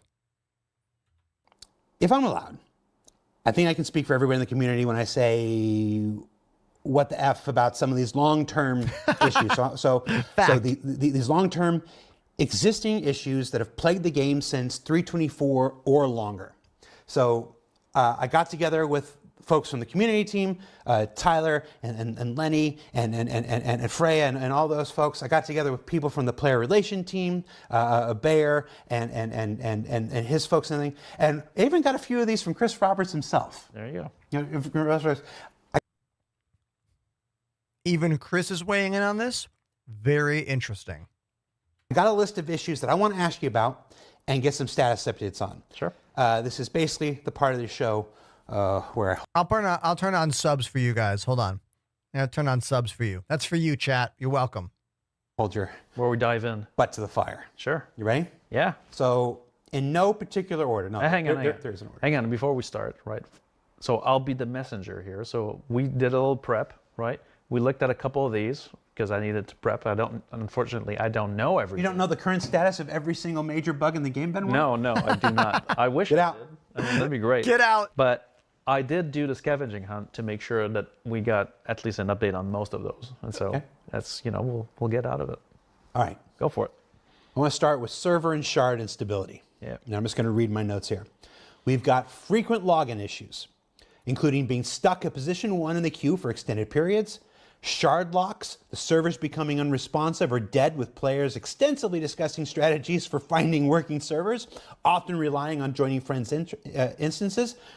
So let's tackle these one by one. Yep. I would say what they're talking about right now was a really big problem in previous versions of 4.0 preview and previous versions of 4.0.1.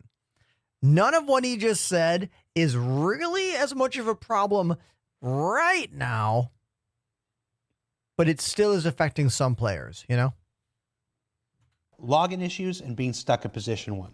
So this one we're actually deeply investigating right now. It looks like, so we have, and I'll go deep with technical details here to properly explain, not just the status report. So matchmaking, right? So when you click on that button, join the universe, you're talking to the matchmaking service or the matchmaking system. He will find one of the shard instances that's available, right? All these shards report their health to make sure that they're, doing good, that if one of their servers is not good or their FPS is not in a good condition, it always reports a score. And we will always try to match you to either something that has shard affinity to you or shard affinity. Well, it's either your player is already in that shard, right? That's the ultimate affinity, or you've been in that shard before. So we try to have a level of shard affinity. Shard affinity. How many of you in the chat knew that term before this started? Now the problem with stuck position 1 is that we've matchmade you on a shard. And now the matchmaking service is basically telling the shard, this guy's coming. That's called a process called authorization. And for some reason, now the latest update that I've got this morning on this is that the authorization call sometimes will take multiple minutes to close out. And so we don't know what the cause is on this one yet. It's kind of a new identified condition, but that's one that we need to hotfix absolutely on live. So that one is still a mystery. In order to get that back in there. So that's one that, when we figure it out, is fixable by hotfix. Some things require a patch, some things require a hotfix that can be done under the. So that's a thing that can be fixed. Hotfix. Any day of now, the. I can speak a bit about the hotfix, how it works, right? Now, I don't like to use the word hotfix for everything, but that's the word we have for now, right? Because not all fixes are necessarily hotfixes. Some of them are just, they need to go out. But cold fixes. So what we cannot fix right now is a server change. So a change that goes on the game servers. That's one of the easiest things to roll out. So we can actually make a code change and then we start deploying it, and then your game servers will slowly start updating, right? And that is the easiest one to roll out. But there's some requirements for this. There must be no data change, no asset change, and the network compatibility of the build needs to be maintained. And so that means that there are some things we cannot hotfix because it would cause a client incompatibility. And so there are some bugs that we're like, we have a fix, but we can't roll it out, right? We have to wait for the next patch window. Well, yeah, exactly, right? Which we are talking about in interest of this to have now like maintenance windows where we can actually roll out data fixes, right? Where we now need to force players to upgrade their client, but that would allow us to actually, take the environment down, also do some maintenance. We rarely do live maintenance on the environment just to, change things. We kind of try to keep them the way they are, but this will. Would anyone who's watching my show right now, would any of you be upset if at a random time, not when normal patch updates come through, if they were like, hey, everyone, we have a patch that fixes a problem you're having. You can download it right now to fix that problem.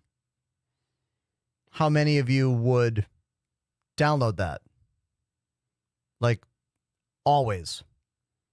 For me, they could stop this game at any time, at any point, during any day and go, hey, everybody, update time. Just cut all the servers, close everything down, and then I'll download a new fix. I will download a new patch of this game anytime it's available. Hell, I would download a new version of this game every 2 hours.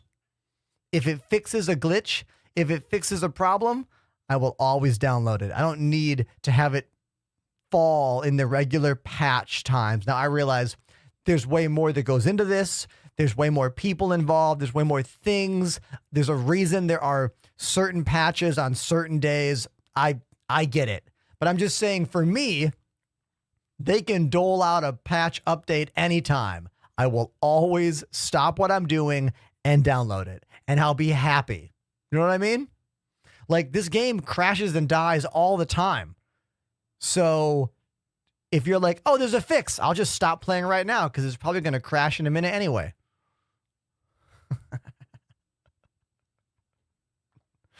Okay, continuing. Will allow us to actually perform live changes more aggressively. So we're trying to nail the process now for that. So Good. the That's second great. kind of thing, I like that. we can change is a hybrid fix. Now those are very hard to do because a hybrid restart will disconnect all players on a shard, and so we can't upgrade a shard that's already running. Correct. And so we have much fewer game shards now than before, and so that means that disrupting them will have a drastic effect on the live environment. And so those fixes are a bit of a problem. So typically, it reflects in the number and the name of your shard when the hotfixes roll out. Chat is just spamming. Do it. Just do it. See? Just what I was saying. Interrupt anytime with the download. If our server crashes because you fixed something, none of us will care. One of the things that we don't do that a lot of MMOs do is have that regular Tuesday downtime or something like that. And those are the times where those things are necessary for other games. I mean, Elite Dangerous has that. Is this something we've considered? Yes, that's what we're trying to prepare for now, is to have an official maintenance window. That we're not thinking about systematically doing a downtime, but we're thinking about scheduling it, and then we'll let players know before that happens. Beautiful. And then we'll be using those moments to do infrastructure changes or upgrades that normally we would have to wait for. That would be. I'm just looking at chat right now. There's nothing you've said in the last hour and a half that's getting the reaction. They're just like, yes, give us a maintenance window. Fix your shit. I love how Jared is acting during this talk. Like, I don't know if everyone who's watching the show right now watches a lot of Inside Star Citizen or SC Live or whatever, but this is the lovable Jared Huckabee right there. He's great at his job, but I can feel so much more intention from him during this video. Like, he seems less car salesman like, if you will, and more like, I care about this game and project a lot, and I'm someone in the company who can ask these aggressive questions to someone else in the company. You know what I mean? And I like it. I like it. Great job here, Jared. Crushing it. He and I have only been able to talk a few times at CitizenCon 2 years ago. Sadly, we didn't get to speak very much. Oh, I'm going to tell you a quick story about Jared. So, day one of CitizenCon, I am exhausted because I went to TwitchCon for 2 days, and then I left on a plane at like 6 in the morning to go from Vegas to LA to go to CitizenCon. And Pandemanium picked me up at the airport. Thank you again, Pandemanium, for that. Point is, at the end of that day, I was exhausted. So exhausted that I got back from the convention, went into my room, ordered takeout, went downstairs, got the takeout, and like just out, right? But when I was in the lobby of my hotel getting food, I heard someone yell, Enterprise. I was like, hey, everybody's kind of waved. Went up to my room. You want to know who that was? It's Jared. If I had only paid attention and wasn't so tired, I could have sat down and like hung out with Jared and talked, and like it would have been a good experience. You know what I mean? But like I was too exhausted. I didn't even pay attention to who yelled my name. But it'll happen again in the future. All right. It'll happen. All right. Now that my story time is done, back in. 5. Is that 5? I think so. 5? Load times went way up. Yeah. In 4.0. Yes. Way up. That's Benoit. right. Yeah. Yeah. Load times were a big, big problem in the beginning of the 4.0 situation. Especially for Pyro. Pyro side. And frequently players would actually time out of their load. Yeah. Oh, yeah. So who remembers that? You would time out, but then the timeout screen wouldn't show. So you would have a black screen with an invisible button to say, okay, I timed out, but you wouldn't know that. Yeah, that was a great one. So, interestingly, now that's still being investigated, but the current hypothesis on this is that the way the Pyro system was built. First of all, the requirement when you connect, right? What the hell's the game doing, right, in that loading screen? And then you open the console and there's stuff flying around. What is it doing, right? It's going through this context establisher set of tasks, which are like all the phases for the connection, right? Currently, when players load into Pyro and have a long load time, it seems to be related to the way the system was built, where there's an entity in the Pyro system that holds the spacescape for the system. Right now, we're peeking behind the spacescape. I'm going to try to keep track of whenever I hear something that I've never heard before. I'm always like, is this a CIG term? Is this a game dev term? Is this an in-game term? You know what I mean? I'm always playing that game up here. The spacescape. Let's rewind a bit for context. Pyro system that holds the spacescape for the system. Right now, we're peeking behind the curtains of how the levels are made, but there's a requirement for the CET connection, right, that requires that all the entities that the client needs to load need to have an authority assigned, right? Now, so this is directly a server mesh change.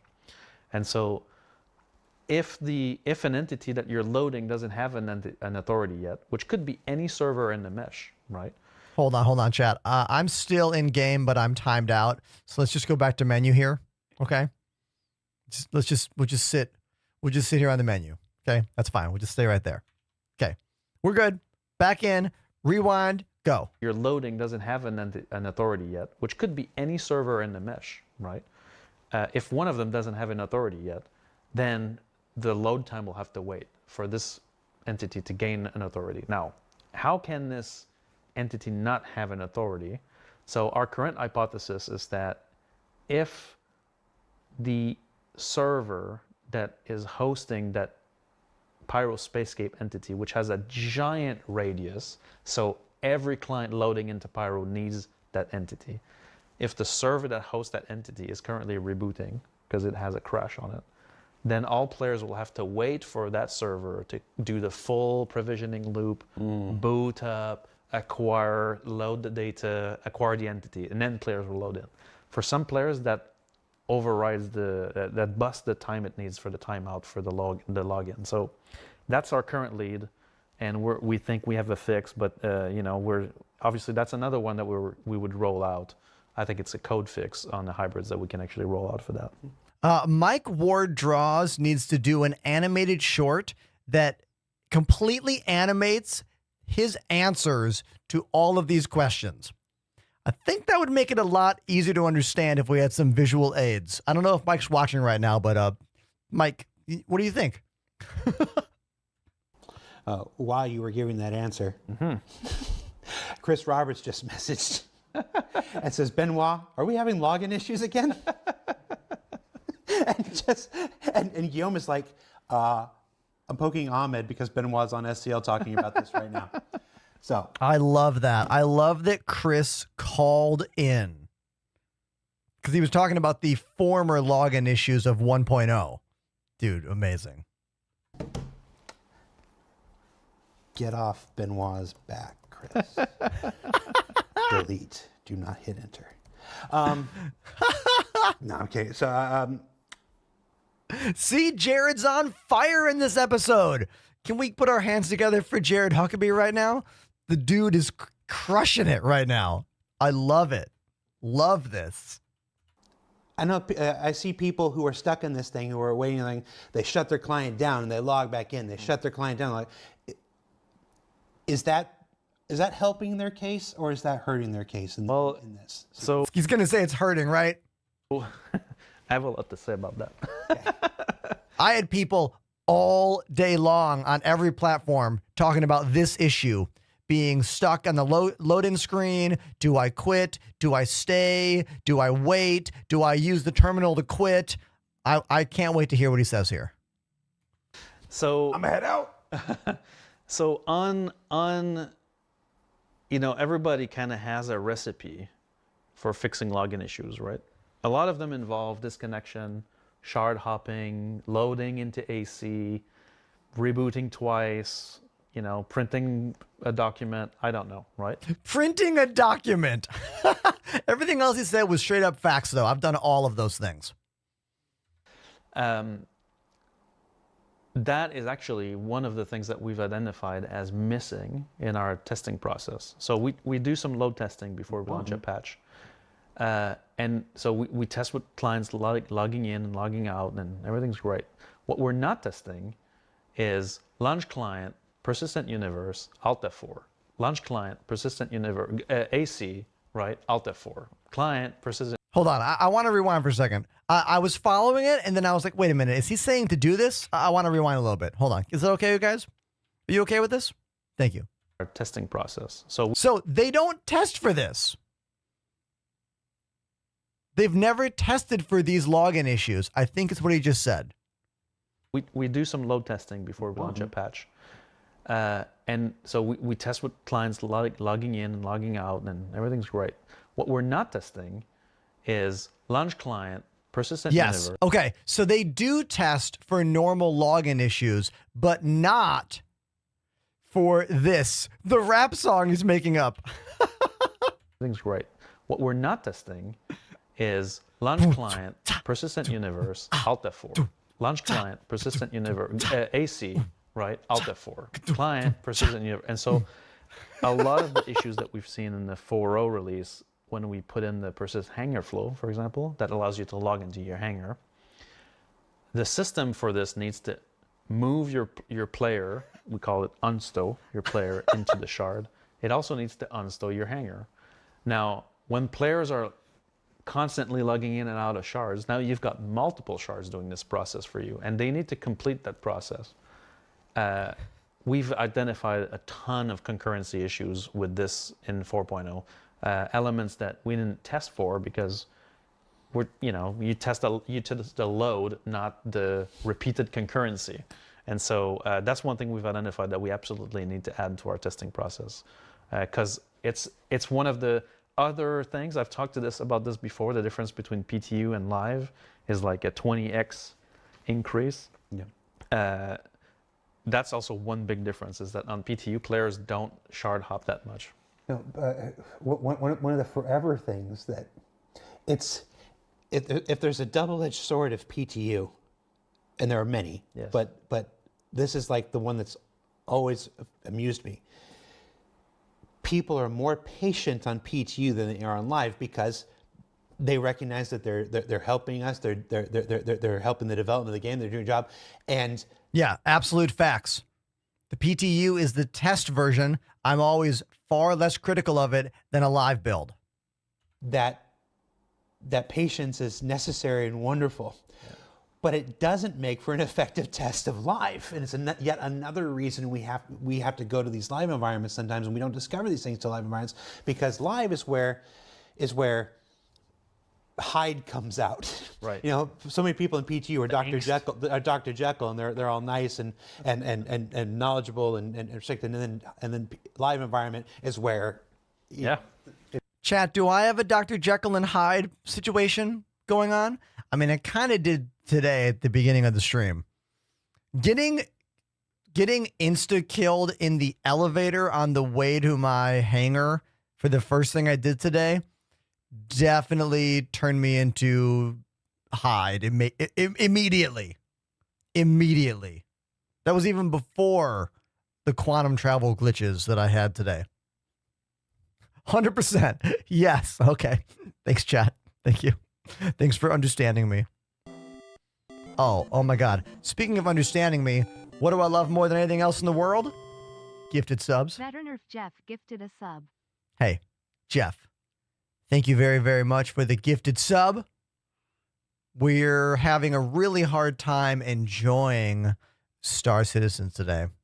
So we figured we would watch this live show from Friday all about what the biggest bugs are and what their plan is to fix them. And they even called me a famous streamer earlier in this episode. All right. That's what Jared said. And it kind of made me blush a little bit, even though it's not true. But it is still a cool thing. Okay, let's go back to the show. Here we go.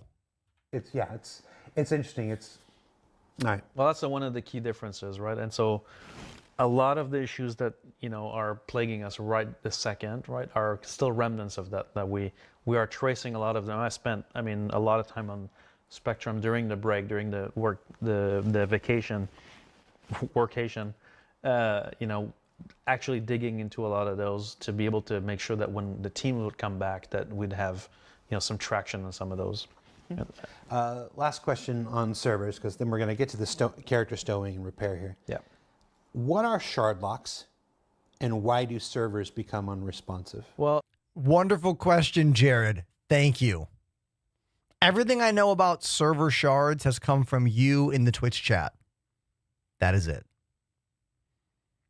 So that second part's little question here. All right. So shard lock, we never really call this shard lock. This is like a community term. You're never really locked into a shard, but your character can only be into one. And I disagree with the first thing you said. Your character can definitely be locked into a shard, because that was the impossible to get back into game glitch that we were having previously. Let's rewind a little bit. I want to hear him say that again. Locked into a shard, but your character can only be into one. And so if you get match made into one of, let's say, US E1B 010, everybody's favorite shard, which it is true, that shard is cursed. Why don't we get that information? Why can't we easily, without terminal access? I'm not talking about those tiny ass numbers in the corner of the screen. Why can't they just tell us the name of all the servers, when we join in, so you could see it and be like, oh, okay. And then when it's bad, you're like, okay, I need to get not on that one. Not on that one. Why is it such a hidden game to know what server and what shard we are on and how to change between it? I hope they talk about that. I feel like they're not gonna. But from my perspective, it would be so much easier. Oh, wait a minute.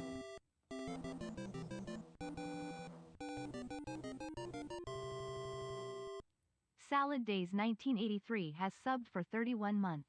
Salad Days. When's the tour start?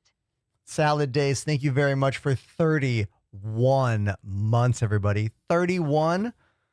The tour starts in 2 weeks. Exclamation tour in the chat. I'm hitting the road with the band called Stop the Presses. We have about a week's worth of shows on the West Coast. So if you live in California or Vegas, come see me. All right. Now let's get back to this. Talking about shard lock. The 010, everybody's favorite shard, which it is true, that shard is cursed. I'll tell you right now, it's always 010. I don't know why, but that one is always the one. Take it out to the shed and shoot it. It doesn't matter. It doesn't matter which patch. The USE 010 shard for some reason. Dude, Jared is killing me with this episode. Oh my god. Reason is the bane of our existence. Anyway, so you go play there. Your character will get unstowed. So Hybrid will unstow your character, moves it from the global database that allows you to go anywhere to that shard. Now you are, according to community, shard locked, right? Because you're playing in that shard right now. What's supposed to happen is that if you quit the client or you get disconnected or the client crashes, when you come back, you're going to match made on this shard again, right? We pause this to answer a question in chat. Ender, can you play the Power Rangers theme song or the Turtles theme song? 100% yes. 1000%. I can probably sing those theme songs as well. The Turtles one for sure. Okay, back to this. Rewind, go. You're playing in that shard right now. What's supposed to happen is that if you quit the client or you get disconnected or the client crashes, when you come back, you're going to get match made on this shard again, right? Now, if that shard is no longer available during the time where you decided to come back or whatever, then that's going to give you a nice little 60K error, right? Which will say, hey, your character is there. That shard is no longer available. Now, what that means is that behind the scenes, there's a process that's taking if the shard is crashed, there's a process that's currently processing that shard and will stow back your character. So it's time. Time will fix it, right, in this case.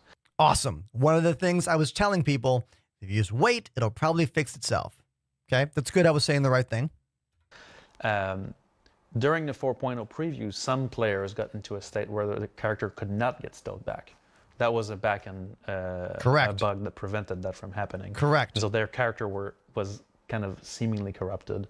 And so we had to go in and fix a lot of those. That caused a permanent 60,030, I think is the one, where basically some players were stuck in that mode for a long time. And so we had to actually do manual actions to solve that. But otherwise, in most of the time will make your character go back to the stow position. And then once you're stowed back, you're able to go back in there. So that's what we call, or I think that's what the community calls shard logging. Yeah, it was definitely the 630. Now, he didn't mention why that would happen immediately, because he kind of talked about like playing the game and then like stopping and coming back. But wasn't that happening like instantly? Like you were getting put into a server that would immediately crash? I don't know. I don't want to dwell on the past. Let's keep watching. I want to get to the next topic, which is elevators right here. Good. I don't give a shit about that anymore. That's old hat. I mean, it's still a problem, but not as big of a problem as elevators. Let's go. It's building a reputation. You know, it's coming for 30K's crown right now. Slowly. Let's talk about elevators and trams. All right. Let's talk about elevators and trams. We didn't talk about repair. You don't want to talk about repair? Well, actually, that question was mostly about the 60/30 and the stowing. You basically covered all. You did it. That's kind of true. So, elevators and trams. Yeah. Broken or missing elevators. It says elevators and tramps. That's a typo. In various locations. Preventing access to hangars and other areas, or simply trapping players inside. Trams that either let you fall through the floor or yeet you into lower orbit. Yes. My question to you. What the fuck? That's 6. So I love how real Jared is being in this episode. Jared is the hero of the story. All right. Brief history, right, of transit. This is a very old system that's been in the game for a long time. And transit in the context of streaming is already a non-trivial problem to solve, because and I need to dive into the why, so to explain a bit, the complexities behind it. But so the transit system is composed of multiple components, right? You've got peripherals, so that's, for example, the button you press to... The button you press to blow up your ship when the elevator won't work? Yes, correct. That is a peripheral I use very often in my job streaming Star Citizen 5 days a week on many platforms. Thank you for watching. Look at the way he's looking at me after that statement.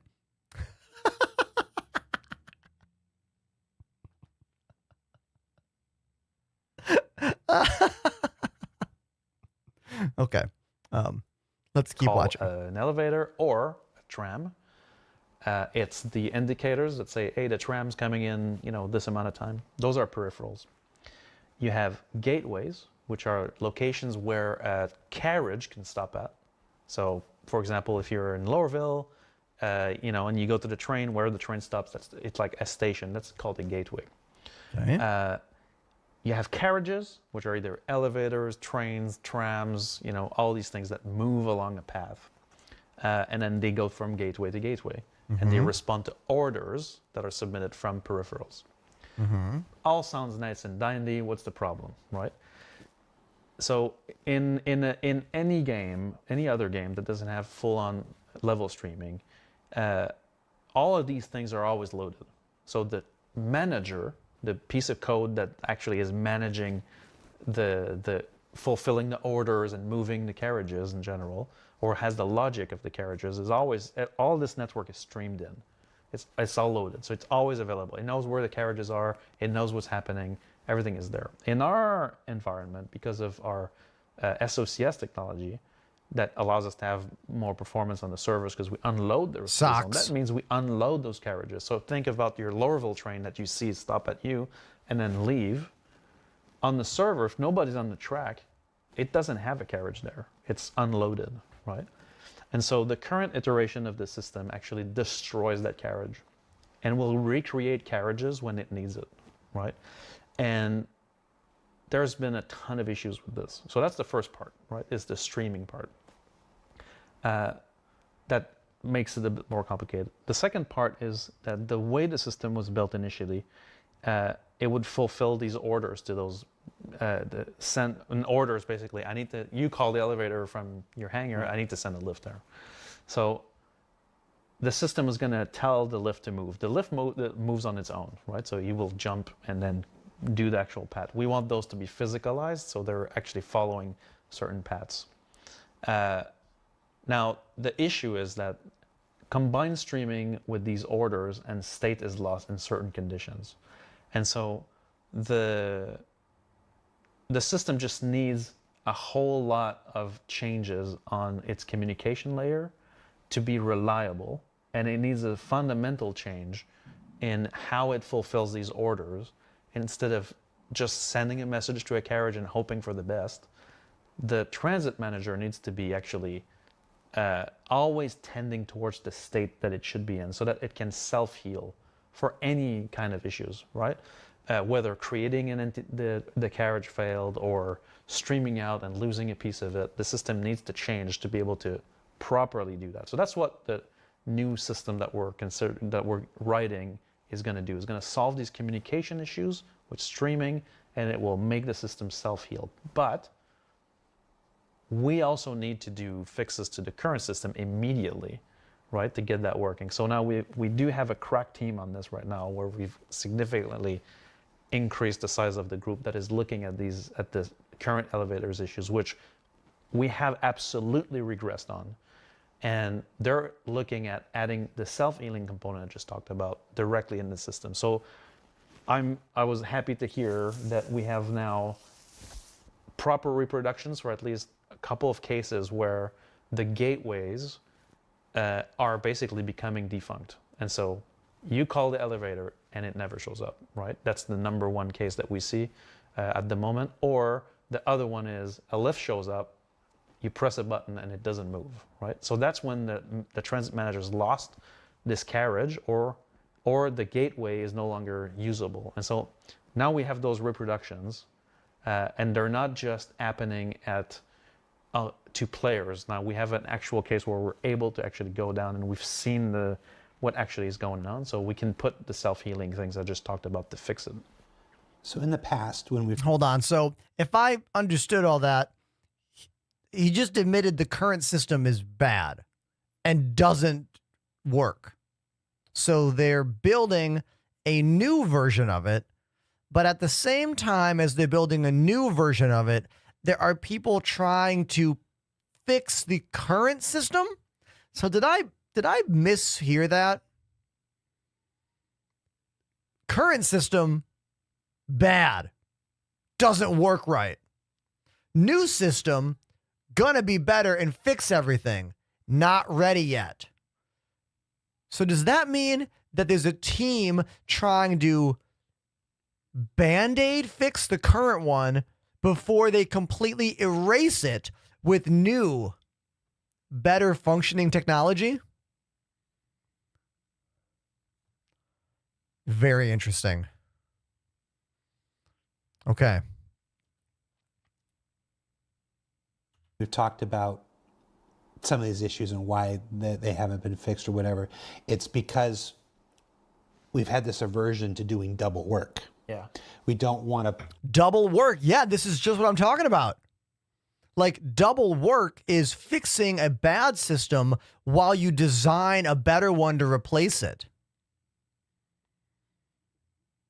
We don't want to work on a Band-Aid when we know the long-term solution is ripping the whole Thank damn you, thing out Jared. and replacing Yes. it with something else. Try to do minimal change on the existing instead. What you just described, though, is doing both. Though. So at present, I just want to confirm this here. At present, some amount of persons are working on writing a brand new transit system built for the server meshing reality, correct, and all this stuff. Yes. But at the same, that's going to take X number of months to do.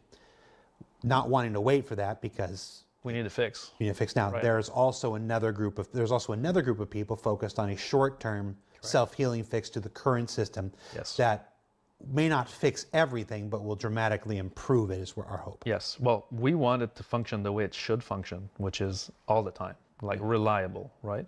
Now, it might. Can you imagine, chat? Can you imagine it? The day where you're like, elevator, please. Oh, all right. Like every time? Every time?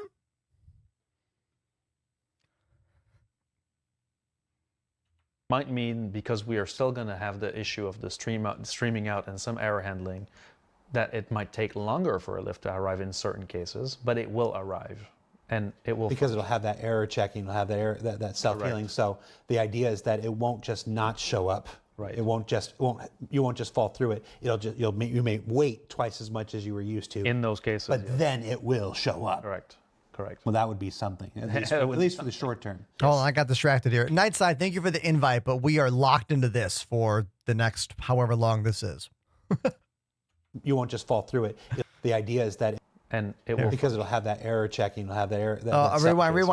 Rewind. Now, it might mean, because we are still going to have the issue of the streaming out and some error handling, that it might take longer for a lift to arrive in certain cases. But I don't give a shit about that at all. How many of you in the chat think the elevators move too quickly? How many of you think they move too quickly? Like once you get in and the doors close, they used to have a fairly logical amount of time. You close the door. Oh,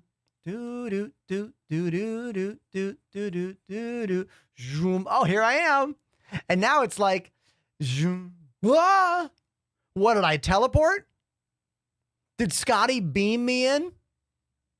Scotty beam me in. I can't even do the line. I can't even do the Spaceballs line.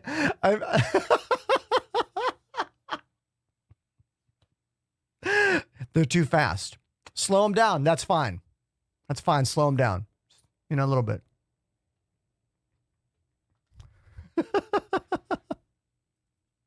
Look, Elite Dangerous used to give us elevator music. Remember when their elevators premiered? Remember when the Elite Dangerous elevators premiered in Odyssey? There was music? Well, you remember this? I do. Okay. That it might take longer for a lift to arrive in certain cases, but I'm fine. Will arrive. I'm fine with that. It will, because it'll have that error checking, it'll have that self-healing. So the idea is that it won't just not show up. Right. You won't just fall through it. You may wait twice as much as you were used to. In those cases. But then it will show up. Correct. Well, that would be something, at least for the short term. Yes. That would be something. Yeah. Okay, and that helps me explain why we're doing both. Right. No, because we need to why we're fix doing it short-term right fixes and exactly. long-term. Okay, that makes more sense to me.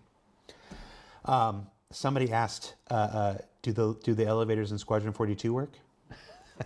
They use the same system, but the streaming bubbles in Squadron 42 are a lot higher, so they will stay streamed. Single player, yeah.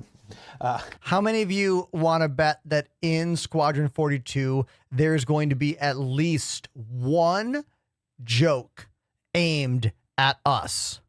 Like there's got to be at least a couple Easter egg style jokes. Like an elevator that opens up and there's no elevator in there, and then you have to swim through it or whatever. I think it would be fun if there's at least one joke like that in the game. All right, let's keep watching here. I don't want to dream about that. Let's stay on track. Stay focused in right here. And then many people are like, just build stairs.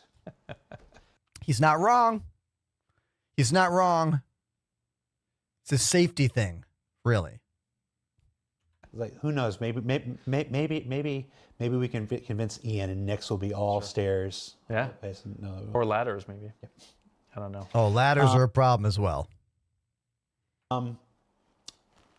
Hangers. Yeah. Hangers.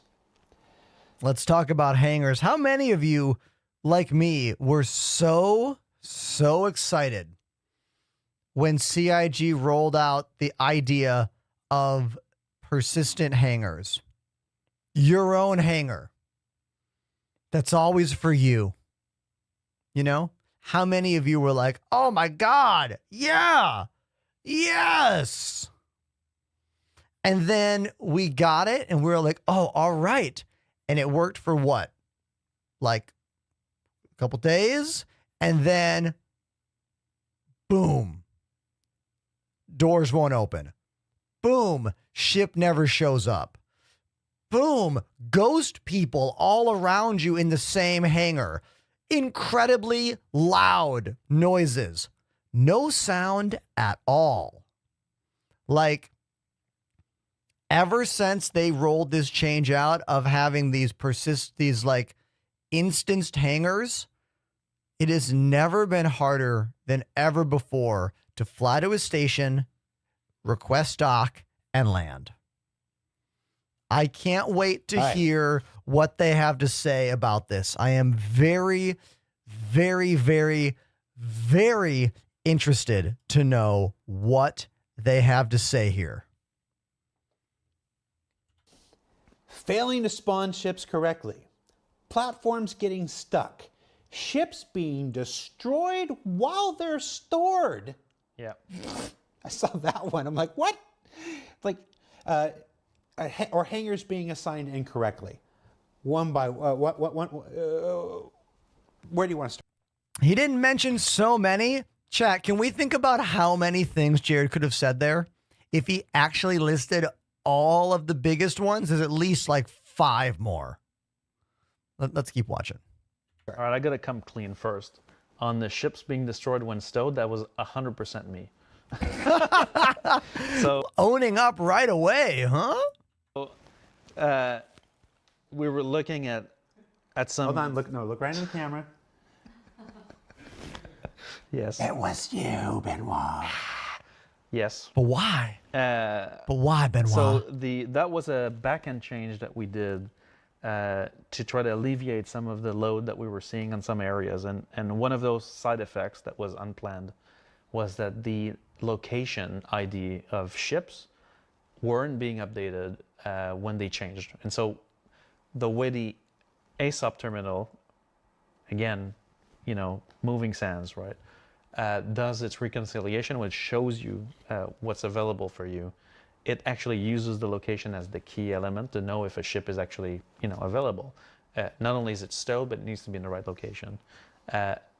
Now, this change that I had made for optimization did cause, for a couple of days, the issue where the locations weren't updated, and so all your ships that were stowed in lower locations would show as destroyed. But they were there, but they would show as destroyed in ASOP. And so, yeah, I'm gonna take the blame for that one. That was me. Is this okay? Is this like if a branch falls in a forest and nobody can hear it? Does it really? The ship's not technically destroyed, but if it reports destroyed and you can't call it because it reports destroyed, isn't it destroyed even if it's not destroyed? Yeah. Well, Okay. it actually claiming it would actually destroy it too. So technically, it's destroyed. Right, but we resolved that one. Yeah, that one's resolved. Okay, so let's get back. So let's talk about failing to spawn ships correctly. There we go. Platforms getting stuck. Right. So let's talk about hangars first. Right. Okay. So, people that play more on the PTU know how the system works, but it's actually a bit special in that, first of all, the hangars are instance. So they're instance on your shard. This is a change to the game. Didn't used to be this way. You have access to your hangar based on, your ownership of it. But all the hangars on a given ATC gateway, so these are the actual hangar doors on the stations, right, are all stacked on top of each other, right? So that's why that there's been bugs in the past during the PTU cycles for... That's why we hear everyone's ship.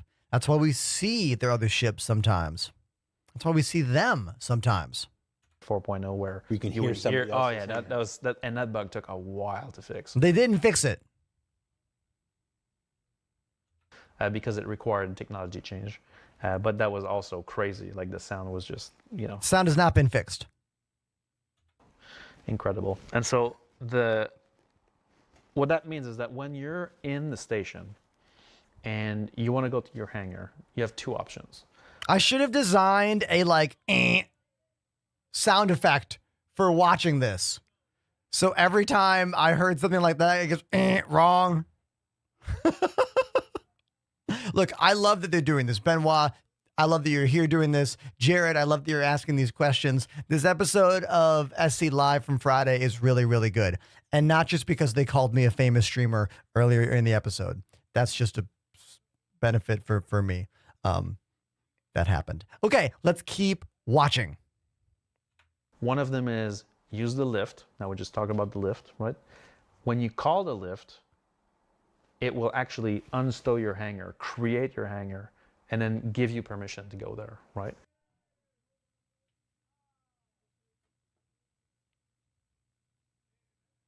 Can I hear that again, please? Actually unstow your hangar, right? When you call the lift, it will actually unstow your hangar, create your hangar, and then give you permission to go there, right? I'm not a game developer. That sounds like extra steps, but I don't know. I'm not a developer. What the hell do I don't know. That's probably the way it's supposed to go. Right the moment you hit that button. So there's a lot of things that need to happen in right suggestions. Then you enter your hangar. There's render culling that comes into play that will... It sounds expensive in developer terms. Yeah. Create, destroy, create. Then you enter your hangar. There's render culling that comes into play that will make sure that you only see your hangar, even though everybody's on top of each other, that physics only affect you, right? So they're all stacked. Now, why can't we just use the regular hangars anymore? Does anyone know why that is? Like, there are other pads at these stations that we don't ever get anymore. It seems like they are just not used in any capacity. Is that because they want everyone to be calling their own instance hangars so they can test this? Look, how many of you would just choose the old hangars? The old landing pads? Like, you can still land there, but you can't store your ship from it.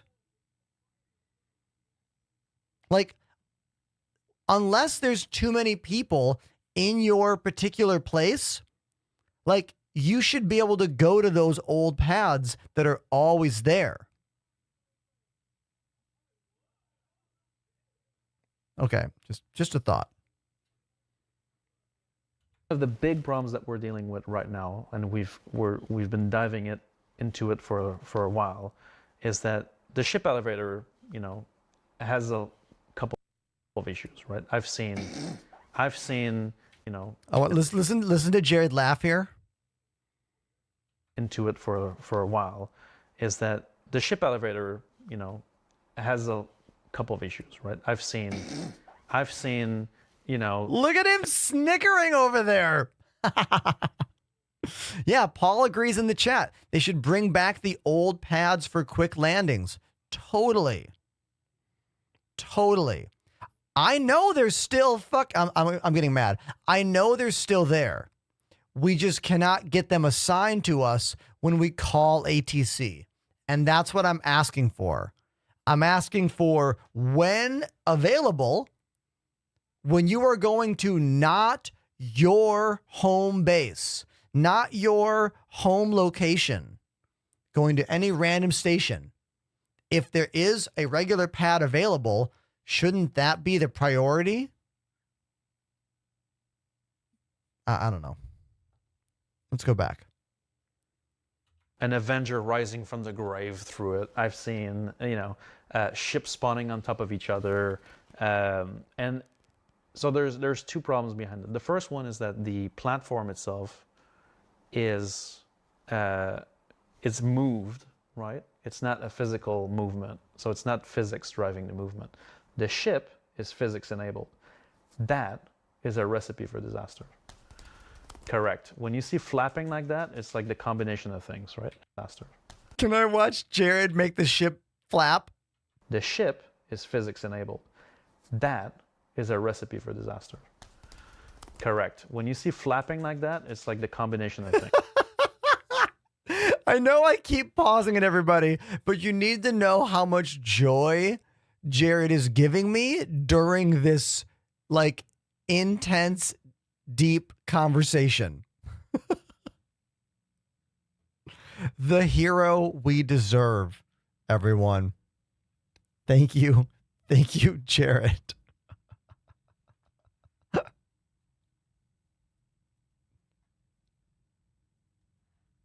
Okay.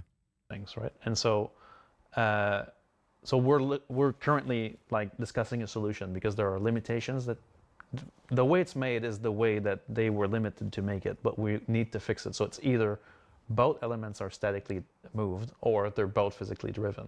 You can't have this combination. That's what causes all these things. So that's why sometimes server FPS is good, performance is good, all your ships are going to go up, that platform, everything's great. And some other times, half the ships is in the platform, and that's an issue. So currently we're rechanging the layout and the setup of the hangars to set this up properly so that it never happens again. The unstow issue is actually... Okay, so they're working on it. We think at the moment a bug where in the timing of how when you leave your hangar, we need to stow back this hangar, right? Because if you go to another shard, we want you to have access to your hangar. The timing of this, if there's a ship on the pad when you leave, there's a possibility in the timing where the ship will be stowed with the hangar instead of being stowed on its own, and then the hangar is clean. And that condition is not properly detected when you unstow the hangar again. And so in the cases where, for you as a player, you're not going to see a difference in that you leave with the hangar on the ship on the pad, you leave your hangar, you come back on another shard, and you just go to your hangar, your ship's going to be on it. But if you call a ship from the station and the ship was carried with your hangar up and down, then the ATC is not going to know that there's a ship on the pad, and he will attempt to spawn it there, and that's where crazy happens. Two ships on top of each other? And so currently we're looking at that complete cycle to make sure that the timing is correct. And there's also a couple of other issues related to this. Some corruption of data can happen in that case. And so we have an entire team dedicated to the hangars right now, just making sure these issues get solved because they're affecting everybody. I'm happy to report, though, that one other issue that we had with the hangars got solved related to how you exit the hangar. So usually in a ball of flaming wreckage.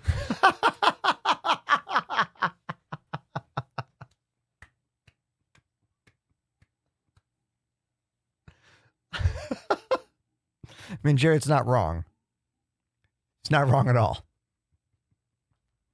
What I really want to know, and I don't think they're going to tell us in this episode, but why can we not use any of those other landing pads at the stations? It seems like no matter what station you go to right now, in Stanton or Pyro, you get one of these new instanced hangars that exist all on top of each other in the same location. Unless you go to the docking ring when you have a really big ship that has those docking collar features. I wish we could use the landing pads like this one literally next to them. right there.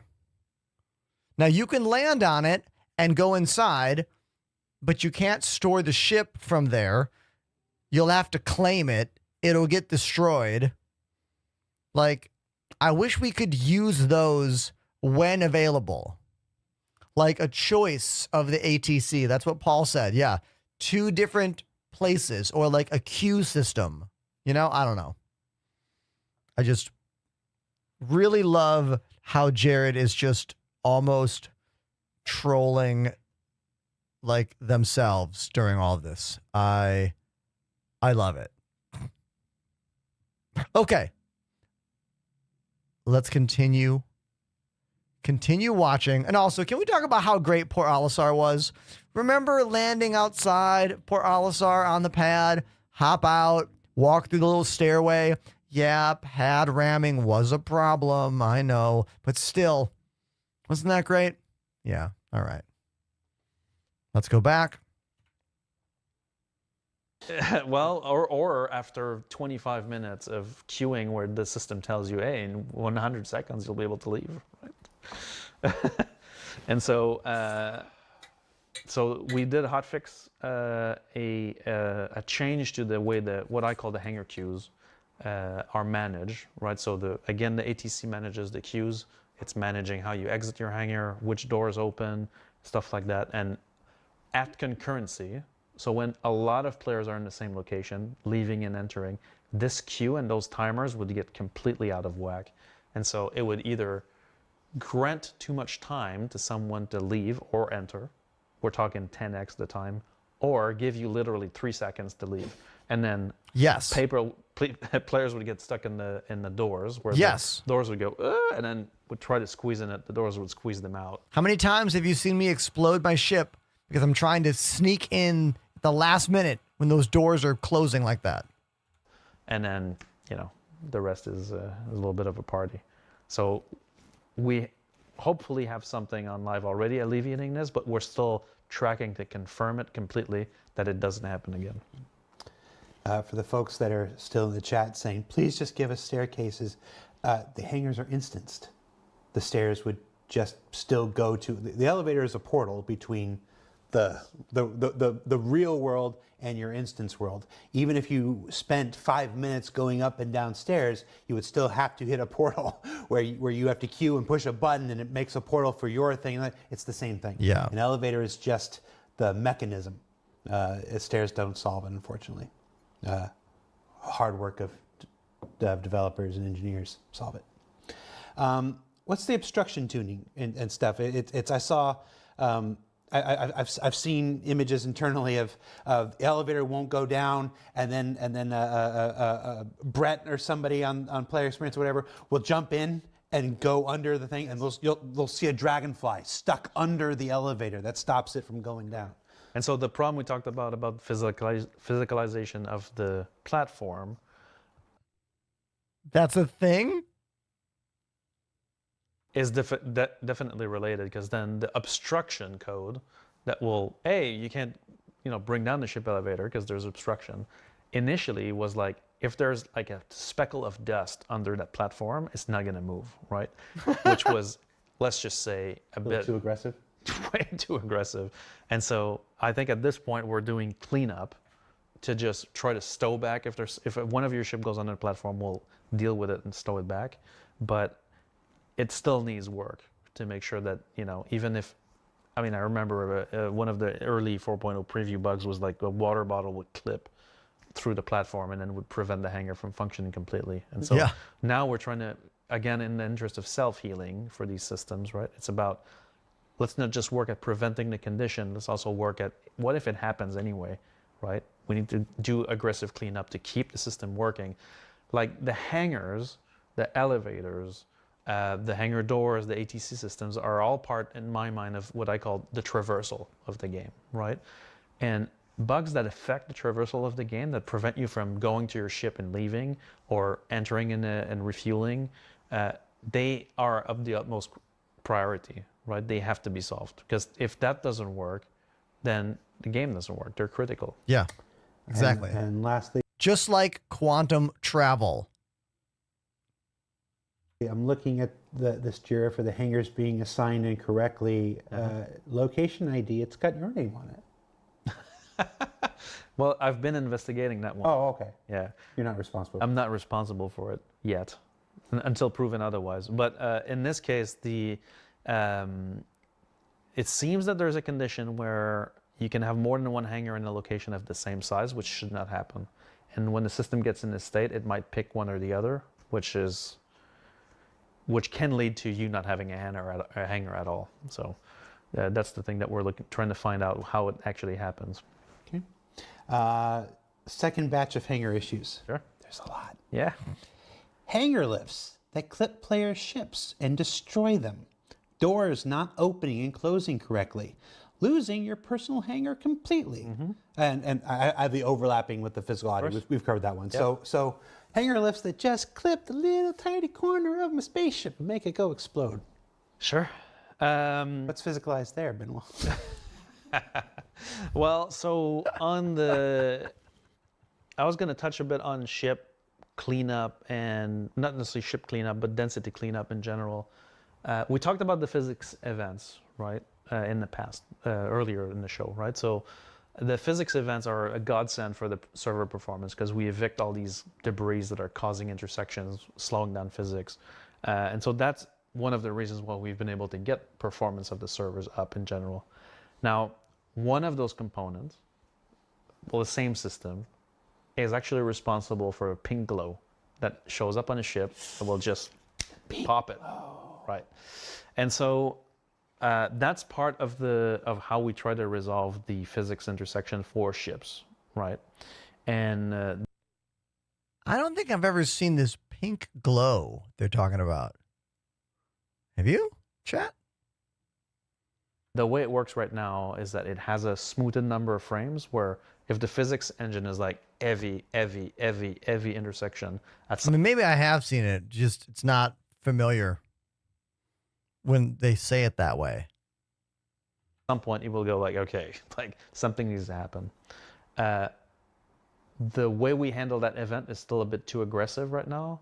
And so in some cases it triggers a heavy intersection and will pop out the ship. But if we don't want this to happen to attended vehicles ever.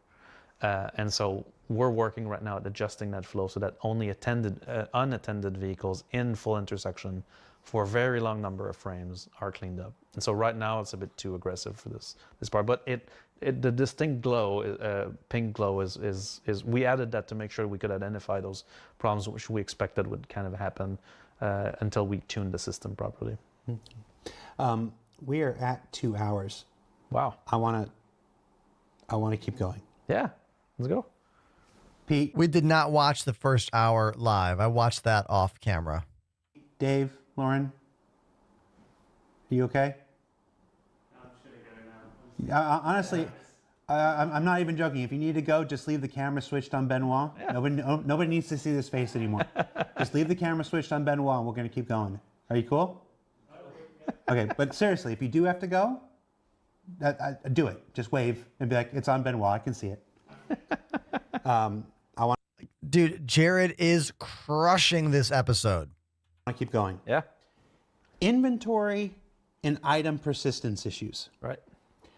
Items are disappearing from inventories, yes, ships, and storage containers. Yes. This includes bought items, looted items, yes, mission cargo. Yes. What's causing this? What are we doing to resolve it? Yes.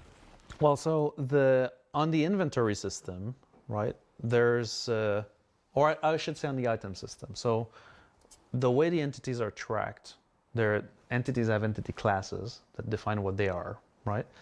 And there are, I want to say, tags or configurations we can attach to entities for things that we want to automatically clean up, right? Again, we're back on cleanup, right? Because it's important. So, for example, AI, characters will have what we call an auto stow or auto bury policy. Auto stow will bring something back to an inventory after certain conditions are met. Auto bury will destroy an entity if certain conditions are met, right? Automatically. So that's our ability. That gives us our ability to go, this thing is good, let's say for 12 hours, and after that, we can get rid of it. This is true for like debris or things we spawn on the side or things like that. And so a lot of people have reported losing items, for example, from CZs that were acquired in CZs. That's, at that point, it wasn't even a system issue. It was really... Can we pause for a moment to appreciate that we can now, in 2025, talk about CZs in both Star Citizen and CZs in Elite Dangerous and be 100% correct when we use those acronyms? I'm kind of happy about that. As someone who has to make sure I don't say the wrong thing, you know what I mean? That's great. Do you think they planned it? Like, do you think there was any time at CIG when they were like, contested zones? And someone was like, conflict zones are in Elite Dangerous. Do you think were they ever like, maybe we shouldn't call them that? Or let's call them that. Let's lean into it. Was it at least discussed in that way? I'm just curious. All right. Let's go back to the show. I wanted to bring that up. Okay. Those items were flagged to auto-destroy, basically. And so some players looted armor and were like, started using those armors. And then when the conditions met for the auto-bury, those items disappeared, right? I almost lost this one. And so that was a bad setup, right? And so now I know that a lot of those items have been retagged, right? And so the auto policy will not apply to them, or not if they're attended. Again, it's all about, making sure that the right tags are on them. So that explains some of the inventory things. There was one I was looking into with a player actually recently where when you read your inventory, there's caching going on, right? And when your inventory changes, that cache is supposed to be expired. In certain locations, for some reason, that cache, like especially... Hey, if your cache is about to become expired, you can just send it to me. !donation in the chat. In CZs was causing some problems. So opening your inventory in the CZs would be empty, and then you open it again, and then you store something in it, and now other items show up. That's a telltale issue of the cache. So we're actually revamping the query cache right now for these elements to make sure it's always consistently updated. Your stuff is there. It's just... It just can't show. It's cache as nothing. Yeah, exactly. With long-term persistence, it seems like it seems like there's always some level of something disappearing. Yeah. Every patch. Yeah. What's going on here? So LTP is a fairly complicated system, right? But if I can simplify it as much as I can, when you stow something in an inventory, and we take that item and we process it. Now let's take a easy example. Let's say a single gun. You have P4. You have a P4. You put it in an inventory that you own. A record is created for it's an ownership record that says this player owns a P4, right? Now these records we write to all the time. If you unstow that gun, meaning you put it in your hands, right? We destroy that record because now it's in play. So you play with the gun and then you stow it back. That recreates the record. So these records should always represent what you've got in your inventory that you own. Now, where it gets complicated is that these things can be hierarchies that contain items that then need to be processed. And so we don't persist everything to LTP. Only a select set of entity classes that designers control will go into LTP. For example, ships is a good example, things like that. Now, when we stow a ship, we look at its entire hierarchy, and there might be things attached or loosely left in the ship that are LTP. On the list. Correct, and now they have to be added in. So also with LTP, there's also sometimes perception issues that... So if you're on a ship and you put something on a gun rack in the ship, is that in the LTP system now? We know that if you put it in the inventory, it goes into LTP. but is the weapon rack automatically that? Interesting. I don't know. That things should persist, right? Like, for example, a classic case is a ship left in the shard between patches, right? You're flying your ship in 324 and we release 4.0. If you leave the ship there in the shard, right, you don't have an ownership record for it, right? The ship needs to be stowed in order to be there when we recover it. But we do think that there are still issues with some of the recording events in cases where ships are claimed, because at that point, when you join into the next patch, let's say you have a ship you bought with UEC and you store it at a location. That ship actually, its recorded ID comes from your long-term persistent record of that ship. And in the case where you claim that ship again, we think that there might be some cases where the inventory, the record data doesn't follow, and so the LTP record is not recreated. And that could be a source of some of the lost ships in the LTP data. But overall... Okay, so it seems to be a more complex issue. There seems to be many reasons that this is happening.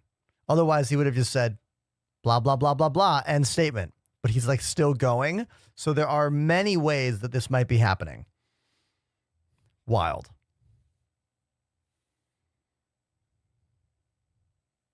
Overall, we're not So I want to, Daywalker says, it'd be easier to educate players to always put everything on inventory. I always say that. I always tell people, if you want to hold something and you want to keep it, put it in the inventory. However, that is not necessarily the right way to think about it moving forward, because clearly there needs to be multiple ways that you can hold on to your stuff, you know, not just using the inventory system. But yes, if you're a player and you want to keep something you found in a bunker, do not put it on a table. Do not put it on a rack. Put it in the actual inventory. And when you're done playing that night, when you log out of the game, take everything off of your character and put it in to an inventory system at a station, preferably. Happy at all with that solution in general. And a bit like you were talking about transit, we want to do a two-pronged approach on this. One of them is we want to find the cases that are left in the current system that don't behave the way we want them, but we're also putting significant effort at a different system for this, which is that we don't want to have to wipe the database at all. So we want to be able to keep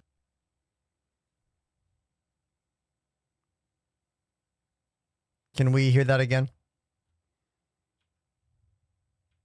putting significant effort at a different system for this, which is that we don't want to have to wipe the database at all.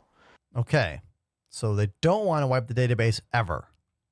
So we want to be able to keep your inventories intact between patches and have a forward compatible model where we can actually keep all this data there the way it is, and then like checking out migrate a file from Perforce. So you're not destroying it. You're just correct. Copying it out. Nobody else can write to it. Nobody else can mess with it. That's right. It's yours. Yeah. And then when you stop it, it goes back. It goes back in. So it's not a non-destructive. Yeah.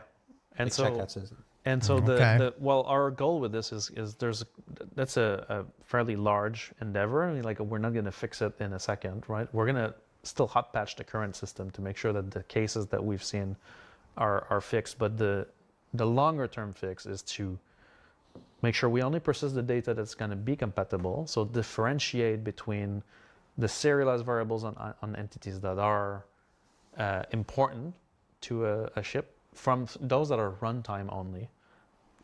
That's a big difference. So those will be stored in the global database. And between patches, our goal is to just keep that database like this. So there's no, oh, we're getting records back from a thing that was been recording for 3 months. It's like, no, it's the exact same inventory that you have on the live patch and the new patch. So there's no loss at all, right? So that's our target for this new. I mean, LTP that's solution. the goal. And those are obvious. Those are bugs and inefficiencies and stuff. There has still always been this. There's been this existing problem. I think it's been here since I've been here, but I think it's really started to really gain steam in like 2017, 2018, and it's been forever. It's this unique item recovery. Sure. I'm pretty sure there was even a thread today that reached the top of one of those channels where it's just like, you know, we get all these cool things. You get cool things packaged in with your pledge purchases or whatnot, and then you're too afraid to wear them. You're too afraid to use them because you fall through one planet. You fall through one lousy planet. Sure. And you lose it forever. Gear fear, but gear fear at a different level, because usually when you lose your gear in Tarkov, it's because you were not as good as the other player or NPC. That can happen to us in this game also, but these days it's way more likely due to a glitch or a bug. I mean, I've fell through the planet twice today, and I only played for what, 3 hours? Maybe 4? We're not going to go into it here because there's another show dedicated to it, but that is absolutely prioritized this year. It's prioritized in a way that I've never seen it prioritized.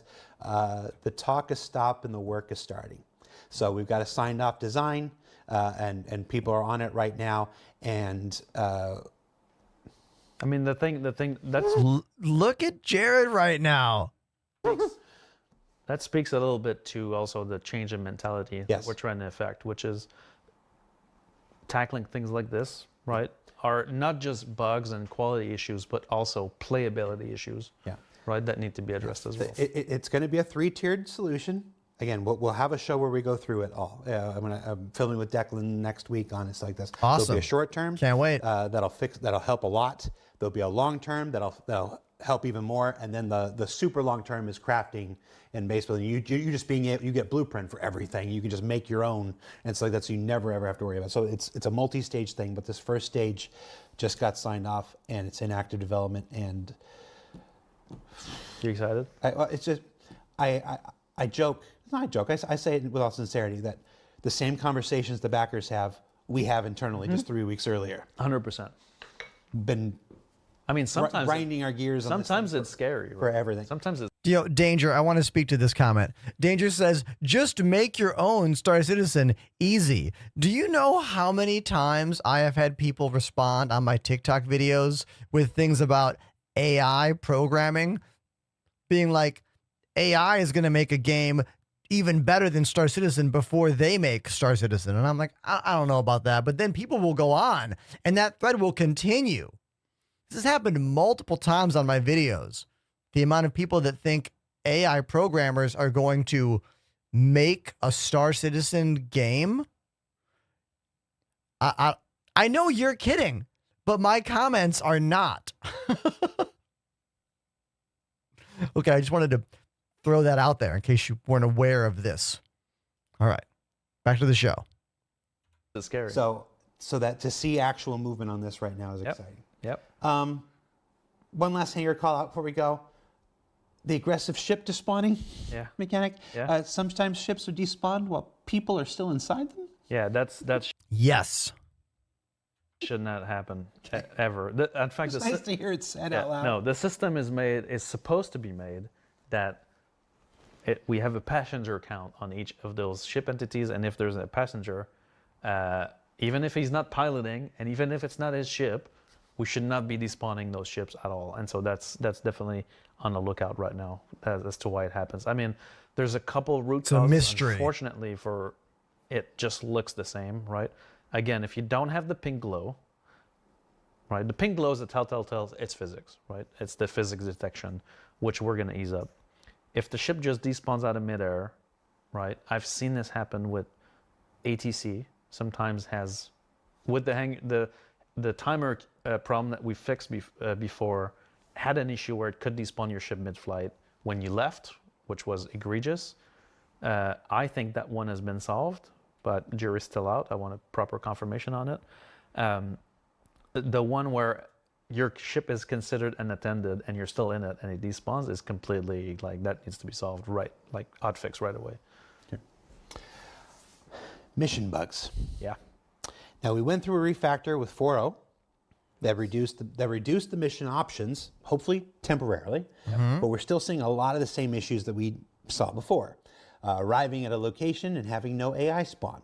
mission objectives failing to register, and cargo disappearing upon completion. I miss the one box delivery mission. Not because I love doing it, but because when you're a brand new player, that's a really good mission to just do. You don't have to mess with the freight elevator. You don't need to mess with a tractor beam. You just pick up a box, put on your ship, take it somewhere. It has you use the map. It has you fly your ship. It has you use the mission board. It was truly the best noob mission ever in this game. CIG needs to bring back the simple new player one box mission. It was a great, easy way for a new player to grind, play them over and over again to make a little bit of money and get better at traveling around in the game, flying their ship. I want them to bring back a single box mission. I think they're gonna, because we still have those places where you can like put a single box on a shelf. And at some of the outposts in Pyro, there are open spots on these shelves. You can tell that they're made for like a one box, you know? So hopefully we get those back.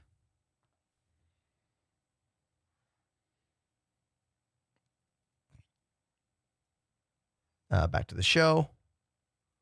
The Fight for Pyro event going on right now is particularly affected, with many players unable to complete it, or various aspects of it, due to bugs. Save Stanton Chapter 1 was like walking through a minefield trying to figure out which parts worked and which parts didn't. I just didn't do those missions. The Net 402 has more mission stuff in the content. It's like, talk to me about missions. Sure. Please. Elliot, this one's for you. I gave you crap on the other one, but I'm doing this for you, man. Okay. Help us out. So let's start at the beginning, right? Okay. What did we do in 404 missions, right? So the way missions work previously is that we had first one server with all the entities, all the 100 players playing on it. When you played missions, there was an invisible entity created on the server somewhere. The location doesn't matter, right? That would manage that mission, right? And the way the missions work, if you can picture it in your mind, is that there's a mission management module. And then when you reach certain locations, right, when you stream in that location, a mission module at that location is going to actually kick in and has its own logic for, like, if you're picking up a box, for example, let's say a box delivery mission, that doesn't exist anymore, that it should exist. I love how that's his example. get to that location, there's a mission module that pops up. Does the pickup logic. When you unpick up, it's like, oh, you need to go to this other one. Then there's another mission module at that location. Now that's the way, and then if I add global events on top of that, there's a global events manager on top of that. That was like a global thing on the server. Now I've said global multiple times here. Every single one I said, every single time I said global is not compatible with server meshing because we don't have a global entity setup, right? And so what needed to happen is a fairly large engineering task. I hate that we just said refactor, that we branded this as refactor, because it's really a new core mission system behind the scenes, which is completely outside of the game servers and does the orchestration of what a mission is, right? And the global flow of a mission. You have something to complete.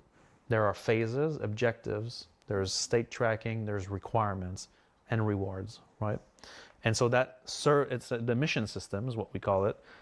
There's no longer a mission entity that's hold on the server that just manages the whole thing. They all communicate to the mission system that then ticks the logic of the mission forward.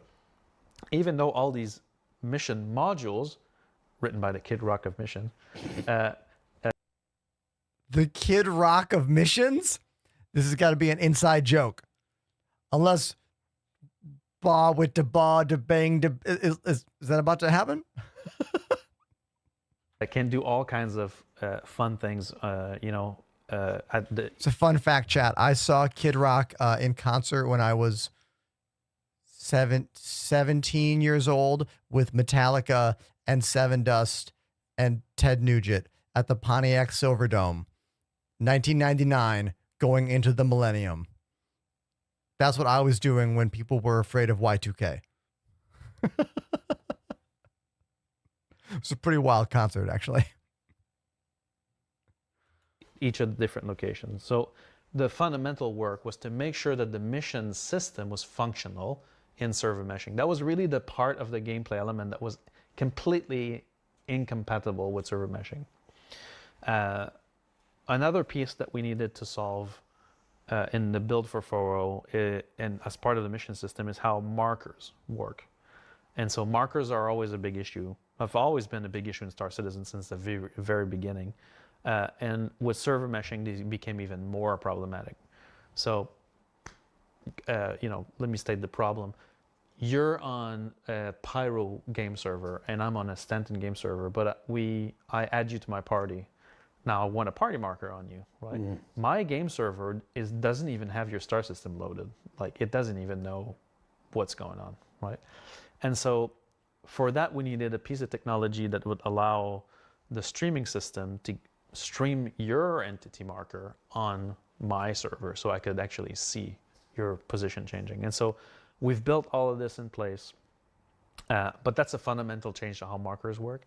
And now I'm going to dive into why do we have that many bugs behind it. It's almost like we need a replication layer for the mission system itself. Almost, right? Like for things that are tracking objectives across systems, things like that, right?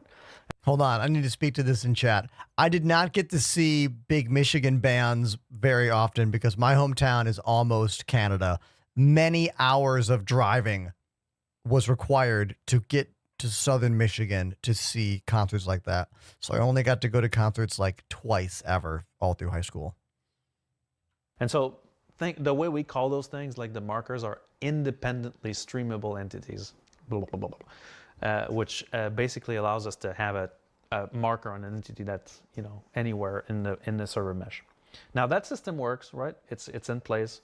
It's been fairly reliable, but that touches on all the markers in the game, and so a lot of issues came up for that. And one of the things that we have not tackled with the refactor is how missions are built. And to Elliot's credit, right? I think that we're using Elliot's name, but there's I'm James, using him. There's James. There's your Lars, Nick, all these guys. So the credit to all these guys, right? We have not provided this team with the right tools to build compelling missions. They are dealing with an archaic scripting system that dates back to a previous era that we are just about to finish modernizing by tech debt replacing to give these guys modern tools and modern approaches. And so going back to markers, the markers are completely managed by game designers and set and removed and displaced and whatever. And that makes for very complicated systems and logic that's not very robust. And so that's why even with a robust marker system, because the markers are managed a bit ad hoc in mission scripts, it makes it really complicated to follow. Like I remember distinctly when we did the golden ticket event, which that was the whole mission, was like, there's a marker on the ticket, right? Well now, the holder puts the ticket on his core armor. Now am I tracking the core armor? And then, how does that work? And so, and the mission logic had to manage all these cases. And so now that we've kind of finished the foundation for making the mission system function in server mesh, and we're going to obviously keep iterating on making it robust in this setting and fixing the missions to make sure that they also leverage the system properly, bringing back the missions that are missing, but also improving the ones that are there so that they're even more robust, right? We have started the engineering work with the new StarScript Foundation to rethink how missions are made from the get-go, to give Elliot, Nick, James, and all these mission designers the right tools so that they're not bogged down with details. If you saw the way they make missions now, it's like involved, right? And we want to make sure that these guys focus on the flow and not on the functionality they have to build, so that programmers can support that content. So when we're talking about this change of focus, we're saying, oh, we're going to deprioritize features. We're also going to prioritize features for content as well, right? So that they can make content that's fun and reliable, so that missions that have been notoriously problematic, or events that have been notoriously problematic, become fun and reliable, right? Yeah, I mean, because look, he's talking about how we have all these missions in the game that are more complicated than old missions. Like, not just go somewhere, fight someone, mission over.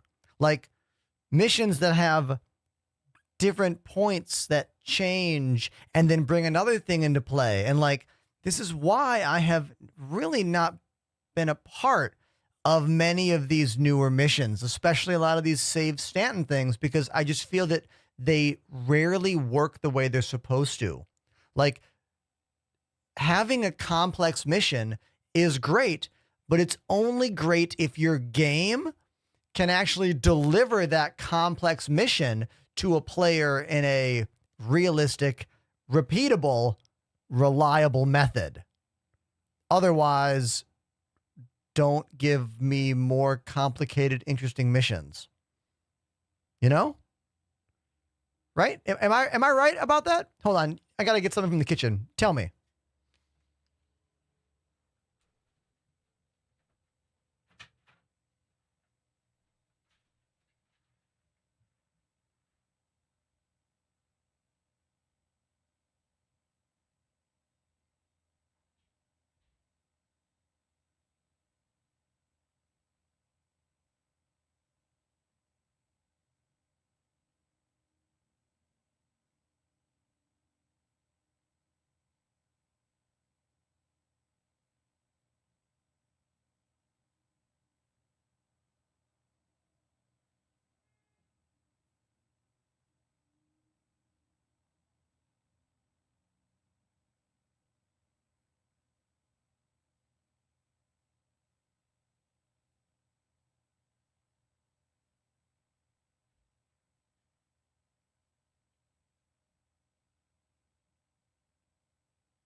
Donut break. No, I just grabbed this teeny tiny Cliff Bar. Teeny Cliff Bar.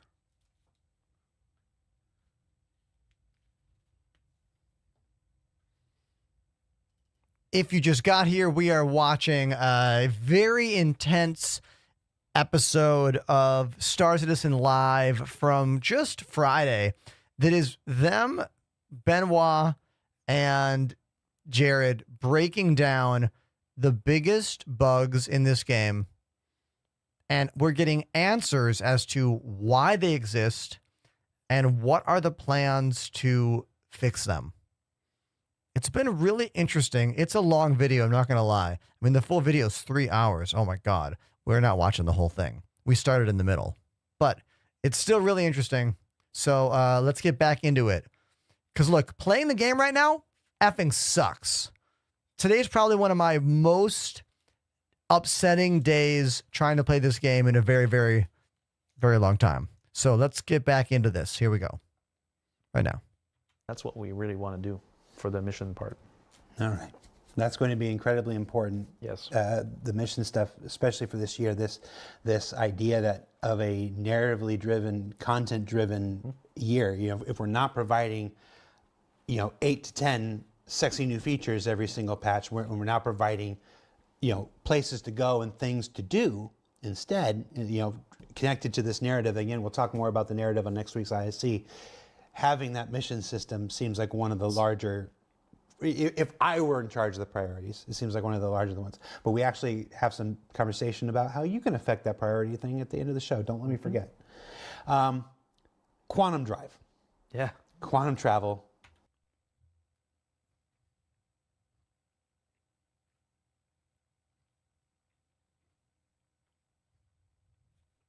Quantum travel. The bug that keeps on giving.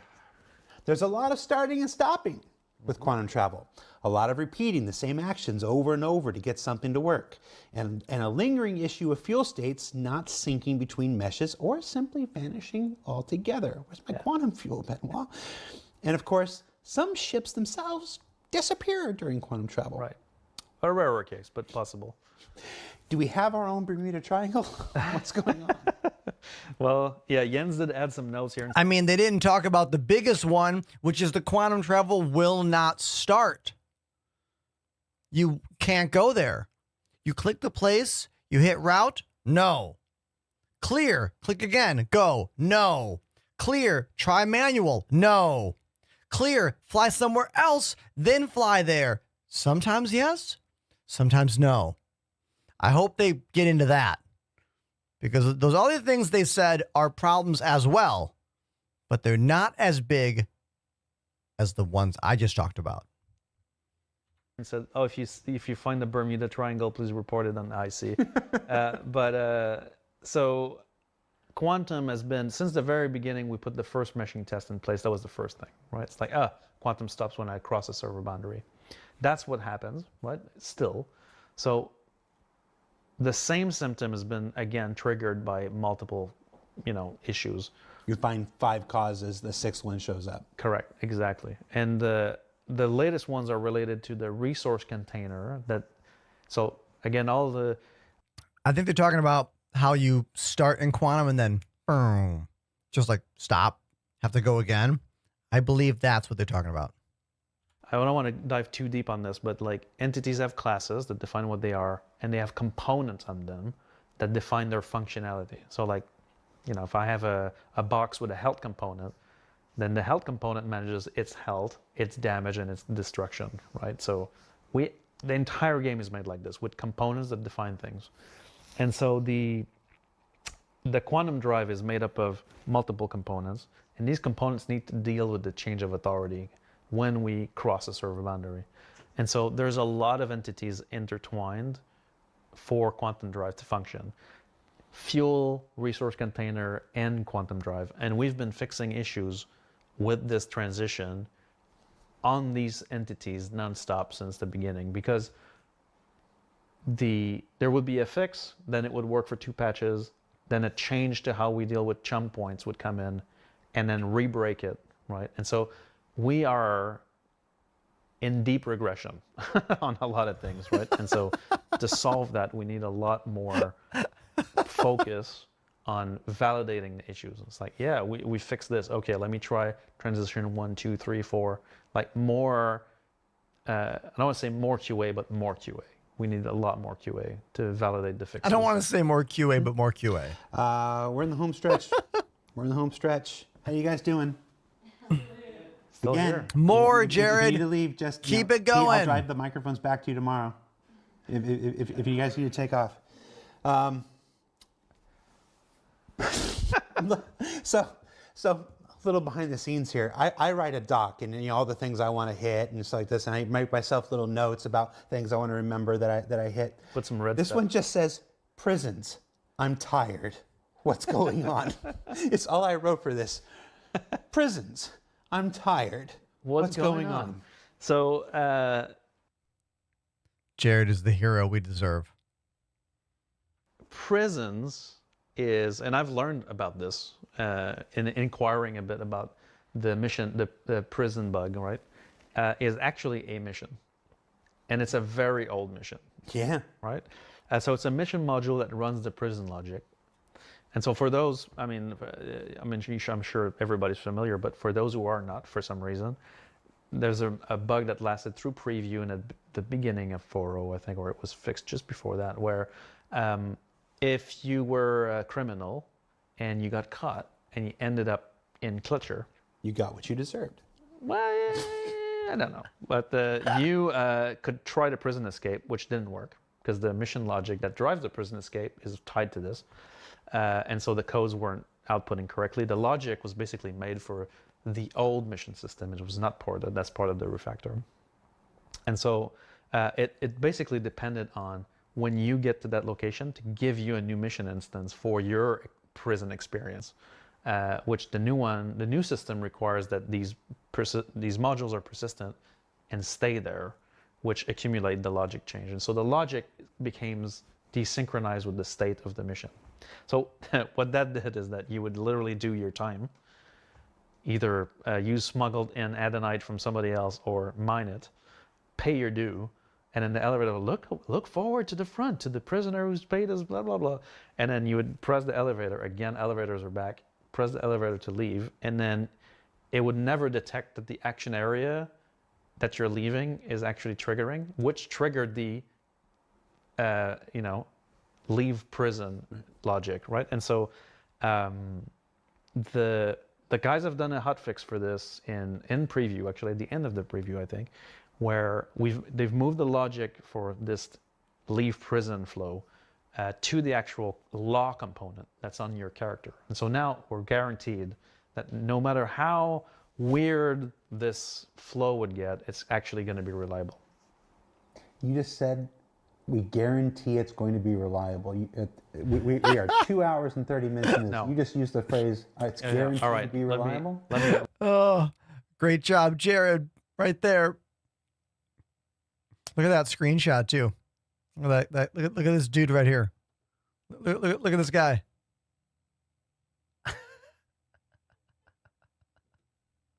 Yeah, look, Jared is on top of it. Even though we're 2.5 hours into the show, he is still like, boom, locked in right there. Rewind. It should be a lot more reliable because your player's always streamed in. So I have a fairly good confidence on this fix, as long as the elevator works. That's a big caveat, Benoit. As long as the elevator... we could sit here for another 2.5 hours and say all kinds of grand things and just be like, as long as the elevator works. Maybe we'll put some stairs in prison. In fact, there are, but you need the prison escape code to get them. All right, got like 4 more topics. We're done. Mining. Yeah. Sometimes minables are taking up to an hour to fully load in, making them rather impossible to mine. Yeah. Oh, yeah. I haven't even tried mining in a long time. I feel like mining needs a lot of work in the game in general. Like, just in general. However, let's hear about this. Mining has been actually a dreaded gameplay loop in 4.0. That's one of the reasons when we did the evaluation, whether 3.24 or 4.0 preview, whatever, we did take a look at mining. Like, is mining functional? Is mining in the prospector functional? Is mining in the mole functional? I mean, there's a reason we got a new salvage ship and not a new mining ship. Mining on the rock functional? Is hand mining functional? Mining on the rock has never been functional. It actually was intermittent in the first report, but... I hate the Rock DS. Yeah, the Rock DS sucks. It should be a salvage vehicle. That'd be way better. We've identified what we think is causing this delay. It's basically the conversion from the render node object, because the mining and harvestables are always in large quantities, right? They could be a very large performance hog, and so they're highly virtualized. And so there's a conversion from render node to entity that is, for some reason, very slow. And so we're diving into try to figure out what's going on, but that's what's happening. So that's why it takes time for them to show up properly. There's nothing wrong with the Rock DS, people, just with the people who like it. All right, I'm officially tired. The views and opinions of Jared Huckabee do not represent those of Clan Imperium Games, Roberts Space Industries, or its subsidiaries. Hey, we didn't talk about the mission reduce strict rep gates. Mission reduce stripped rec gate. Hold on. We didn't talk about the mission reduce strict rep gates. You're talking about reputation not working with missions? The what? The reduce. Jared, what? The what? The what?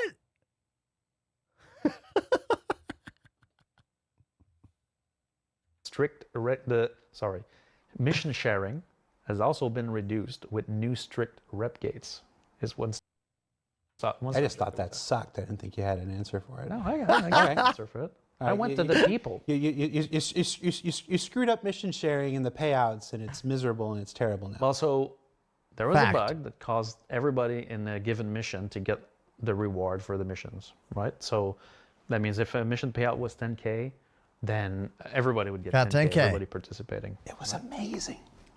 Well, Jared's right. So, so the funny bit is I talked to Rich Tyrer about it, and he's like, I couldn't catch it before they fixed it. That's what I want. And so ultimately, it wasn't exactly what we wanted, but that's the direction we want to go in. We want to encourage you guys to play together. Yes. And so having those rewards divided is kind of a counterpoint, right? To get it was too OP, but they need something in the middle. Totally. People to play together. Like, why group with you if I'm going to get half the payout, right? And so the thing is, like, the system doesn't work the way we want it to do. So the fix did go through, right? Because it was an easy fix and we had the right persons in place to do it. But that's not where we want this to be. We do want to improve that part. We're at 2.5 hours. Yeah. And Jared is killing it. And talking about all the bugs that still need to be fixed. Correct. And the one bug we did fix was one we didn't want to fix. I know, it's crazy, right? It's a train. You know. Jared connecting the dots for us there. Beautiful. I challenge you, whatever you think about the project or me or Benoit, the show, you've never seen an episode of any kind of dev communication like this from any other game developer. I mean, he's right. Nobody's ever been willing to sit in a chair for 2.5 hours plus and be grilled about all this. So, all right. Yeah, and Benoit is like so chill about this whole thing still. Just 2 more or 3 more. Three more subjects. We got mining done. 3 more subjects. Yeah. What's the next one? Vulkan. Yeah. And NVIDIA driver issues. Yeah. So players who are using Vulkan with the latest NVIDIA drivers are reporting graphical artifacts and crashes. I know some of these crashes were seen from third-party softwares. What was that one that we found? One guy who had like 40 instances of the same crash, and it was all linked to this third-party thing he was using. Oh, was that Reshade on this? Was it Reshade? It was called something else. I can't remember. Overall, what can you tell us about what's happened? I mean, if there's ever a problem with this game in Reshade, that would be obliterated if we ever got night vision in the ships.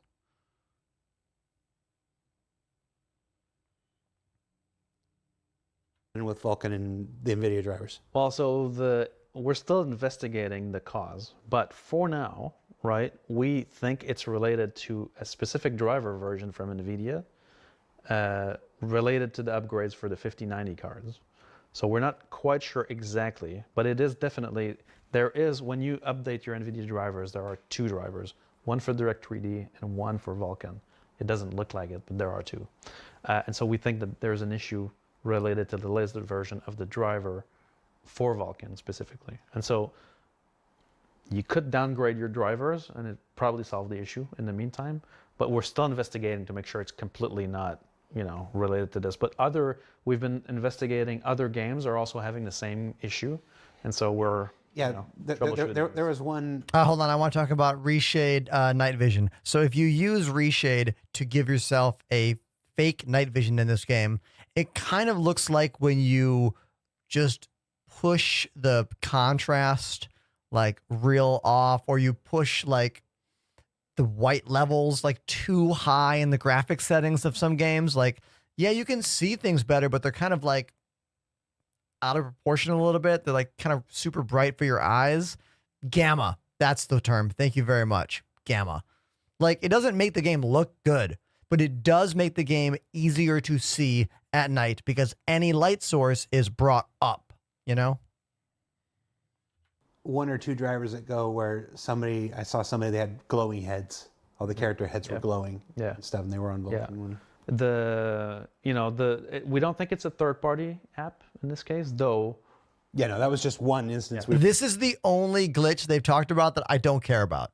Like this NVIDIA Vulkan one. I mean, we were chasing. Like how? I mean, do you guys really think they should have mentioned this one during this show compared to other things they could have talked about? Let's keep watching. And I was watching. You do need to be careful with third-party apps that inject into the 3D pipeline for multiple reasons. One of them being that the ESC sandbox can catch it, but also because they can cause GPU crashes. So, all right. The last two are about how we make these things better. Issue Council. So, Issue Council has bugs. Issue Council has some issues with it. Players are talking about the effectiveness and usability of the Issue Council. I've seen them expressing frustration with the dupe system and suggesting improvements to the reporting process. There is significant discussion about the difficulty of reporting recurring bugs that have previously been marked as fixed. Why is this happening, and how do we address this going forward? Well, these are the folks who are trying to help us. The first thing I would say is that the Issue Council at CIG is of extreme importance, right? Even though for players, if you don't feel like your Issue Council needs an Issue Council. issues being actioned or that there's retroaction from the team, you can be certain that we have, especially Bayer's group is at the forefront of this, but Issue Council reports are significantly of high quality in general when they do pass the filters, of course, right? And so we use that data every day, right, to confirm issues. A lot of the issues we have on our famous directors list that I just talked about are not internal JIRAs. They're IC reports, right? And so that process is super key for us. It's a very difficult signal to noise ratio process, though, because the level of effort put into reporting is not necessarily of smooth like the quality range is large, is what I'm trying to say. Some reports are like game no work, others are like extremely filled with evidence and game no work. And those are the ones we want, obviously. We do want to improve the. I'm pretty sure I have typed game no work in the pop-up when the game crashes. It's like, explain what happened in the crash. I've definitely said game no work before. I'm not going to lie.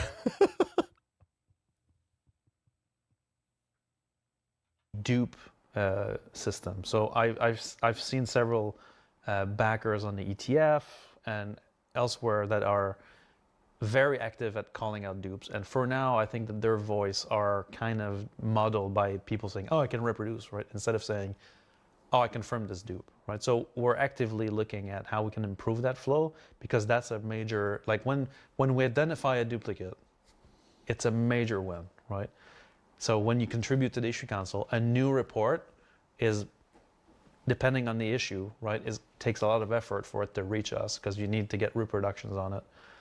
Reproducing another issue is a great contribution, but identifying a dupe is probably the best contribution you can make because that helps us a lot. And for now, that's not leveled enough. So we want to change the way the Issue Council works to make that a lot more at the forefront for sure.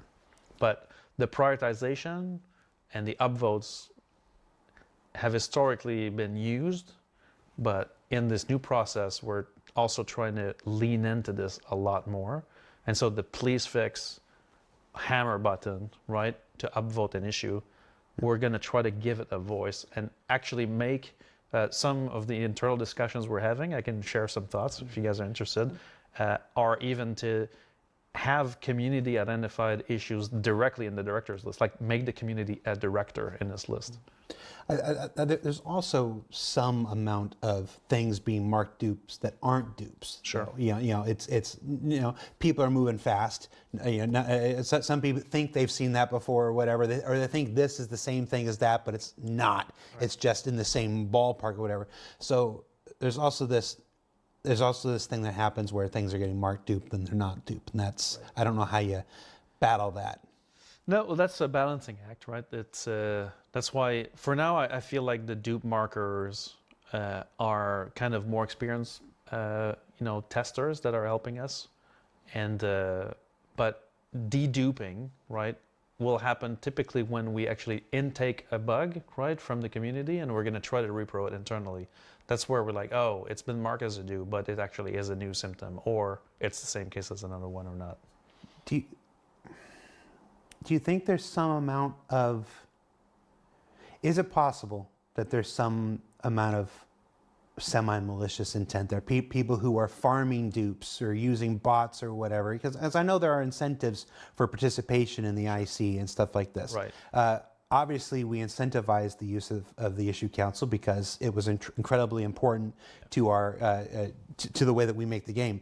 But any incentive tends to be weaponized in some way, shape, or form. Right. So have you seen evidence of this? Is this? No, not so far, right? Not so far as to say like, oh yeah, there's this going on, right? The worst things that we've seen so far on IC would be things like brigading a specific issue, right? And that's why also we've been kind of careful with rewards to the issue council. It's not because we don't want to reward players that are doing stuff there. Like we are doing some of them, but we're always trying to stay asynchronous so that you can't go, oh, they're going to reward for this, so I'm going to go and create reports, or I'm going to create dupes, or I'm going to create whatever. It's obviously you're the person who would know, and it's not that I don't believe it. What I've seen, Sure. and what I'm reading in chat right now. Would you commit to maybe taking a look at that and maybe seeing Sure. if Yeah. maybe it is being Absolutely manipulated? Yeah, I can absolutely look at it. Okay. Especially if there's a sense that that's happening. Yeah. Yeah. Yes, Apple Tango. It's the best part about living in the UK. I've never had that. Actually. Last. Obviously, we're not covering every bug, every topic in the thing. It's, well. Yeah, we've done we got a more couple than more hours. We've done more than any human being in the world. I've never seen this look on David's face before. Like David was a kind and jovial spirit, and now he's like down. And now he's like, like I'm gonna pay for this. Everyone on the crew not being happy with how long the show is going. The error codes themselves, famously, 30K could mean 40 different things, 50 different things, 60 things. We have made progress. It's like a blue screen on a computer. But you know? even that 630 is that's not just one thing. There's multiple causes for even the 630 and stuff like this. Of course. Are there any initiatives in place to help this drive down? Anybody who's worked in IT, I worked in IT for 20 years before I came here.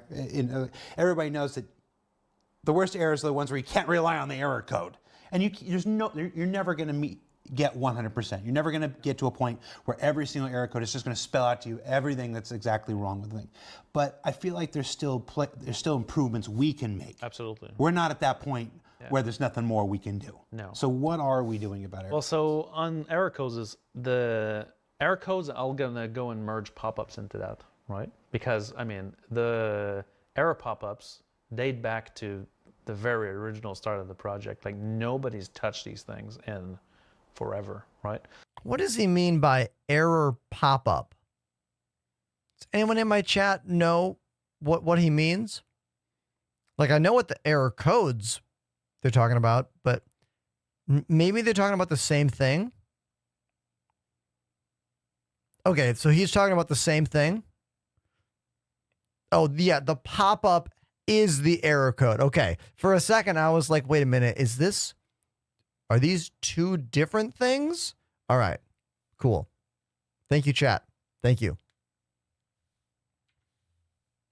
Original start of the project, like nobody's touched these things in forever, right? So the nicely misaligned cancel button is my favorite pet peeve, right? Why haven't we fixed that button? Well, we're fixing it. So we actually have a CL right now to change all these pop-ups to make them at least readable, and aligned, right? So we start with that. But hey, who remembers when the quantum travel aiming and the ship crosshair aiming were not lined up? They were like, and we had to just deal with it. Hey, they fixed that. Game's done now, right? No, you start with the elevators, then you fix the button. So the error codes themselves, right? So there's already good categorization for issues. So every kind of like 30,000 errors, 40,000 errors, 60,000 errors are all like families of errors.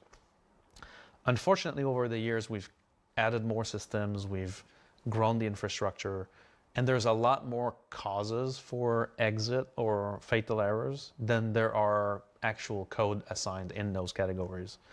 And so what we're doing now is kind of seeing if we can surface more information. 30,009 is typically related to your character during login, but there's a million causes that could cause a 30,009, whether it's that shard can't outstall your player, or your player is missing a component, or, and we're trying to surface more of that so that there's more of these cases so that you can, as a player, know a bit more about it. Also, the wording for some of those errors are being revamped because, they're not always very clear. First time chatter made in Cali. I got two things to say to you. One, I'm coming to California in about 2 weeks for a tour, !tour in the chat. Thing two, literally what you're saying, fix the game, optimize, stop adding. That's what 2025 is all about. And that's what this 3-hour-long video we've been watching is all about. Literally, if you are actually interested in this game in a deeper level and want to know about all of these bugs that have been bothering us for years, why they happen, and what their plans are to fix them, you should watch this. It's Star Citizen Live from 3 days ago. They also called me a famous streamer in this episode, which is not true, but it was flattering. So that's another reason to watch it. All right, here we go. And we're trying to. I want to do that shocked bird gif right now. Thank you, Jared.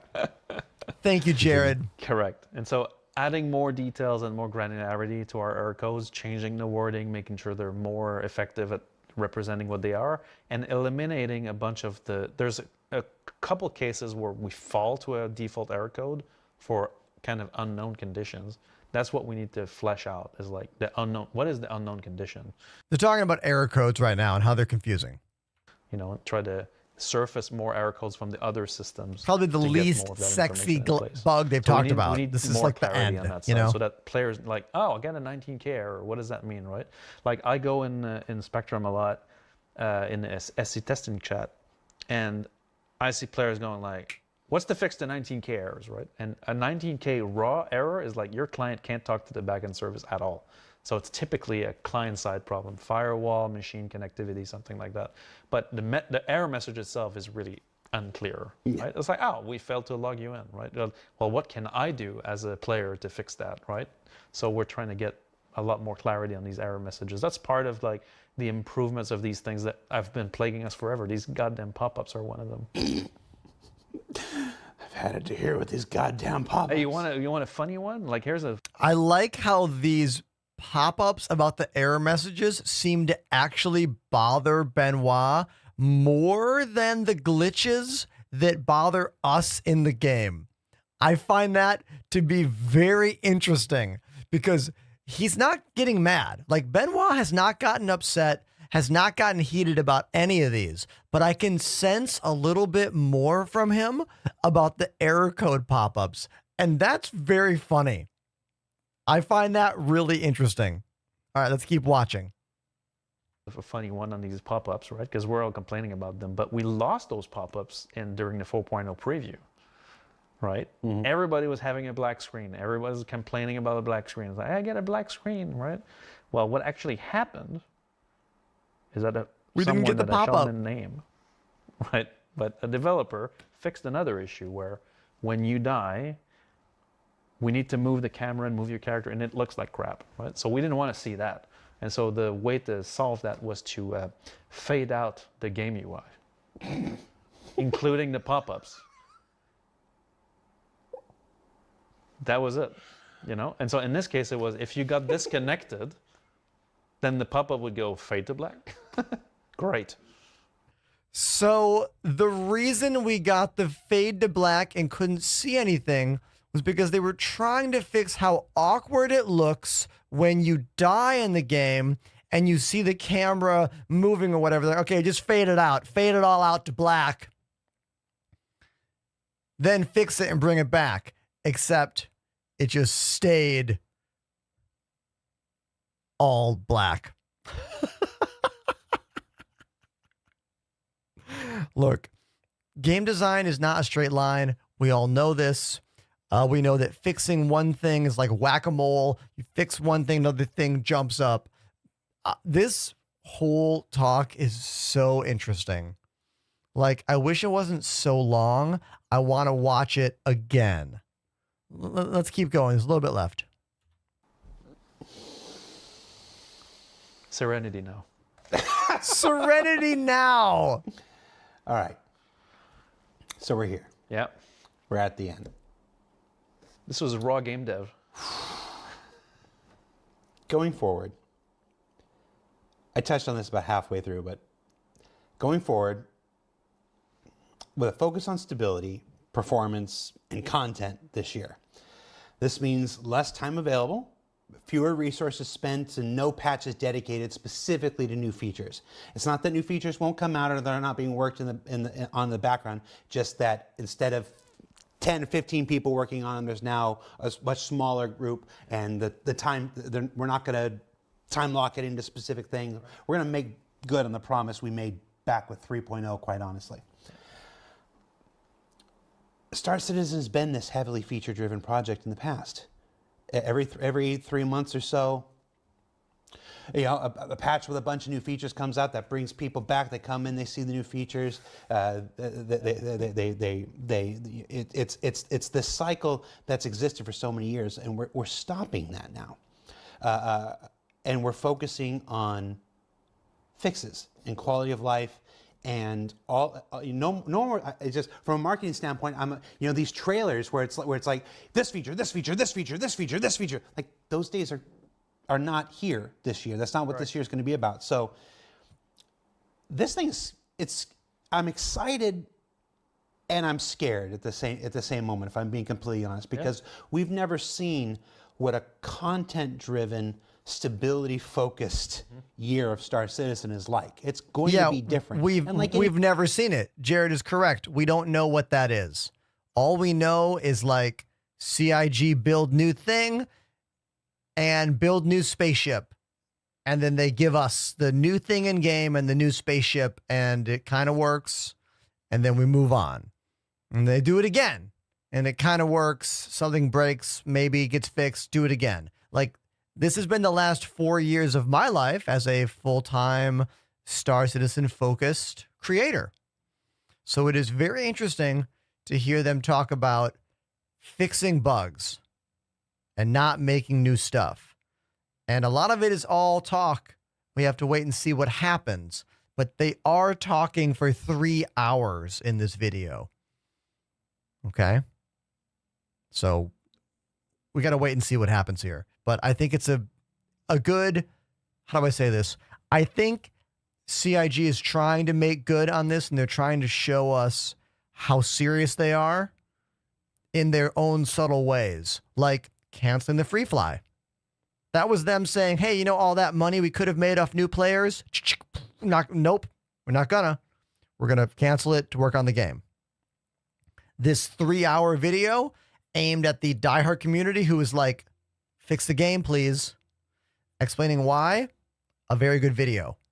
The way Jared's acting in this video, I like it. I really like it. He's not trying to put on a shit-eating grin, if you will, and just bullshit his way through this so everyone feels happy and feels good about it. Like, that's not what he's doing, you know? And Benoit answering these questions calmly and detailed for the entire 3 hour of this show. Like, it's a really good show of faith from CIG. And we got to wait and see what they do. But I, for one, am excited to see what this year brings. Are you? Because I am. Let's watch the last bit of this here. Anything else with Star Citizen, it's going to change and evolve over the year because somebody will have an idea in April and we'll tweak this, and somebody will have another idea in June and we'll tweak this. So all we know is that it's going to be different. It's going to be different, hopefully better, but it's not what we've done before. Do you think this is scary? And more importantly, why is now the time for the change? Well, I think first of all, it is very scary, right? Because it's a change of how we've been doing things forever, right? Which is like a focus on transformational change to the game, and constant evolution. Whereas now we're focusing on hardening and playability and looking at, what players are doing in the game and going like, everybody's hitting this problem, like, and then it's not just the voice and the side is like, hey, we should fix this, right? It's like, no, we're fixing this. Like every director in the company is going to be on top duty for this, right? But what's scary is that, how did Jens frame this for us? He said that the stability and performance heightens hunger for new content and new features, right? And that's the part that's scary. That if we do achieve what we're set to achieve, we're going to need features as well, right? And when we get to that point, then everybody's going to turn. It's like, there's nothing to do now. It's the sushi restaurant analogy, right? Yeah. But it just has to be done. And the reason why it's time to do this is because... Exactly. I mean, that's where the sandbox of this game comes in. How many of you are into Elite Dangerous? How many of you used to watch me when I played Elite Dangerous every day? Like, we had to make our own content all the time in that game. Because look, Elite now is trying to innovate and do stuff, but for a very, very long time, they really didn't. They really didn't. And most of the systems worked pretty well, but we had to make our own fun. We had to make our own events, And that's what we'll do in Star Citizen again. I honestly would be so happy if we just had everything we have now and have it all work. We could plan so many more cool events. Yeah, they need more mission stuff too, but we could be fine for so long, like months. Do you know? Yeah, okay, let's finish this. I don't want to go off on a tangent. Because we all, like Chris said it in his letter, that's the part that resonated the most to me, is like, we all acknowledge that if the game that we have now functioned the way it's supposed to, it'd be a great game. Oh, yeah. It'd be the only game in the world like that. Like this. Right? And that's what we want. We want a great game that we can build on, and pass a road to get us out of alpha. Right? And that's why it's time now. That's why we're committing to this. And if there's one thing we've obviously spent a lot of time. We've obviously spent a lot of time here. Sorry, Pete. I took my hand off my face. Audio guys just like, stop talking into your hand. I'm tired. If there's one thing you want to make sure people take away from this today, the letter in December, all of the refocusing and restructuring that's going on now, and from this, admittedly, a lot of talk. The proof will be in the pudding over the next year. Yeah. What do you want people to take away from today? I mean, I think I want players to know that we know about the state of the game. We're not oblivious to it. We really care about making the work of our teams shine. And we're going to work our ass off to get this game stable and solid and to be the game that we want to be. I think it's about time we do that change. Well, Spirit Wolf 655 in chat says, pure BS. All right. Trying, guys.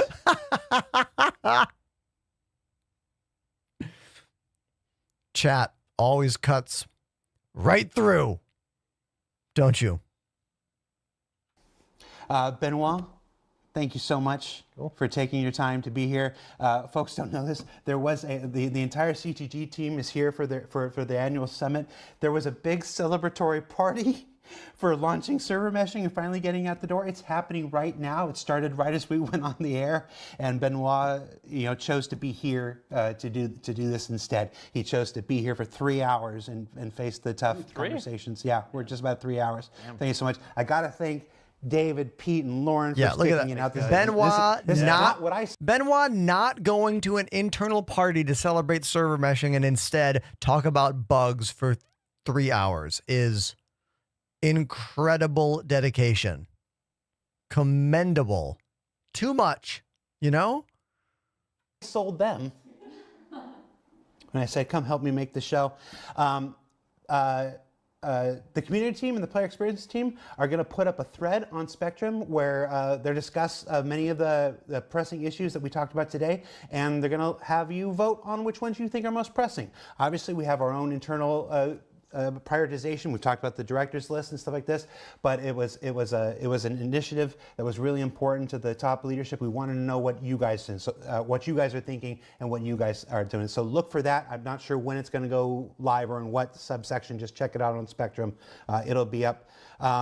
Thank you again, and hopefully I don't get flamed by the game devs for my details. We'll see. Yeah, we'll see if I've still got a job back when I go to that thing. Let's see. I want to say one more thing before we go. This is give me a minute here. All right, Jared. This is going to be a real change of topic here. In November, for IAE show episode 3, we released this puppet song that John Crew and I did, that I wrote, and this thing that I've been dreaming about. Kat, our fantastic creative director for the project, made it all happen, and so like this. And it was one of the things I was most proud of. And about an hour after that episode went live, on November 28th, I called my dad. Those who have followed the project for a while know my dad is a Star Citizen. Ever since that random day in 2017 when I got a text message, hey son, when is the Cutlass Red? Get this or whatever. I'm like, what the hell are you talking about? My family is not supposed to be involved in this thing. He's been a Star Citizen for a long time. I called him up because it was one of those things that I knew would make him proud and it would make him laugh. And it did. He answered the phone in a hospital bed. There was nothing to worry about at that point. He just felt a little weird. At his age, they would take precautions.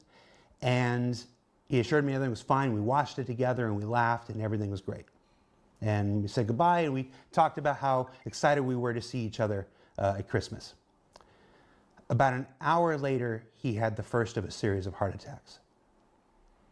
And on December 9th, after a week of convincing me that I did not need to rush out there because he was going to be okay and everything, he passed away. And when I went back, and I'm doing all the things that a son has to do when their father passes away, I'm going through his computer, I'm going through his records and making sure everything. What I discovered was I knew he liked Star Citizen. I did not understand the breadth of involvement that he had. He retired. He retired from the Army and from the Corrections Service and from Homeland Security and all the things he did over his life, and he became a professional Star Citizen. His Discord was full of over 100 unread DMs, and as I went through them, they were all talking about Star Citizen. He was in at least 14 different Star Citizen Discords. He was in a number of organizations, and he was an officer in several. And he was able to do that because of you. I didn't talk about Star Citizen with him. We had a standing rule that when I came home for holidays and whatnot, he was not allowed to ask me a question about Star Citizen until after dinner was done and the plates were done. It was really important to me to have one aspect of my life that was not completely consumed with Star Citizen, and I made that my family. His engagement with this project was all because of you. There were Star Citizens at his funeral. There were Star Citizens at his wake. And not the worst Star Citizen I've ever been to. But what I came away with is just a profound appreciation for many of your roles in his life. His retirement was playing with you. So many of you. Names I see in the chat, I saw in the chat today, which is why I'm saying this now. So, from me, personally, thank you for being there for him when I wasn't able to be. And you made the last 6, 7 years of his life some of his happiest. So, that's all I wanted to say. Thank you for watching. Thank you for playing Star Citizen. Thank you for being the community that you've always been. Even the ones that call out total BS. You're all appreciated. That's it for this show. Tune in next week. There's a BTS episode and an ISC episode about something. I can't even think about what they are anymore. Thank you. And we'll see you next week, everybody. Take care. Bye. Thanks. I mean, there's so much to break down in that episode.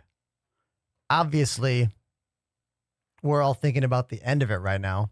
Like, Jared's dad is not the only person to have enjoyed this game and has been a part of it, waiting for it to come out, who is never going to see it come out.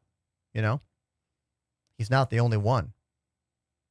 I'm willing to bet some of you out there watching me know someone else who's passed away before this game has come out. I mean, that's something that you see often in these different messages, like, oh, my mic just got weird. Chat. This is totally off topic, but I don't even know if you can still hear me right now. Can you? Hold on. Can you still hear me? Something just happened to the mic. Yeah. Hold on. Let me do a fix here.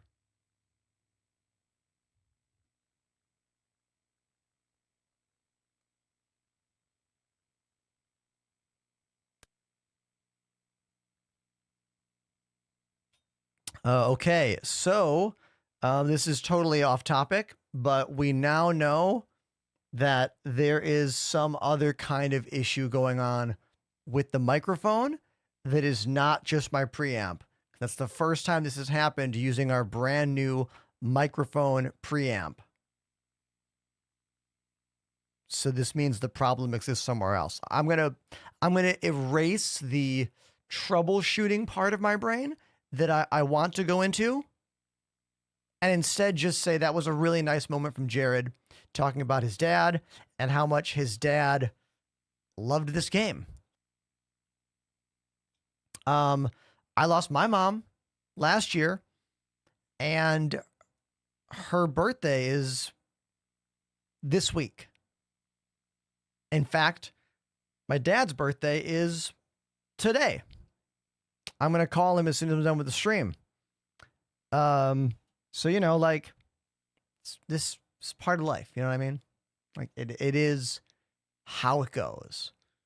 And I like that Jerry wasn't afraid to bring that up to all of us.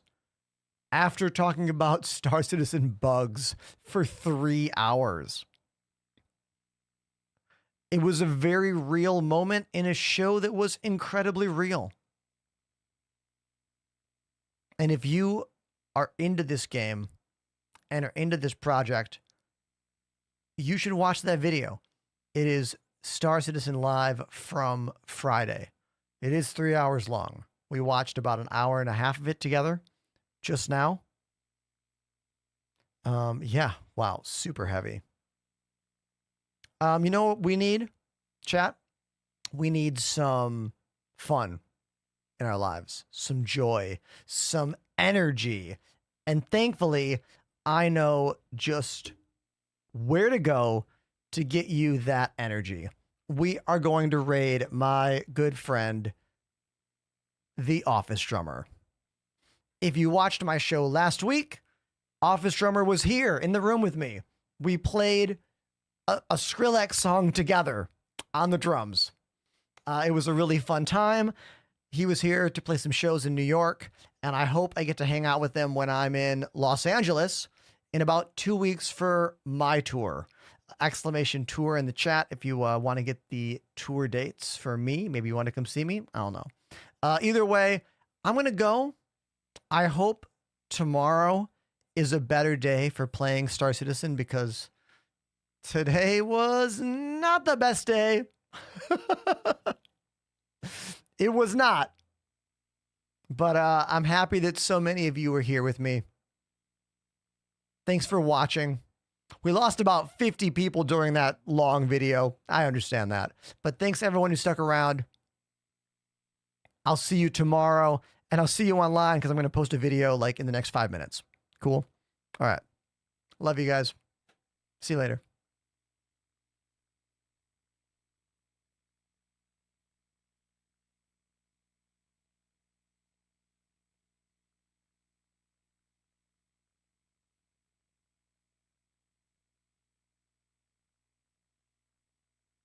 That'll be in Santa Monica.